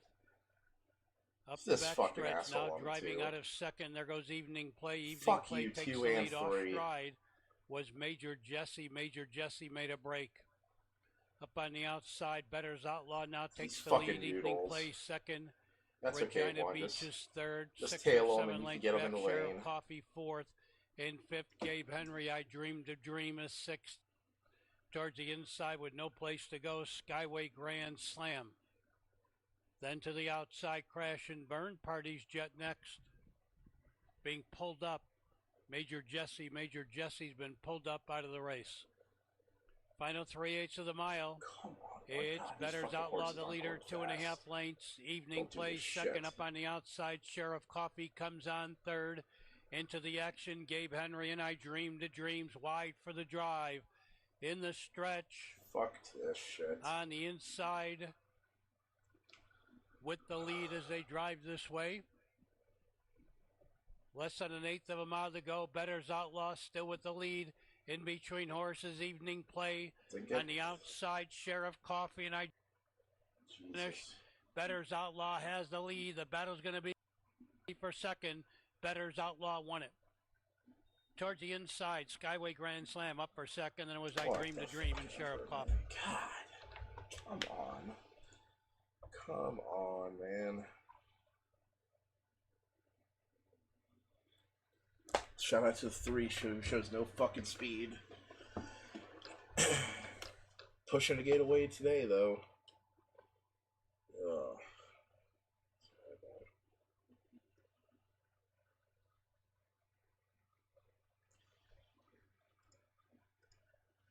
Yeah, one fucking puked all over himself.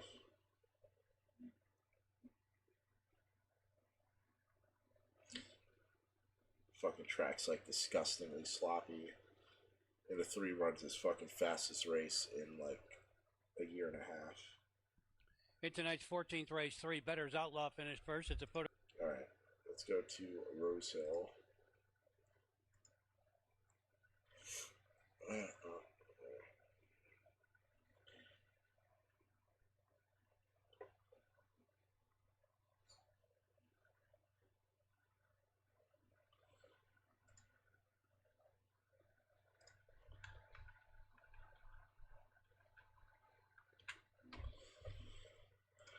Alright, Rose Hill, we're going 1.25 miles.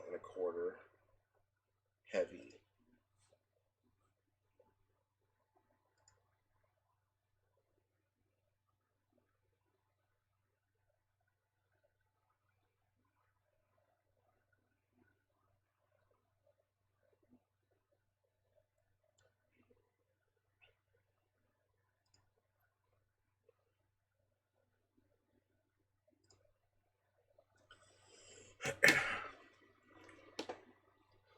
I mean, if it's truly heavy, hard to go against a 1. He has 8 wins and 13 starts on the heavy, including his last 2.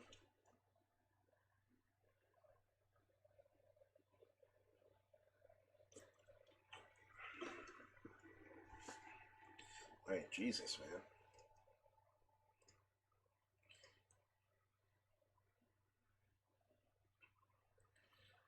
So what do we got? 2 coming out of the same race as the 1 last time.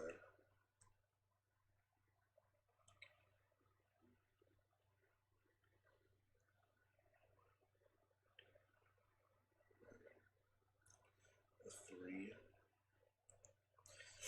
3. First up, last race was his first start of the season. 9th of 12, closing late. Not bad. I mean, this horse has good stats on heavy. I mean, he's definitely the 3's definitely in. 3's in with a big chance here.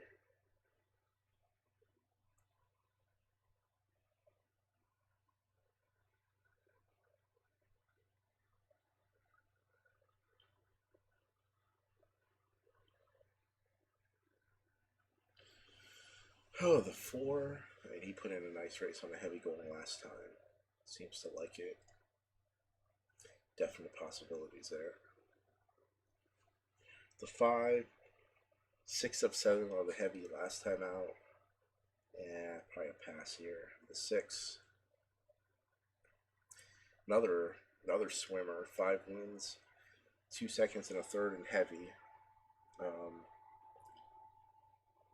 New Zealand runner too. Yeah, he's worth a go, man. I think the 7's a toss here. 8 and 9 are scratch. Anyone else with like really good heavy form? 10, 11, 12. 12's okay on the super heavy. German bred makes sense. Probably a little overbet though.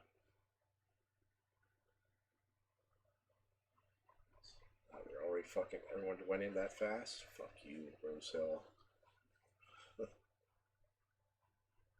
Yeah, we aren't going to get a bet in. It's going to be an interesting race to watch, though. Dawdlers out of the gate, Paths of Glory, and right out the back early is Mongolian Wolf, and Big Duke jumped particularly well. So did Sully, and Sully's looking for the early lead here in Goran Wu. Go forward. Karzov's got a prime position. So's Big Duke, who's going to settle 5th on the rails. Then came Attention Run next in the black hat. Further back to Frankly Awesome. 60s Groove in the running line. Primitivo quite a bit deep. Just looking to slip in here as they turn to the back, and does so Primitivo on the outside of Paths of Glory. Then came the Lord Mayor and Mongolian Wolf after the average starts last of all. So Sully's going to take it up. He's a bit greyer these days. Hasn't been in Sydney for a while, and Sully is the front runner from Wu Gok, who just parks back now. Hieronymus just took a bit of a tug there on Wu Gok as they're getting along okay too. Favourite Attention Run just shouting Frankly Awesome. Further back to 60s Grooves, Paths of Glory. Further back to Primitivo, Mongolian Wolf, and the Lord Mayor last about 14 off the lead. So Sully is the pilot. Leading the back straight down the side. Sully in front by 3/4 to Wu Gok. A length and a half then to Big Duke. Railing hard. Then came Here and Gore. Further back then to Cars Off on the outside of Frankly Awesome. Now Primitivo moves up 3 wide, starting a run.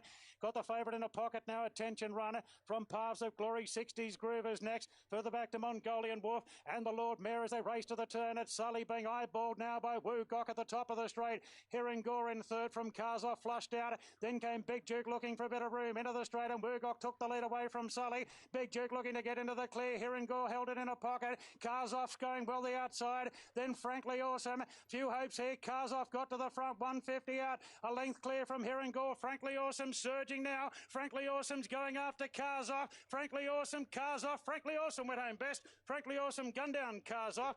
Charging at the end, 60s Groove, and that photo for segment, I'd say it's just missed. Then came the Lord Mayor from Here and Gore.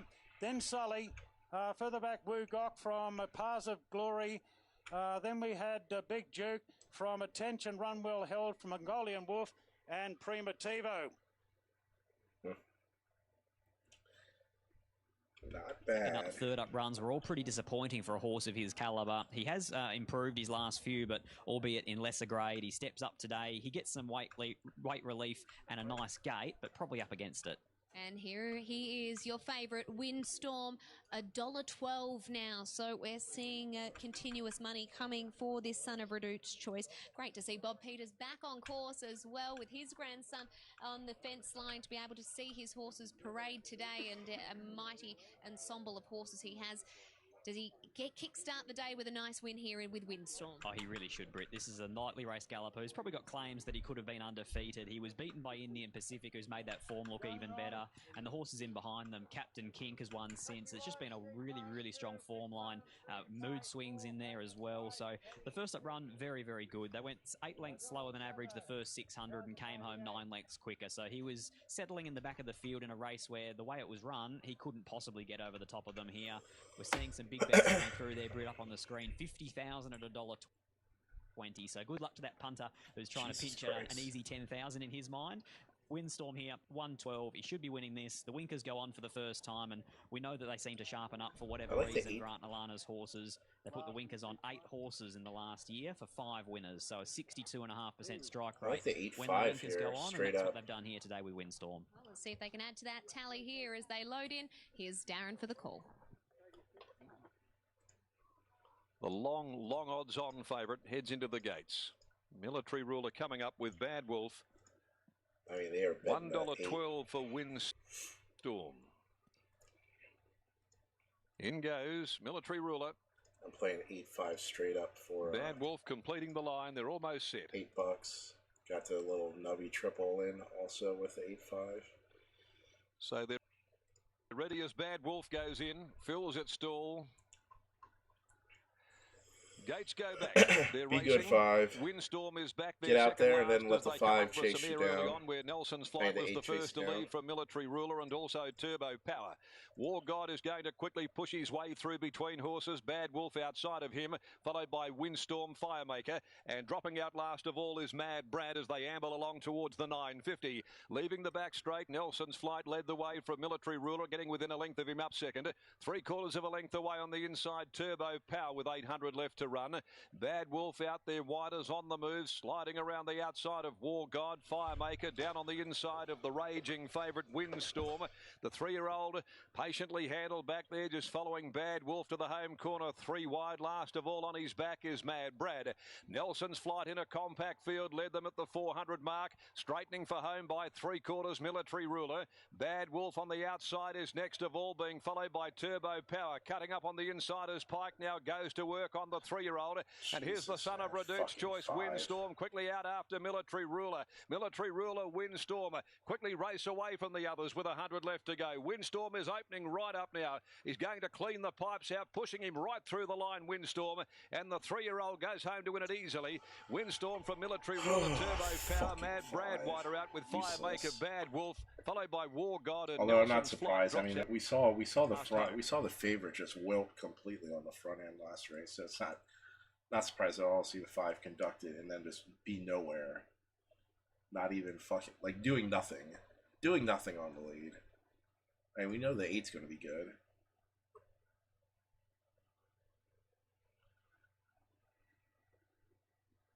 All right.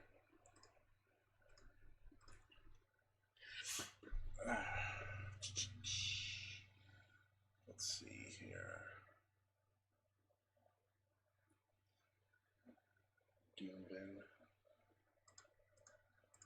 Maybe we'll take a look at Hawthorne right quick.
Playing a little super at Hawthorne. I think the 10. I think the 10 can nab this race from the outside. Playing 10 with 7, with 1-2, with a 1-2, 6, 8, 9 in the super.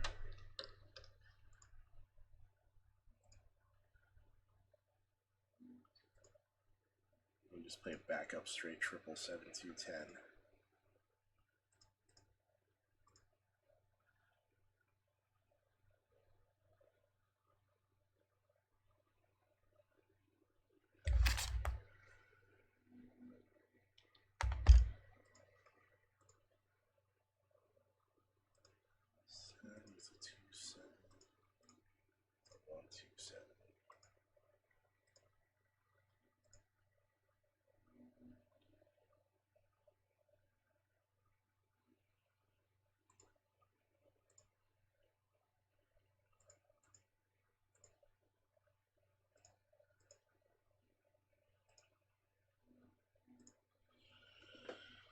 Okay, who do we gotta do, man? Sweet Tooth, you like a 6, 7, 8? And an 8 to win in place here. Alright.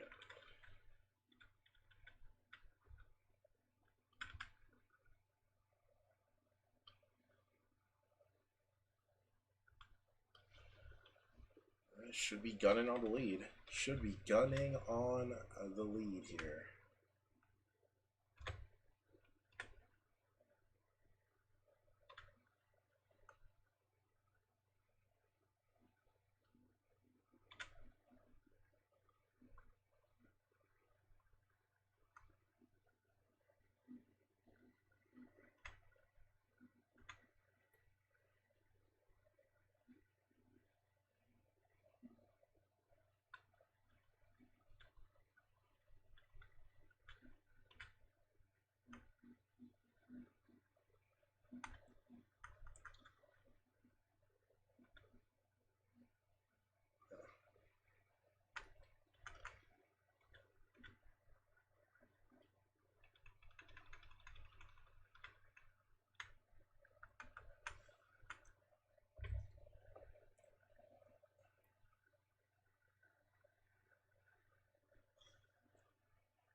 Man, I'm taking a big chance here. This trainer on the 3, way too much of a possibility to be like outright 99 to 1. I'm gonna go 3 to win and show on the 3 horse at Doomben if I can get it in.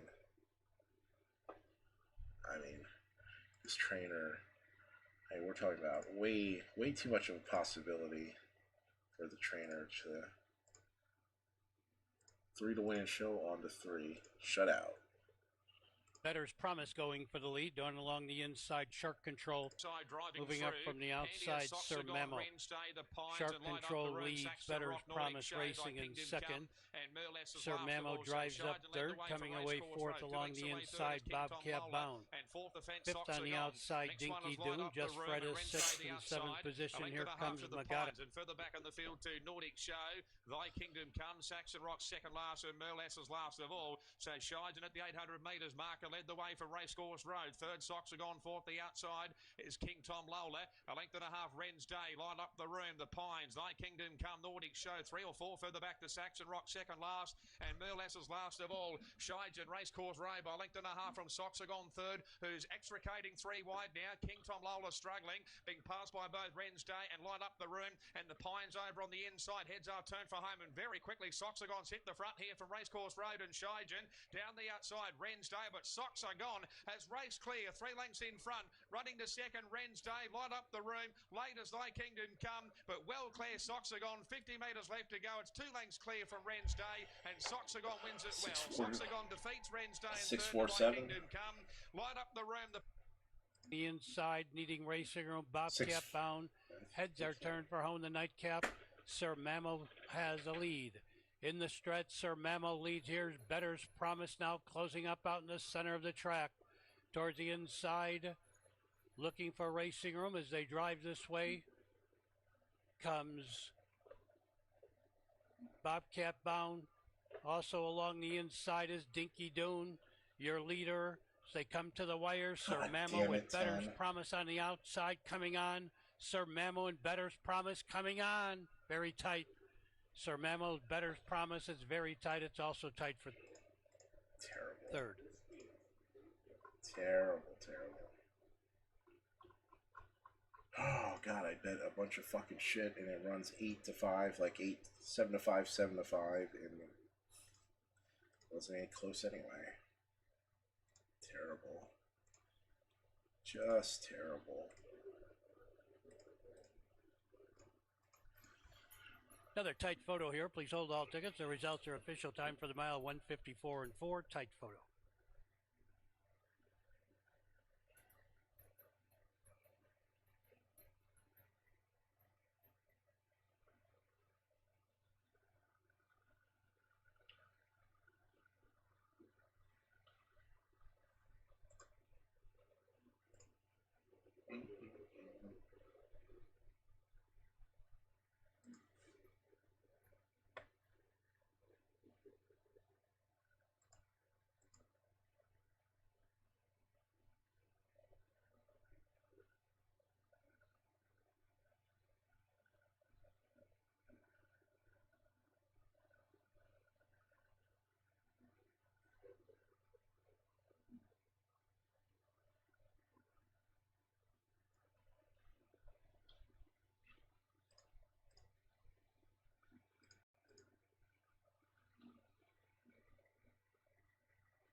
Alright, we gotta get something together at.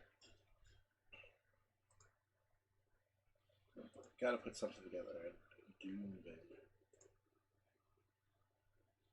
I mean, at Newcastle. Alright. Switch this up. Go here. Go here. We can close this bullshittery at Hawthorne. Not even in the ballpark there tonight.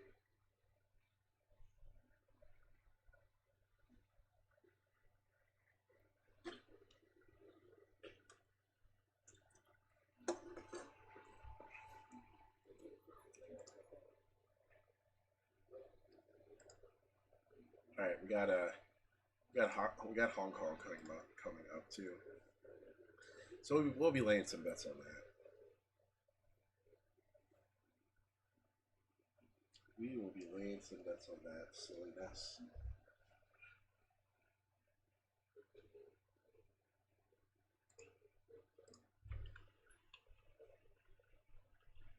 Alright. Newcastle. What happened last race at Newcastle?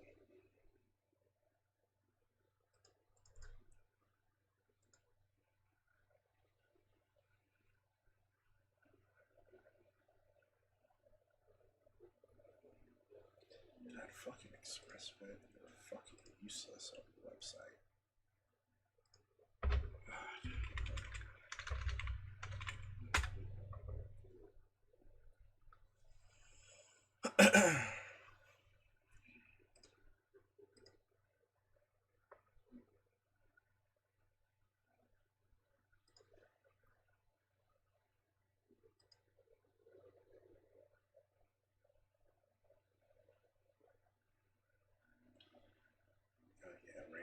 Basically ran 2:8:10 around the track. Had an idea of what was worthwhile there, but we didn't capitalize. Alright. We got Maiden, 6 furlongs. Large field. Let's do this. One. Coming off some trials. It hasn't been around since January, which was like a stakes maiden race. Ran 6th as a favorite.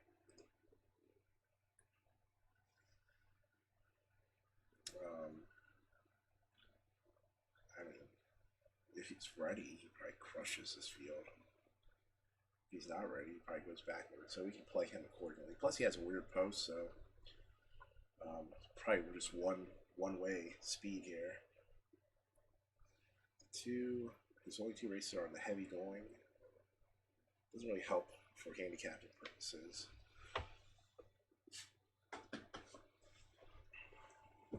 Probably in with probably in with some sort of chance.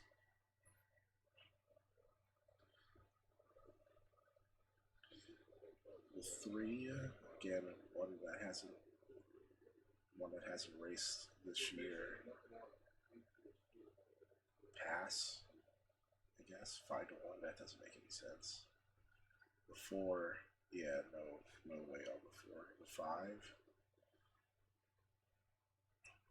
Kind of settled back in the race and then came up late to get a piece. Second at 7-2.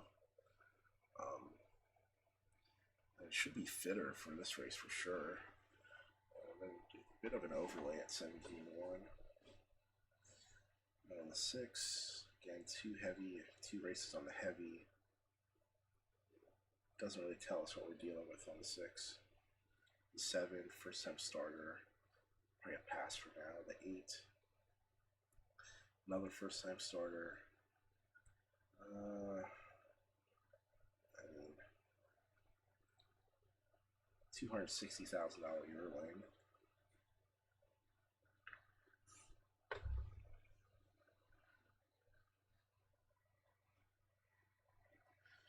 And 36-1. And gets the 1 hole.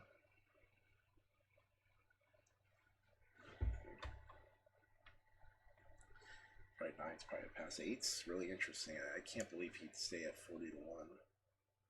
Unless he just looked absolutely miserable on the racetrack. 12's a pass, so 13 probably a pass too. 14, no. 15, no.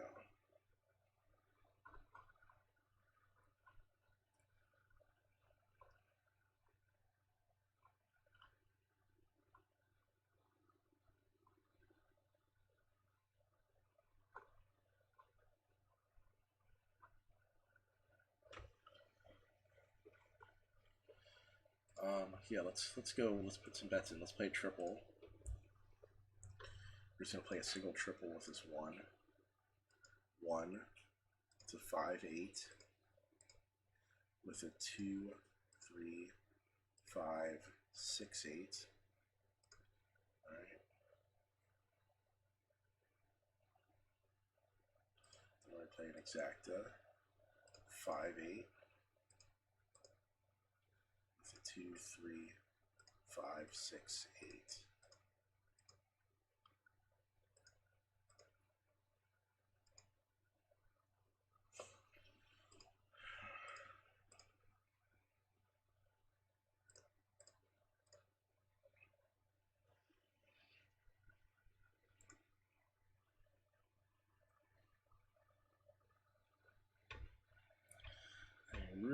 Really no reason whatsoever for this 8 to be so long.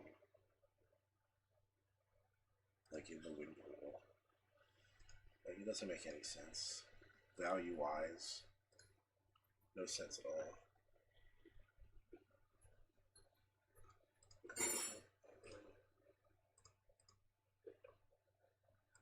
All right, they're just about all locked and loaded. Let's head to Mitch. Here's race 6. Have to come up, Mado. Pretty strong maiden this. $2.80 AC Bow.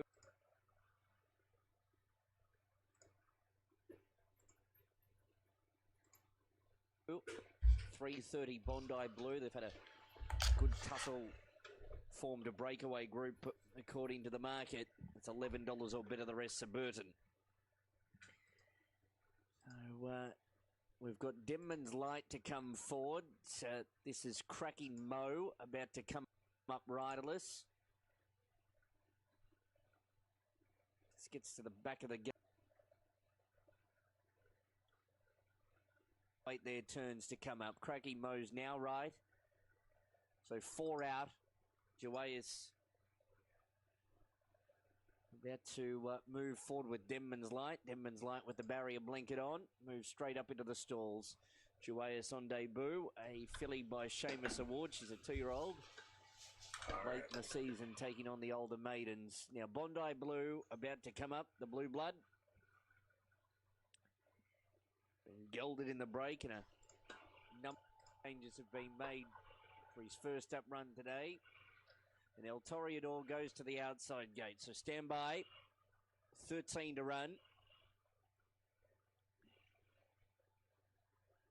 The lights are on. Gates are back. They're away. And out deep on the track, Mo was the first one into stride from Sam Spade and Honey Go Lightly. The widest AC Bows pressing forward and will go and tackle the leaders shortly. Joaya settles down 5th and El Toreador caught wide gets to 6th. Bondi Blue behind those also deep. In the centre is AC Dynasty and Denman's Light is up there, then followed by Heads Will Roll, and next is Suburban, a length and a half away to Olympic Gaze, and last is Creeping down the side of the track. Cracking Mower half clear from AC Bow, a length away Honey Go Lightly in the slipstream of the leading pair third. 1 length Sam Spade, El Toreador, Duais, then followed AC Dynasty. Bondi Blue will be pretty wide, then followed Denman's Light. Behind those next is Burton trying to run on at the 350. AC Bow took a slender lead from Cracking Mo. Sam Spade the rail. Honey Go Lightly trying to close off. Then Burton and Duais, and then followed Heads Will Roll. Sam Spade and Cracking Mo. AC Bow can't go on with it now. It's Sam Spade just in front of Cracking Mo. Duais late, but Oh Sam my Spade, goodness, man! Sam Come on. Spade beats Duais or Cracking Mo. It's a photo for Burton or Honey Go Lightly, then AC Bombs Bow, away there. Paced up the straight. Next in was Heads Will Roll in Olympic Gaze. Bondi Blue was next in, was back and wide and never really got into it. AC Dynasty, Denman's Light. Next in was Creeping, and El Toreador last in. 2-13-14. Number 2, Sam Spade, paid $20.10 a place, $3.90. Good win there. Blinkers on for the first time.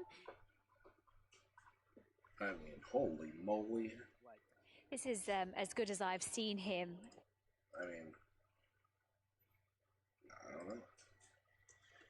That was a big pile of long shot. Big pile. All right, let's see what Hong Kong has in store for us. They're going a mile.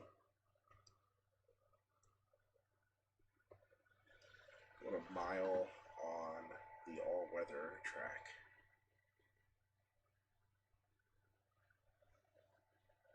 Let's see who's worth a crap.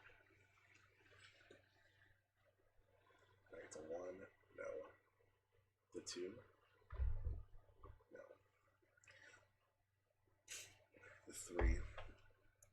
Now, the 3 is real interesting because 3 is real interesting here.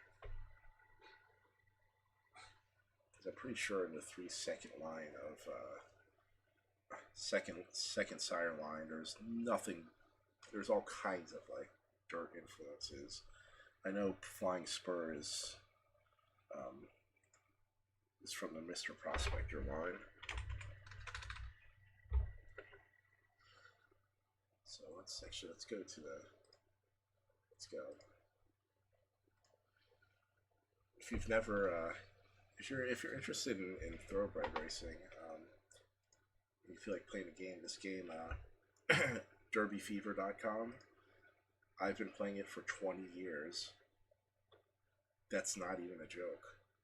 I started playing it when I was 14, and I'm 35 now, so 21 years. Anyways, it helps you understand breeding pretty well, to be perfectly honest. Like, I didn't know anything about thoroughbred breeding until I started playing this game. Of course, I didn't know much about anything in general. I was 14 damn years old, so. So yeah, Dane Hill out of Mr. Prospector there is Flying Spur. So.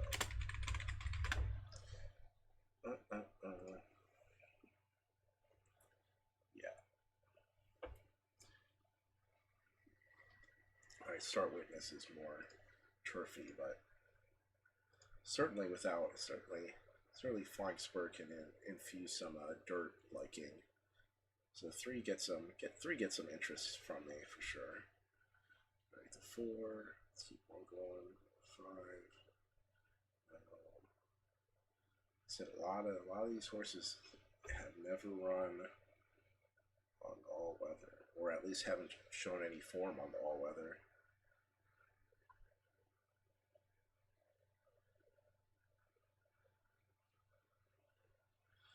Ten, 310.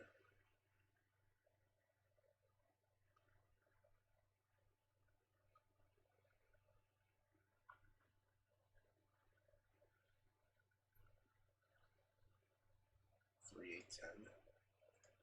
Box, play that in the Quinella.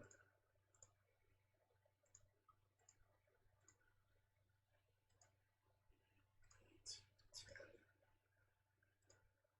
10. And you know what? We're gonna put our money where our mouth is on this on this breeding on the 3-horse.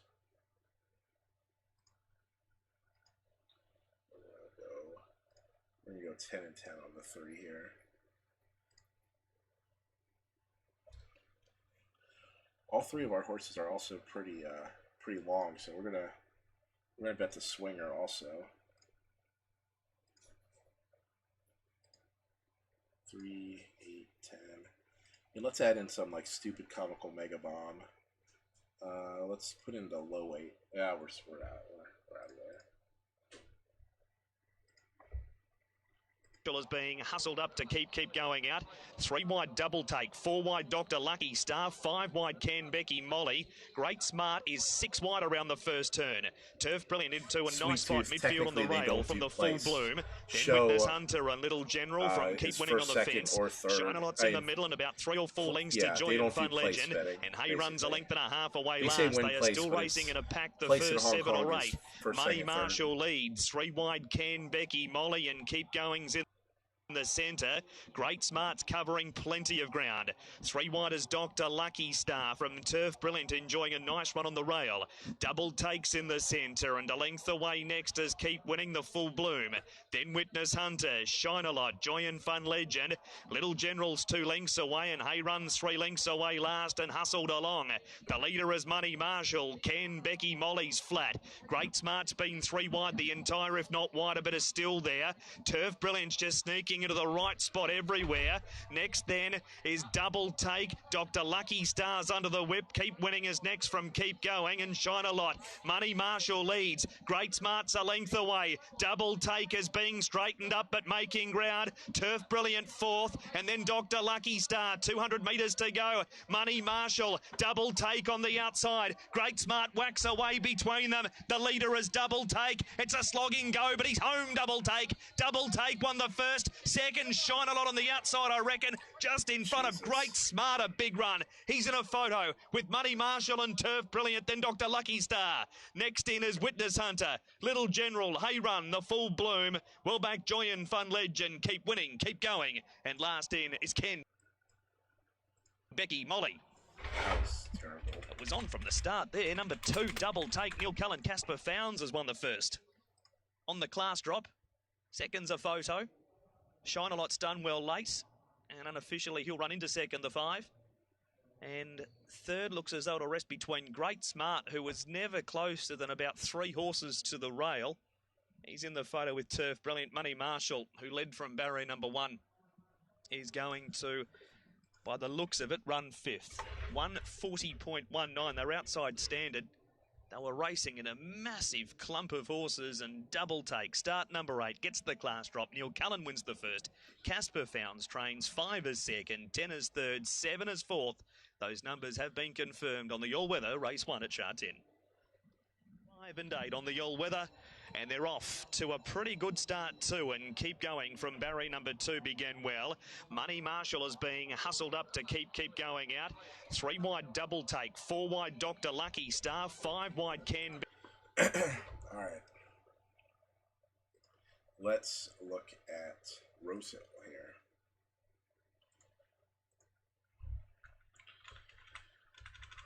All right. Little sprint stakes race here. All right.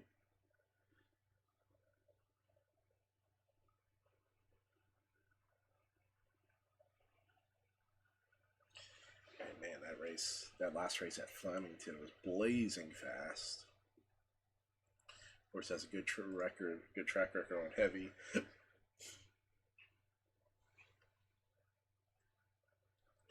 2, not as good on the heavy going. 3.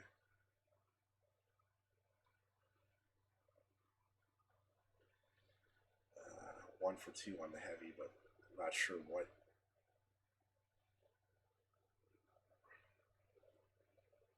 Not sure what he's going to do on the sprint. Definitely not a winning type, but maybe in there for a piece underneath. 4, 2 of 3 on the heavy. Again, all these Chris Waller horses.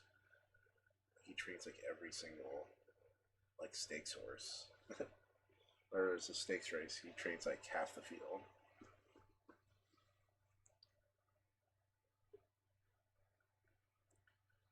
6 and 7 are scratched. 8. Nice. Gets to drop a lot of weight. His last 2 have been really good. I think 13 of 17 in the money in his career. Hasn't had a problem with outside posts. Gets Tommy Berry. He has every reason to be thereabouts. 5-2 makes sense. The 9 horse, his sprint's probably going to be a touch short for him. The 11, really the old lightweights. Not a fan of the 11. The 12.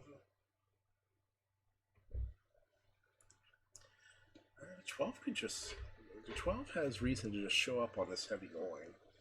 And gets to drop a ton of weight. 2 for 2 on the heavy. Breeding definitely says heavy's okay.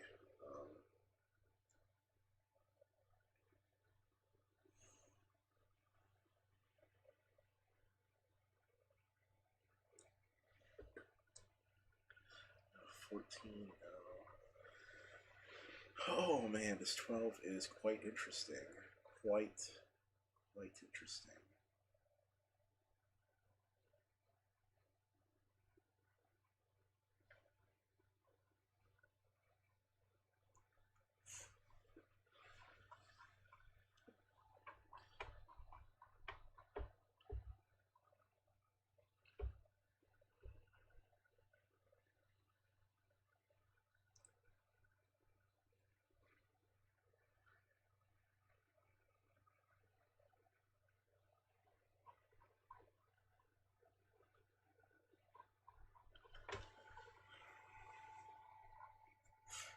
Oh man, okay.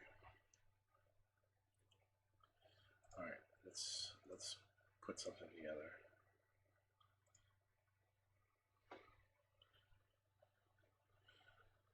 Alright, a 12 is a good looking bomb here.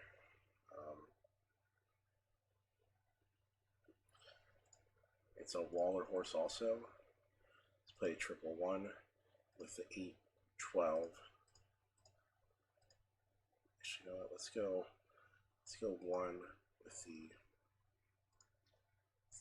3-12 with the 3-4-5 8-12 for $1.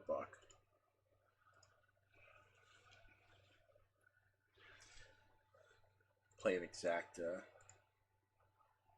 12 with a 1 3 4 5 8.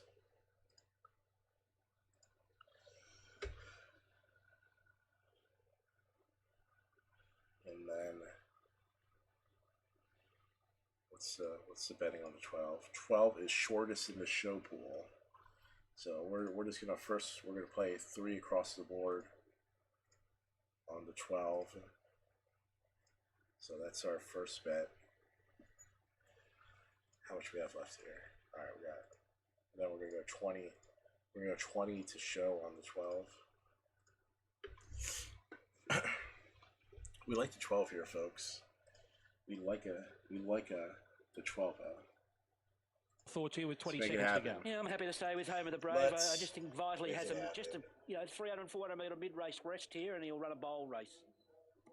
Order again's gone up. Mushareb about to come up. Tory Joy. Sambro's gone in. He's got that yellow blindfold on. And the jockey, McDonald, is about to jump back aboard. McDonald sits on 99.5 wins in the metropolitan area for the season, trying to crack the ton. And there he is jumping on the blindfolded Sambro now. Musharraf comes up. Here's Darren for the Civic Stakes at listed level. Prominently ridden. Drawn the outside, Tory Joy goes in. So they're locked and loaded now. Stand by for a break. Civic Stakes over 1350 metres. We're waiting on the all clear. Although one's being unloaded here. Deal Maker, they've got to refit the blinkers here on the Deal Maker. So that's the issue there with Deal Maker. The blinkers have loosened. So a very slight delay. Of course, a last start winner, Deal Maker, over a mile at Randwick. It all fell into place that day, and he swooped down the outside to beat Sambro. Of course, he beat Sambro's been pretty well supported today. Home of the Brave had a good jump out in Melbourne leading up to this. Third to great again the last time he ran down the straight 6 at Flemington. Kieran McAvoy partners Home of the Brave today. Kieran pulled off a perfect ride to win the Stayers Cup on Sweet Thomas earlier on. So they're just working on the adjustment of the blinkers here for Deal Maker. Chris Waller with 5 runners in the race. Was going to be 6, but sure knee scratched this morning. We got Crack Me Up back to Sydney now. Ran well first up here in town. And over the longer trip today, where he's been twice a winner in the past. Tim Clark aboard Crack Me Up, and he's been subject of good wagering today as well. So, Deal Maker being reloaded. So the blinkers have been fitted to the satisfaction of all there. So Deal Maker's back in the gates. The red light is on. And we're ready for a start. Ego 12. Waiting on the all clear. Stand by. Racing down the Civic Stakes, and Home of the Brave jumped out well, Outrageous, and Trumbull nicely into stride the outside. And he's up running third early. Tory Joy's coming across. Well, it'll be easy the spot to 12. The 12 is a big field break. from the wide draw, and Home of the Brave's going to lead from Outrageous. Tory Joy got to third. Trumbull settles in fourth.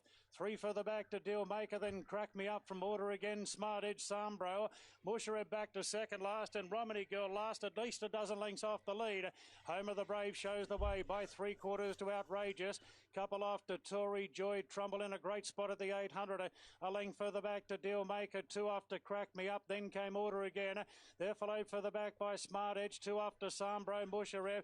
Romany Girls along last. 600 metres to run. Home of the Brave still travels from Outrageous. Tory Joy's pulling out. Deal Maker gets going a long way out. And Trumbull keeping his powder dry back on the inside, waiting for the runs. 2 further back. Well, we're going widest also. Home of the Brave shows the way. Trumbull is scraping paint going after him. Outrageous the outside. Outrageous, Home of the Brave, and Trumbull up the inside. Order again's coming off heels. Deal Maker 1 pace. Trumbull got to the front now at the 150. And Trumbull got 2 lengths clear from order again. And then came Deal Maker. It's all fallen into place today for Trumbull. And away he goes to beat order again and Deal Maker. Home of the Brave 4th. Then came Outrageous from Sambro. Tory Joy, Smart Edge, Romany Girl, Crack Me Up, and Musharraf and Kim War. There you go. Positive.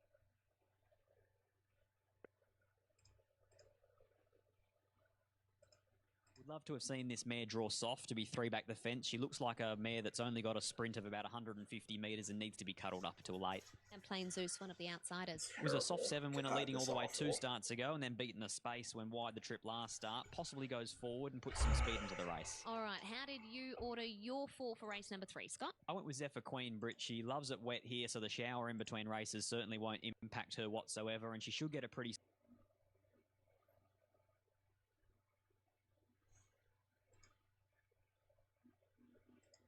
soft lead. Her on top, number 2 from 6, Beat the Bell, who gets big weight relief for only being beaten 3.5 lengths, 3 starts. $18, big price for a horse that's in form. 2, 6, 3 and 5. All right, Scott with Zephyr Queen, and she has bounced out of that last start second behind the scenes as well, so expecting a good showing from her out in front. All right, let's hand you upstairs to Darren for his call of race number 3. Gates for Alan Kennedy, who won the first this afternoon. All-day session getting home at big odds. Up goes Playing Zeus into the line. We wait now for 1 Point Lady and also Bruce Almighty to complete the line for the Tab Touch West Speed Platinum Handicap. Zephyr Queen runs the favourite.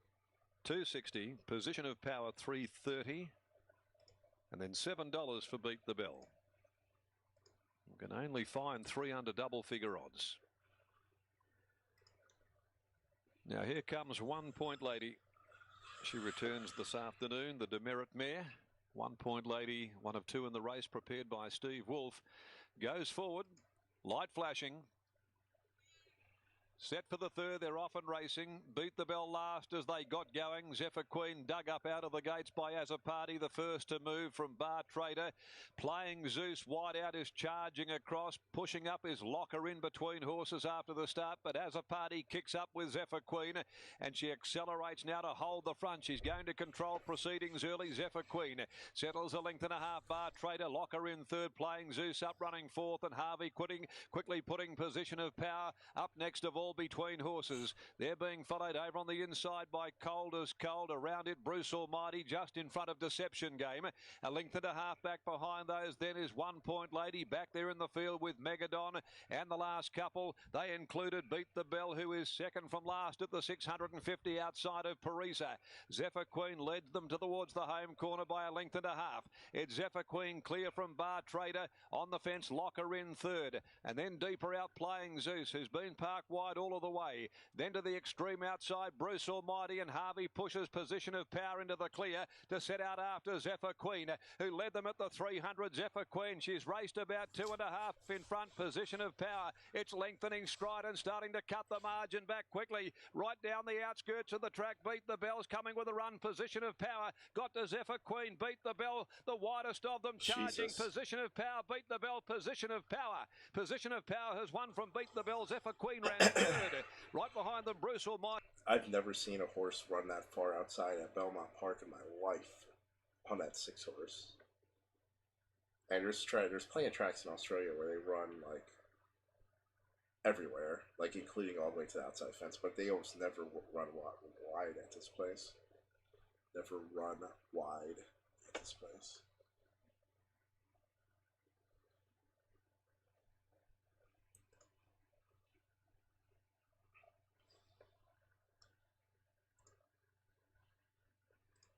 Alright, Doombin. What do we have here?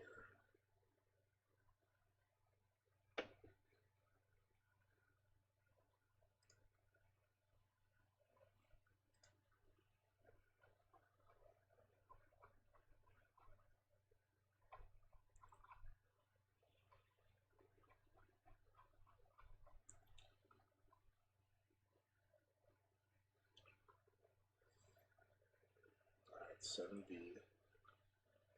Open.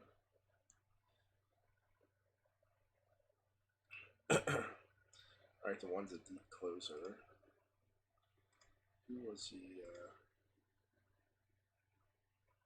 who won last race at B?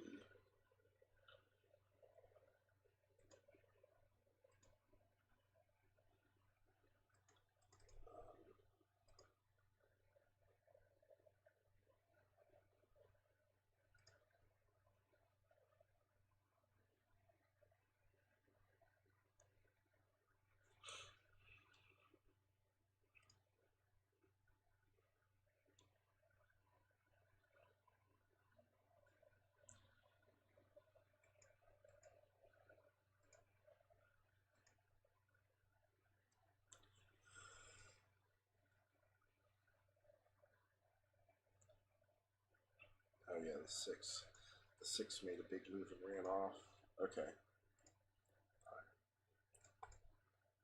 Alright. That's a favorite. Alright, so I got the 1. Stretching out to the 6 3/4. Last 2 races have been okay. Man, horses are getting so far back.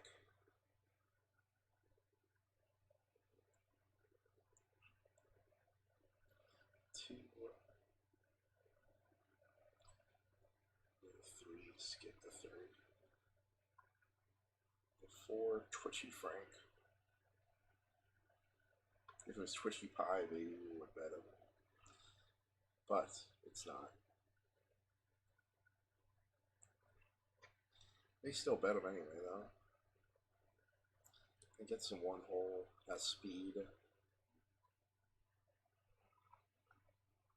Yeah, definitely a trainer-driver combination that is worthwhile, for sure. Alright, we'll keep going on the field. The 5. Very good record at Doomben. And I mean, he won with Huxtable riding, who I'm not particularly who I like. I like Duplessis much more than Huxtable. Yeah, worth a go. That's a really nice race at Doomben.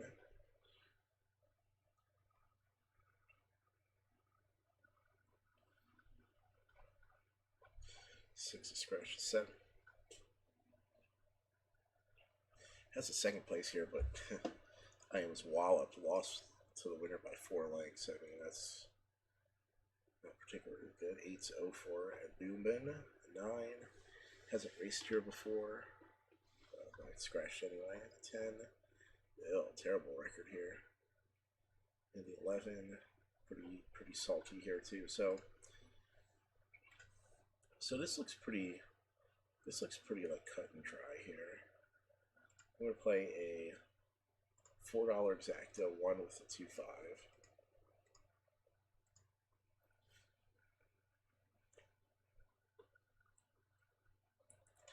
Play a $2 triple key, 1 with a 2-5.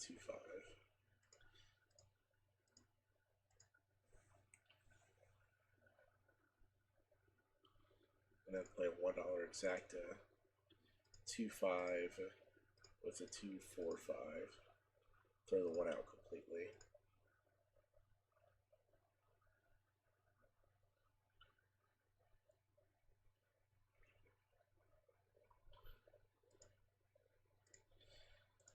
And with my last $6, I am going to go win in place on the 5. Alright, if I don't hit this one, this is it. This will be it for tonight, and then maybe I'll sign on tomorrow, early tomorrow. Gates open, racing, spectroscope slow. Inquiry, Scalapini, Twitchy Frank is driving through. So Twitchy Frank and Inquiry, Scalapini back to 3rd and 4th, right or wrong, 3 wide. Gannon is over on the inside, a Star Reflection. 3rd last Chapter and Verse, 2nd last Spectroscope. Last of all is Ready for Danger. Inquiry by a couple of lengths here from Twitchy Frank, and 3 lengths away, 3rd, right or wrong, 4 Scalapini. A length and a half, Star Reflection. Gannon, Chapter and Verse, 2nd last Spectroscope, and last of all is Ready for Danger. So Inquiry down the side, led by 3 or 4 lengths now from 2nd Twitchy Frank, and 3rd is Right or Wrong. 4 Scalapini over on the inside, about 6 or 7 lengths off the leader. Next the outside there, a Star Reflection. A length and a half further back in the field to Gannon, Chapter and Verse, 2nd last Spectroscope. Last of all is Ready for Danger, but Inquiry at the 400 metres marker, led by 3 lengths here from Twitchy Frank, and Scalapini's over on the inside.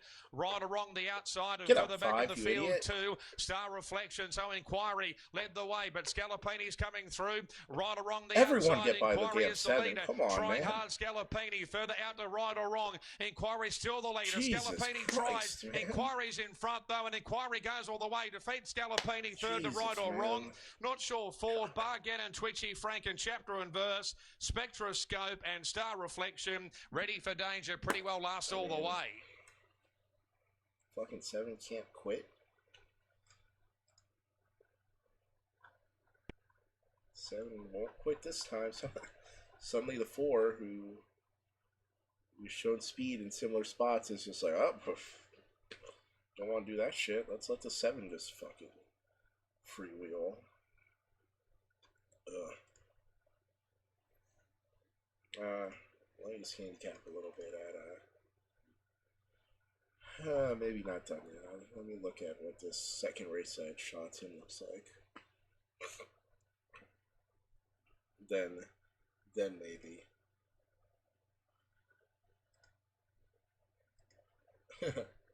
Nice hit white out. Hey, you know, it's it can get some momentum started. I can't even get any momentum going here. That's the most frustrating thing.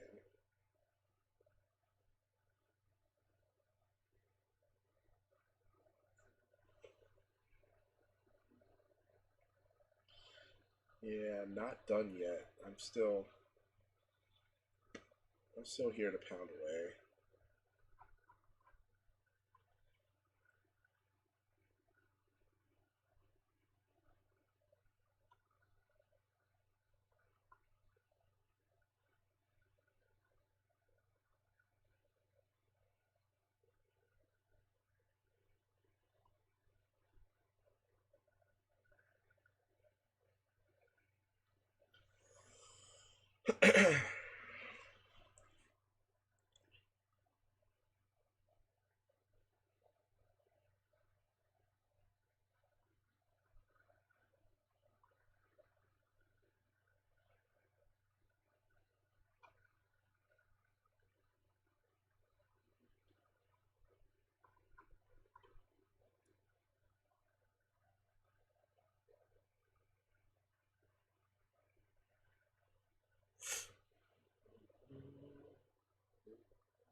I think we can hit the triple here.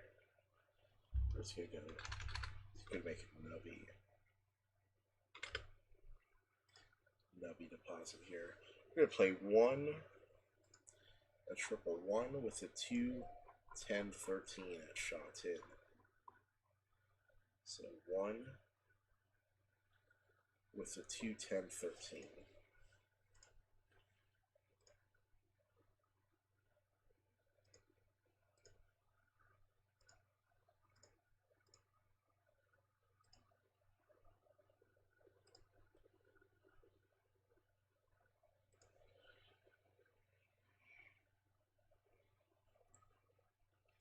And then I'm going to box Quinella for $3.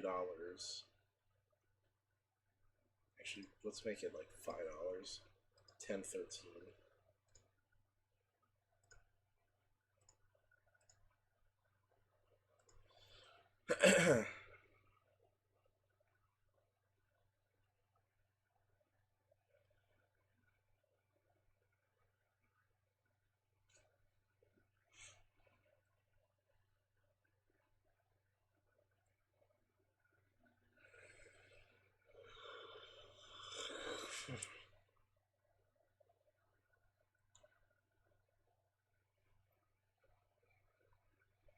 Alright, now let's handicap. Let's handicap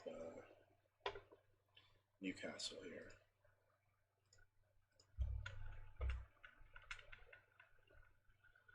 Alright, 6 furlong benchmark 64.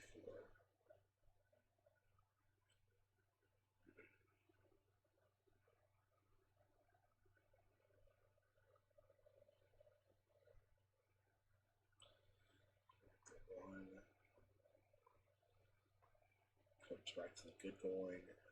Gets Tom Sherry. Should be in with a chance here. The 2. Yeah, the 3's probably interesting. This is a trainer that just won the stakes race over at the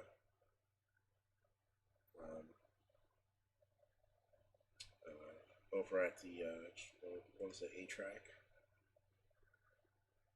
Or at what, Rose Hill, I think? She's the one who trained the 8 horse that just won.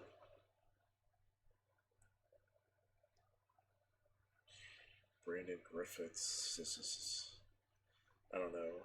This record at the track and then the poor apprentice record makes me think they're just, maybe they're, I don't know, maybe they're trying to get a race under them.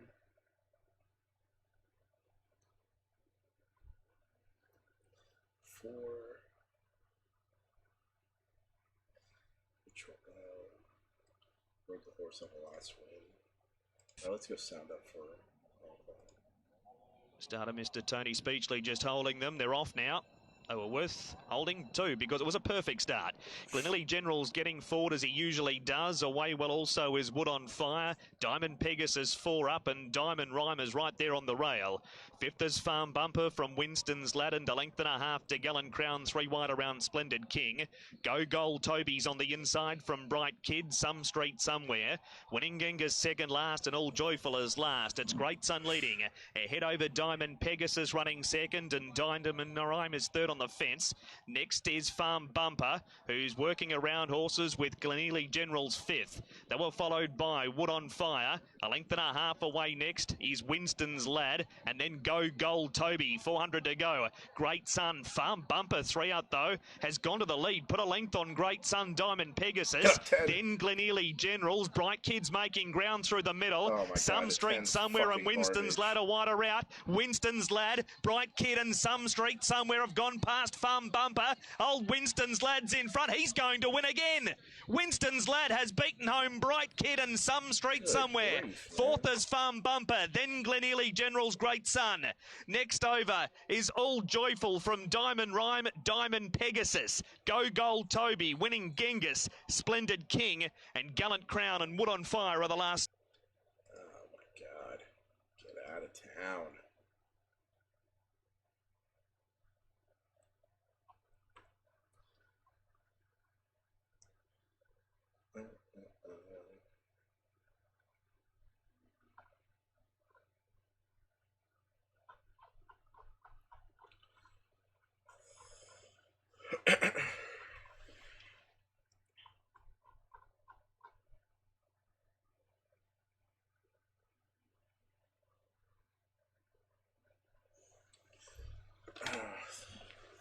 Alright, I'm going with the 4 here.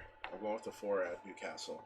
Bjorn Baker is a good trainer. Mitch Bell, he rode the horse last time. His horse won. Second race up off a layoff. Good record on a good going. What do we got? Yeah. You know, we're just nothing fancy. We're just going to put 20 on him to win on the 4 at Newcastle. Nothing fancy.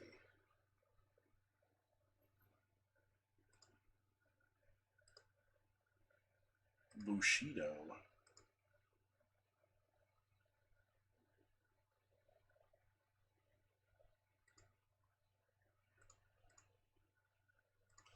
All right. We are touting this for probably going to end up like 12 to 1 or something stupid.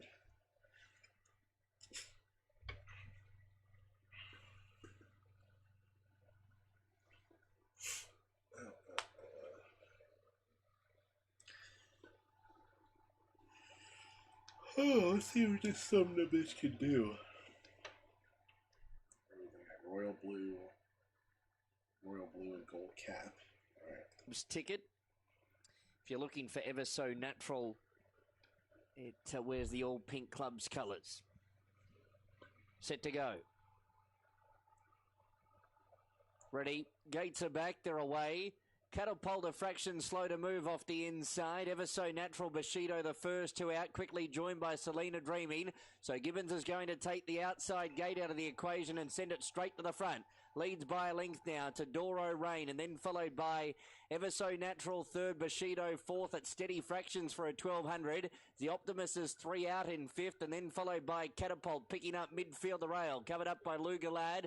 Citroel's 3 deep but with cover. Then followed Joy for Us, Your Witness, Lexi's Choice. Second to last is Buddha Wing and last is Bob's Ticket.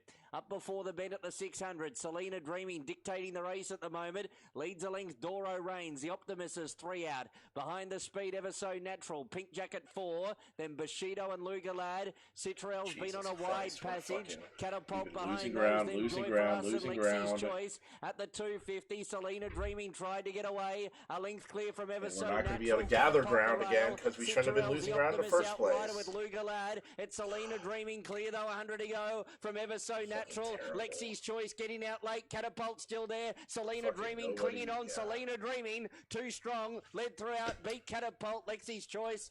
The Optimist was fourth in. Then followed by Bushido and Luga Lad, Joy for Us, Ever So Natural, Buddha Wing, Lexi's, Bob's Ticket, and then followed Doro Rain. Your Witness, Citrell had a wide trip and was one of the last in. Whatever. Yeah. Okay. Lena Dreaming salutes the favourite here. It was her race today, 3:30, 190. Catapult finished the second, 2:30. Lexi's Choice, 2:30. Lead quite comfortably. Yeah, you want to be on as soon as she led.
All right. I like the 11 at Australia A here.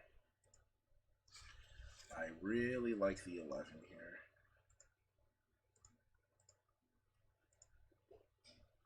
11, 1, 2, 5.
Shit.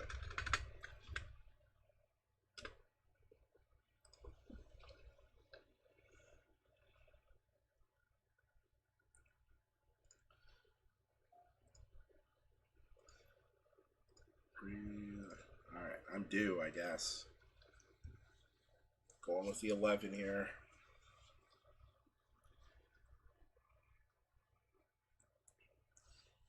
I guess I'm due. I'm going to I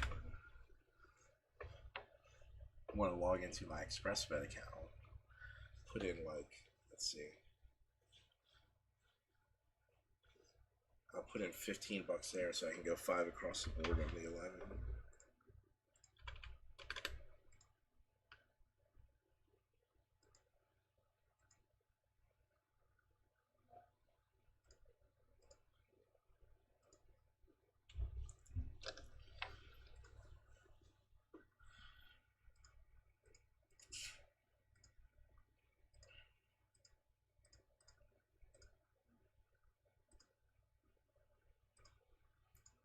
Okay. There we go. Like, update the bet.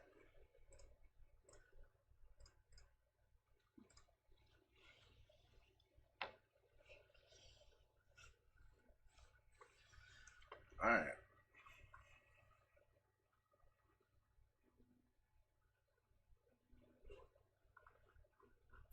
I've hit literally nothing worthwhile tonight. At all. Not even close. Not even in the ballpark, but this one could be different. This one will be different.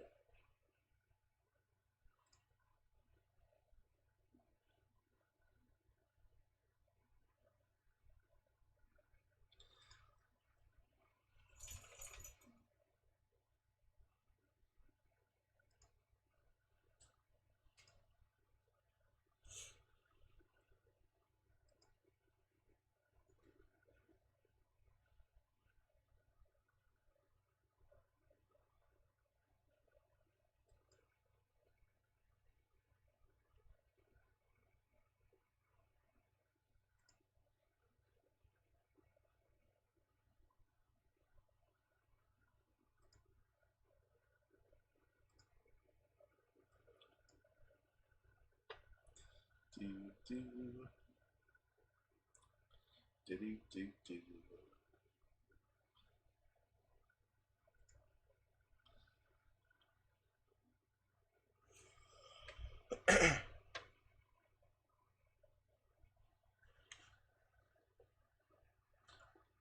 Hopefully the 11 stays at this price. I'll be back in a little bit.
on 11.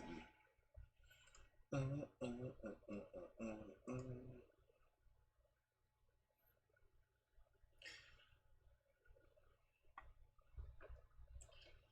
mean, since track D's like right behind it, I might as well take a look at that too while we're here.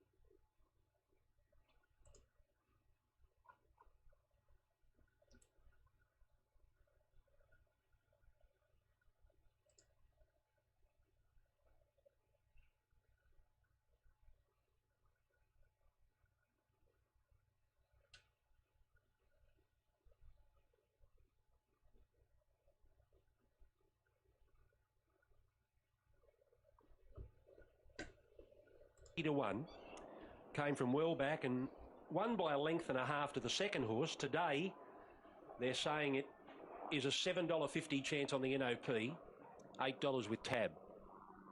So Knight of Power, does he need one more, or is he good enough to get the job done today? Spencer and Knight of Power, the two Baker runners, are 1-2 in betting. We're almost 60 seconds out. The first horse hasn't moved up, so let's go back to Glenn to see if there's any late betting moves here with tab.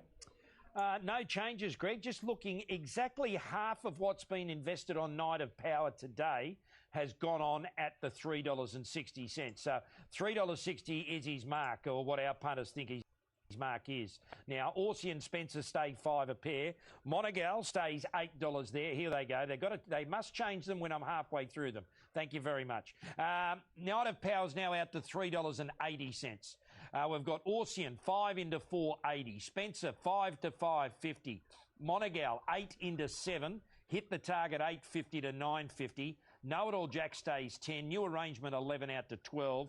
Chalmers stays 23 and the Cartoonist stays 34. If there's one sure thing, Greg, when you're midway through updating them, they'll change the lot of them. Oh, they're having a bit of fun with you, Muns. Let's go up to Darren Flindell for race number 8 at Rose Hill, our second last. Spencer comes up. Open this window again. New Arrangement now, the last to go forward. Tab, Long May We Play handicap, stand by for a break. Knight of Power, the favourite, light on. Ready. Racing now. Know It All Jack exploded out of the gates and is going to lead from Hit the Target. Know It All Jack about a half in front to Hit the Target. Spencer out deep. Knight of Power pushes through into a prominent role in the early stages, going to third in front of Spencer, followed by Orsi and then the Cartoonist, Chalmers, Monegal. New Arrangements last of a fairly bunched field, so Know It All Jack not overdoing it up front. Leads by a length now on Spencer, who got to second. Parks outside.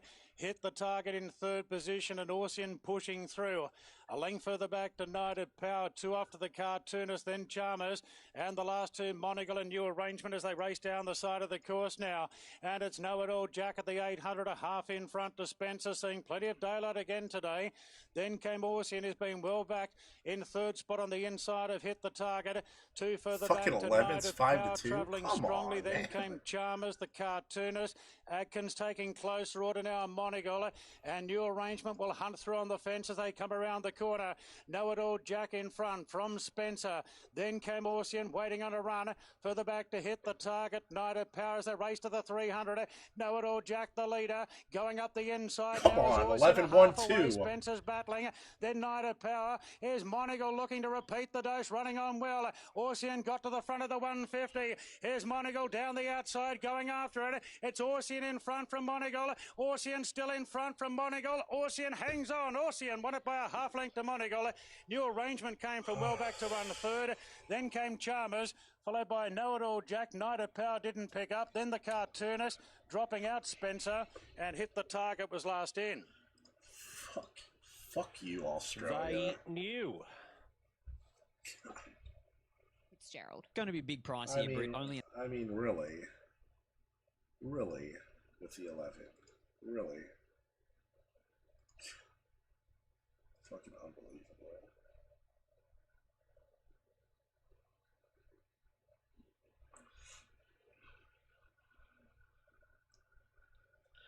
I mean, at least they could have got the 5 up for second for me in the exacta. Like 11.5 would have been a great exacta. Oh man.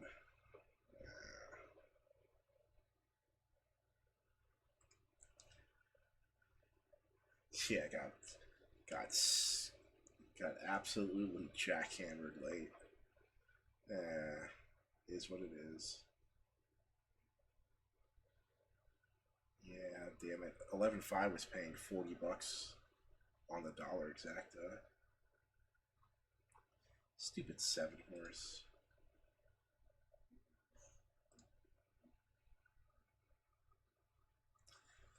That's okay. I got some bets in at Australia D. I like the 7 and 10. Like the 5. I mean, if they give us the 5. If they give us the 5, I like 5 with a 7-10 exacta and triple. Definitely think it's got a chance here.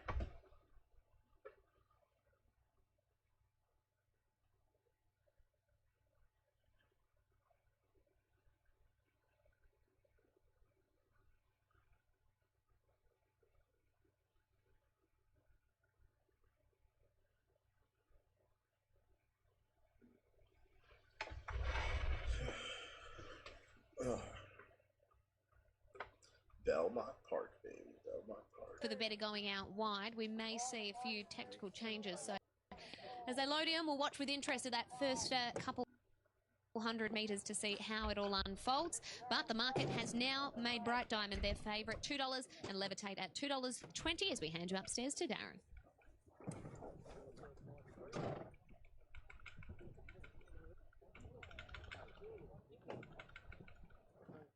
It's been an absorbing betting duel between these two, Bright Diamond and Levitate. The filly, even money now. She did get to a spread of 230 at one stage. Back to 220 Levitate going in there for Chloe Azzopardi. And Puckapunyal goes up now and joins the line. So Aragain and Downforce, the last couple. Nearly ready. Race 4. Track now is, of course, a soft 6, downgraded there after the previous race.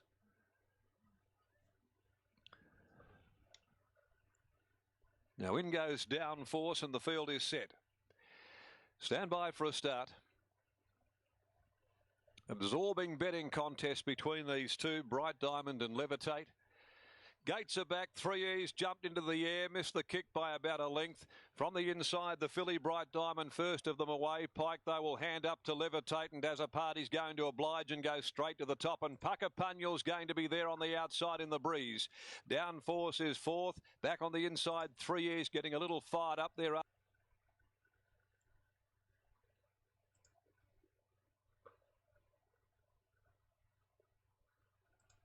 After that mishap at the start, Aragain going up just in advance of it from Shadow Shifter. Back there on the inside is Bright Diamond there. The I Am Invincible filly third down on the inside of Downforce. 1 Aragain. Shadow Shifter sitting 3 deep. 3 E's is back near the inside, and See a Champ saw them all at the 600 where Levitate will lead them to the home corner. Levitate still by 1 length on Puckapunyal off its heels going up there, but being urged along Downforce.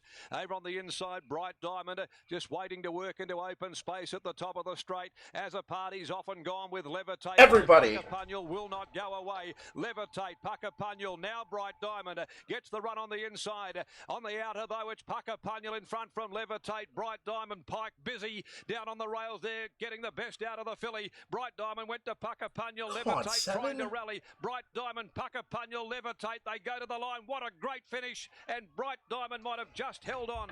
Maybe it's Bright Diamond narrowly from Puckapunyal, but boy, oh boy, it's tight. Puckapunyal did dive again at Bright Diamond. We might leave this one to the judge. Levitates a breath away third. Wonderful finish. In behind them came Down for See Ya Champ, Baragain 3 E's, and Shadow Shifter a distant last.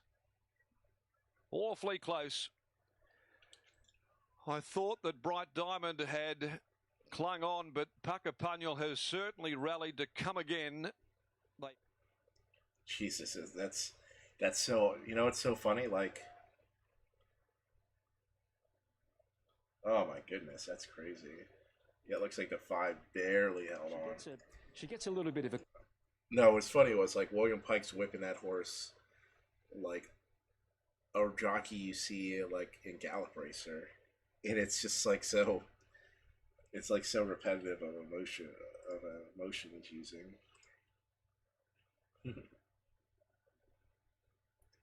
Playing Gallop Racer, trying to get that fucker home.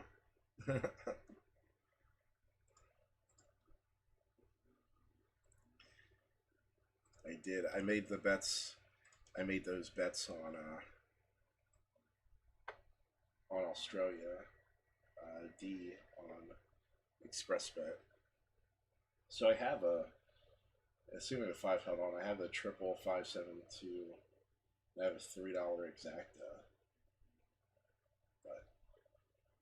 And if you didn't hold on, I have the 7 $4 to win. So, I mean, we're making some sort of money in the race, which is good. Always a good thing. I was forgetting what profit was there for a second. So, at least in an individual race. All right, so Australia Doomben is a grade 3. Let's go through the field really quick. The 1. Hasn't even gone a mile before. What are we going to do here? 2. Alright. They kick off Hellier and they put on Maloney. That's interesting.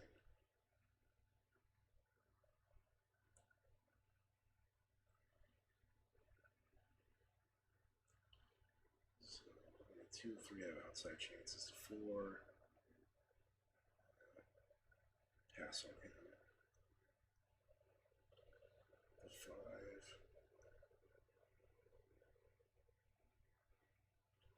6 is going to get far too far back. I like the 2, 3, 5 here.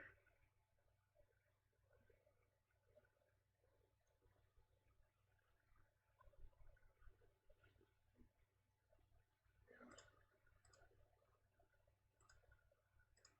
My bets in. I can bet it through Express Bet if those are in. Those are in. I'm going to box to 2, 3, 5 at Australia B. Boxing to 2, 3, 5 in the exacta. Nothing fancy. Only bet I'm going to make. Laying off the 6.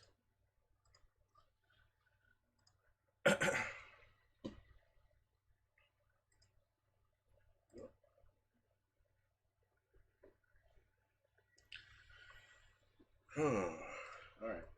Sound up. Racing. And Baccarat Baby away fairly. Barefoot was away best of all. Shahuda's rolling forward. Likewise, Tricky Gal and Strome. Delectation Girl. And over on the outside there is Telly Play. And Baccarat Baby's out 3 and 4 wide. And Ryan Maloney going forward now. And strides up into about 5th placing. Milson Rock over on the inside there. Shawnee third last. Second last is Paint the Town 2. And last of all is Red Steiner. So Shahud led the way from Strome. 3 lengths away third, Tricky Gal 4th, Barefoot, and 5th over on the outside is Baccarat Baby. Delectation Girl, Milson Rock over on the inside of Chrome. Shawnee's over on the fence there. Telly Play is out 3 wide. Second last is Paint the Town 2. Last of all is Red Steiner. Halfway, 800 metres from the judge, and Shahud led the way here from Strome. Third, Barefoot, and 4th, the outside, Tricky Gal. A length and a half to Delectation Girl, and Baccarat Baby the outside. Just in behind those horses, 3 wide, is Telly Play, Crone over on the inside, Muston Rock. Shawnee the outside, third last at the 500 metres marker. Second last is Paint the Town 2, and Red Steiner swings and laughs. We've got Shahud and Strome the outside, going to third, Tricky Gal. Barefoot's over on the inside. Just in behind those is down the outside now, Crone finishing strongly. Baccarat Baby is also there, reaching the lead now with Strome. Here's Crone down the outside, Barefoot Barefoot, Baccarat Baby. Later, Shawnee grabbing the lead. Crone. Shawnee, the outside goes to them though. Shawnee's grabbed the lead and Shawnee's won the Sapphire from Crone. Photo third. Barefoot or Baccarat Baby. Redstein a good late. Next in was Strome, followed by, back behind those was Tricky Gal, Miston Rock, and then Tally Play, Delectation Girl, Paint the Town 2, and Shahud was last. Well, there it is. Shawnee picking up some black type there, getting up by a length on the line. Luke Dippin having a good day today with the double. Trained by Chris Waller. So the gallop was pretty strong there early, wasn't it, with Shahud up there and Strome running along, and she sat back. She's obviously better that way. She led at Rose Hill a couple back and was run down, and then they were very negative last time, storming home, indicating she wanted a mile. She gets it today, and that's all she needed.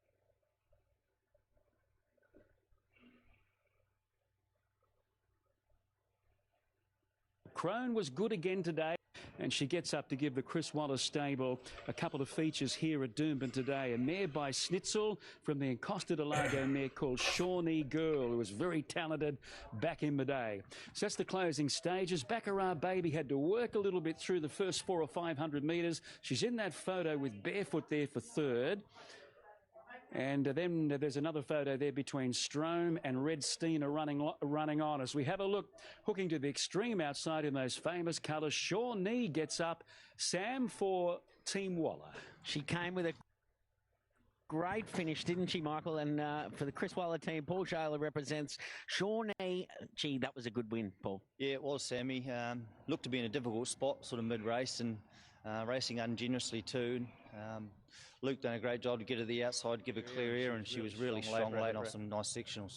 Fantastic to take out the Sapphire Stakes, the Group 3 in the Ingham colours. Oh, for sure, and the Inghams have been a great supporters of Chris for a lot of years now, and Debbie Capetis and her father, and you know, it's good to get her listed in a black type for this filly, and she'll be a valuable brood now. She's very well bred.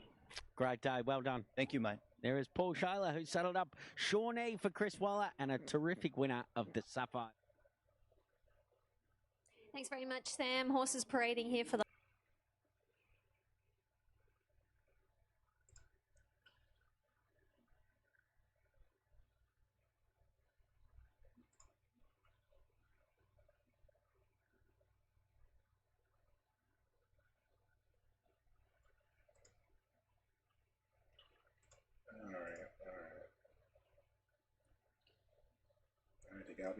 They got me sticking around here.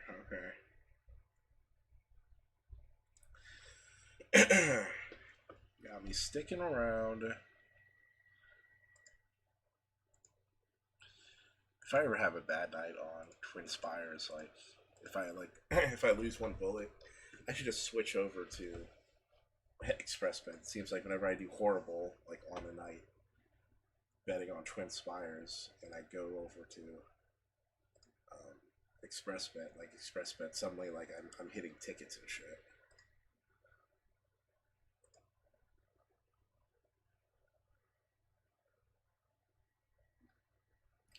Which is what we're doing here.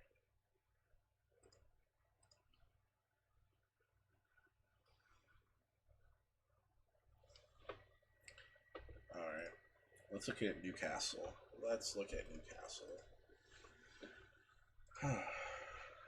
Hanging in there, I guess. Staying alive. Oh, it would have been nice to sneak in a little 5-2 exacta there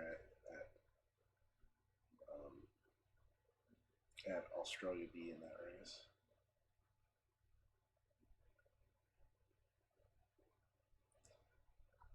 Alright, Newcastle. We are going a mile, benchmark 70. That'll be a nice mix of running types. Alright, the 1.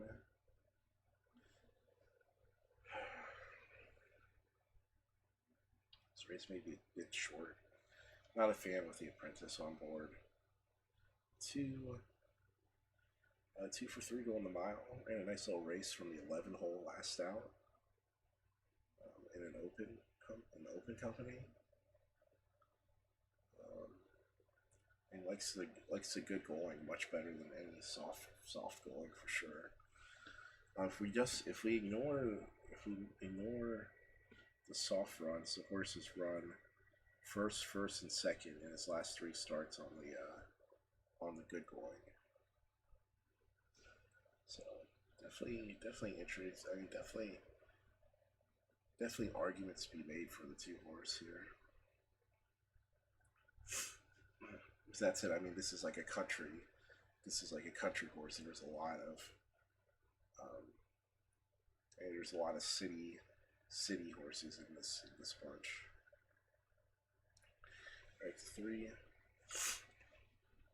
I guess we can throw out those soft track races. Goes to the mile. Tom Sherry rode the horse in a mile earlier this year. Ran second, leading. Likes this track for the most part. 9 to 5. We'll keep on looking. 4's not worth it. 5 scratch to 6. I think we're going to pass on a 6. 7. I'm going to pass on a 7. 8. 8's got some sneaky ability here, so 1 second.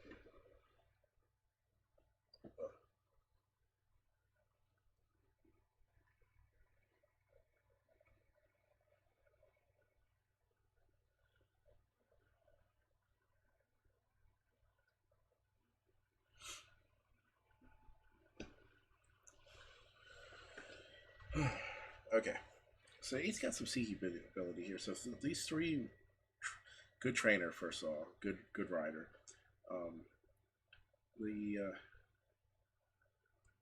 Those are 3 efforts on the wet going, but the last effort on the fast going with this rider on the good going win. Last good start before that, a second. I mean, 8's 31 to 1, and damn sure has a good chance to get there. 9. I'll probably pass on the 9. 10. 10's a chance too. Come on, guys. These odds are they're gonna right themselves a little more, I'm sure. And 11's not without chances also. Maybe the 12's a touch slow. It seems like it'd be dangerous to just arbitrarily leave the 12 out, though. 14, no. 15's a no. So 12, 11. 12, 10, 11. 8, 10, 12, 11.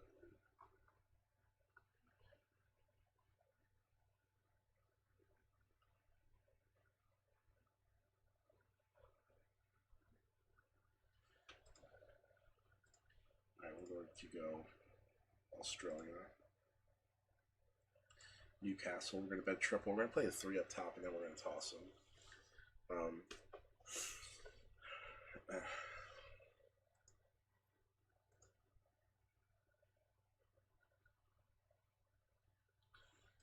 3 with the 8. 10.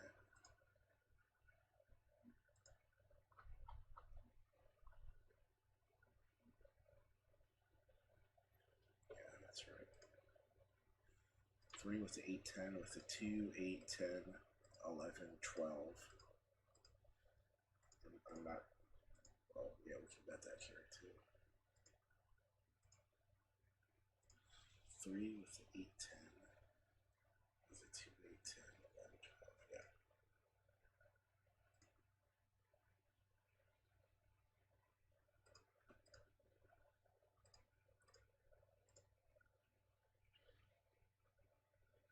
Then we'll play an exact 8, 10. Play that on Express Bet.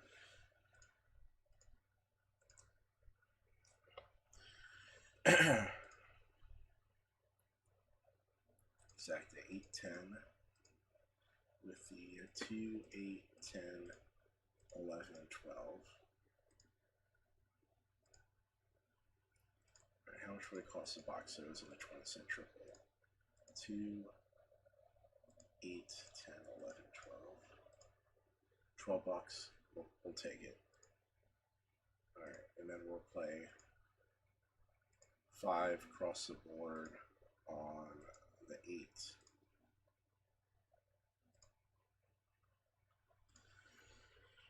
All right, we got some action. We have got some play in here. The other day at Hawkesbury, and Manabar loves the track. 3, 9, 12 and 2. And don't forget, race goers, the Grafton Carnival starts tomorrow. Gary and Priscilla, they're at Grafton tomorrow, and the big carnival starts then. Shani, a little birdie told me you might be in Grafton tomorrow. I don't know how anyone with a fucking brain can bet this 9 in this race. Like, why? Why would you bet the 9? Fucker hasn't gone a mile. He has 1 win, and I was on soft. That doesn't fucking matter, because this is on a good track. He didn't beat anybody in those good track races with good posts. Dumb. 9's a complete waste of money. I'm sure he's going to win now since I just put the full-blown reverse jinx on him. And he's 3-1. There's fucking 7 horses with better odds and better chances than him.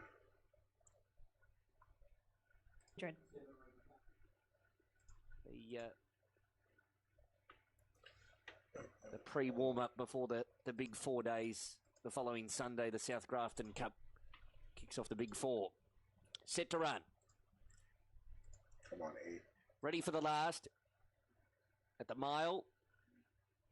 Gates are back, they're away. Ulysses left well, but there's good speed either side of it. Layla de Vega's going forward with Renalot. Not far away is Aesop's Fable, and then Menabar and Celtic Love.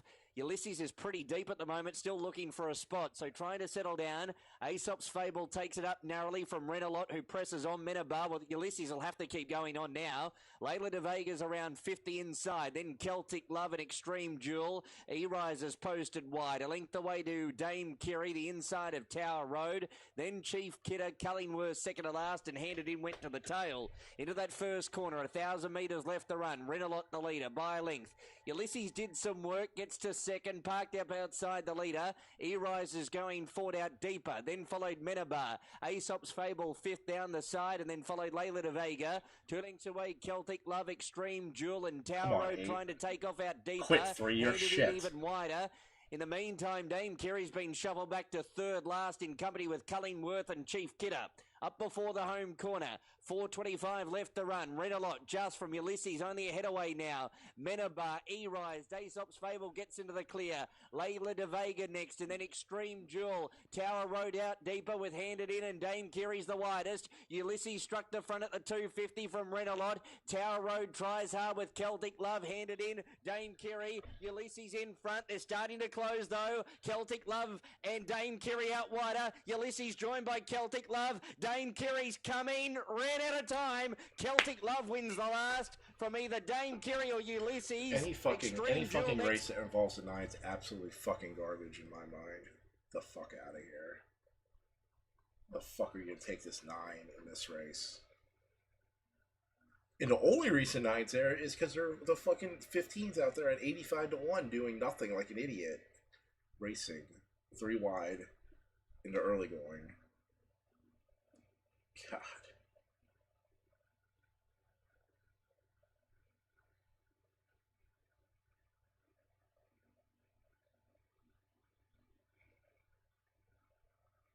I mean, like, was that the prediction that the 9 would be able to pick up the pieces because everyone's going to be a fucking idiot?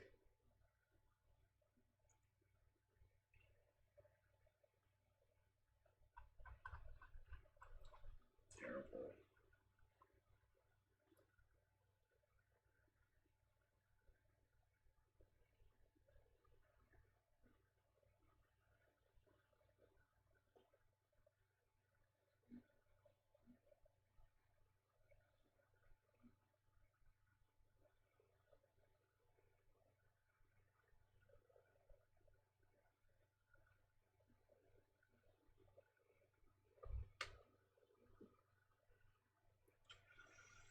Oh, what a bunch of fucking garbage.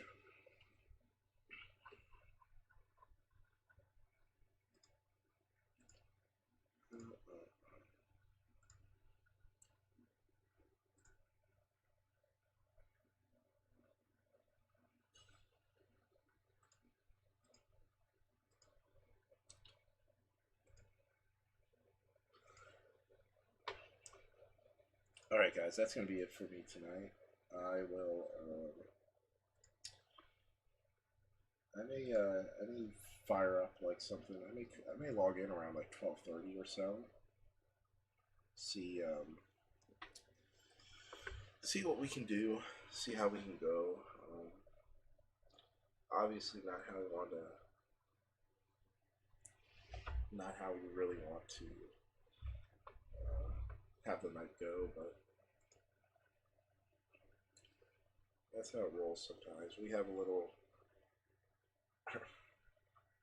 have a few bucks here and there to fuck around with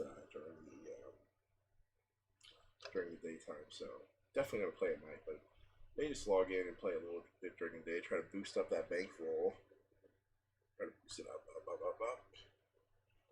and so we have something to do with. So we have a little breathing room to play with tomorrow night. I think what I'm going to do is I'm just going to ask the chat what tracks they want me to focus on, and I'll focus on those, and we'll go from there. So, guys, thanks for joining, and much appreciated. And I usually say I'll see you in about 16 hours, but I may see you all in like 10. So, good night, have a good one, and catch you in a little bit. How about that?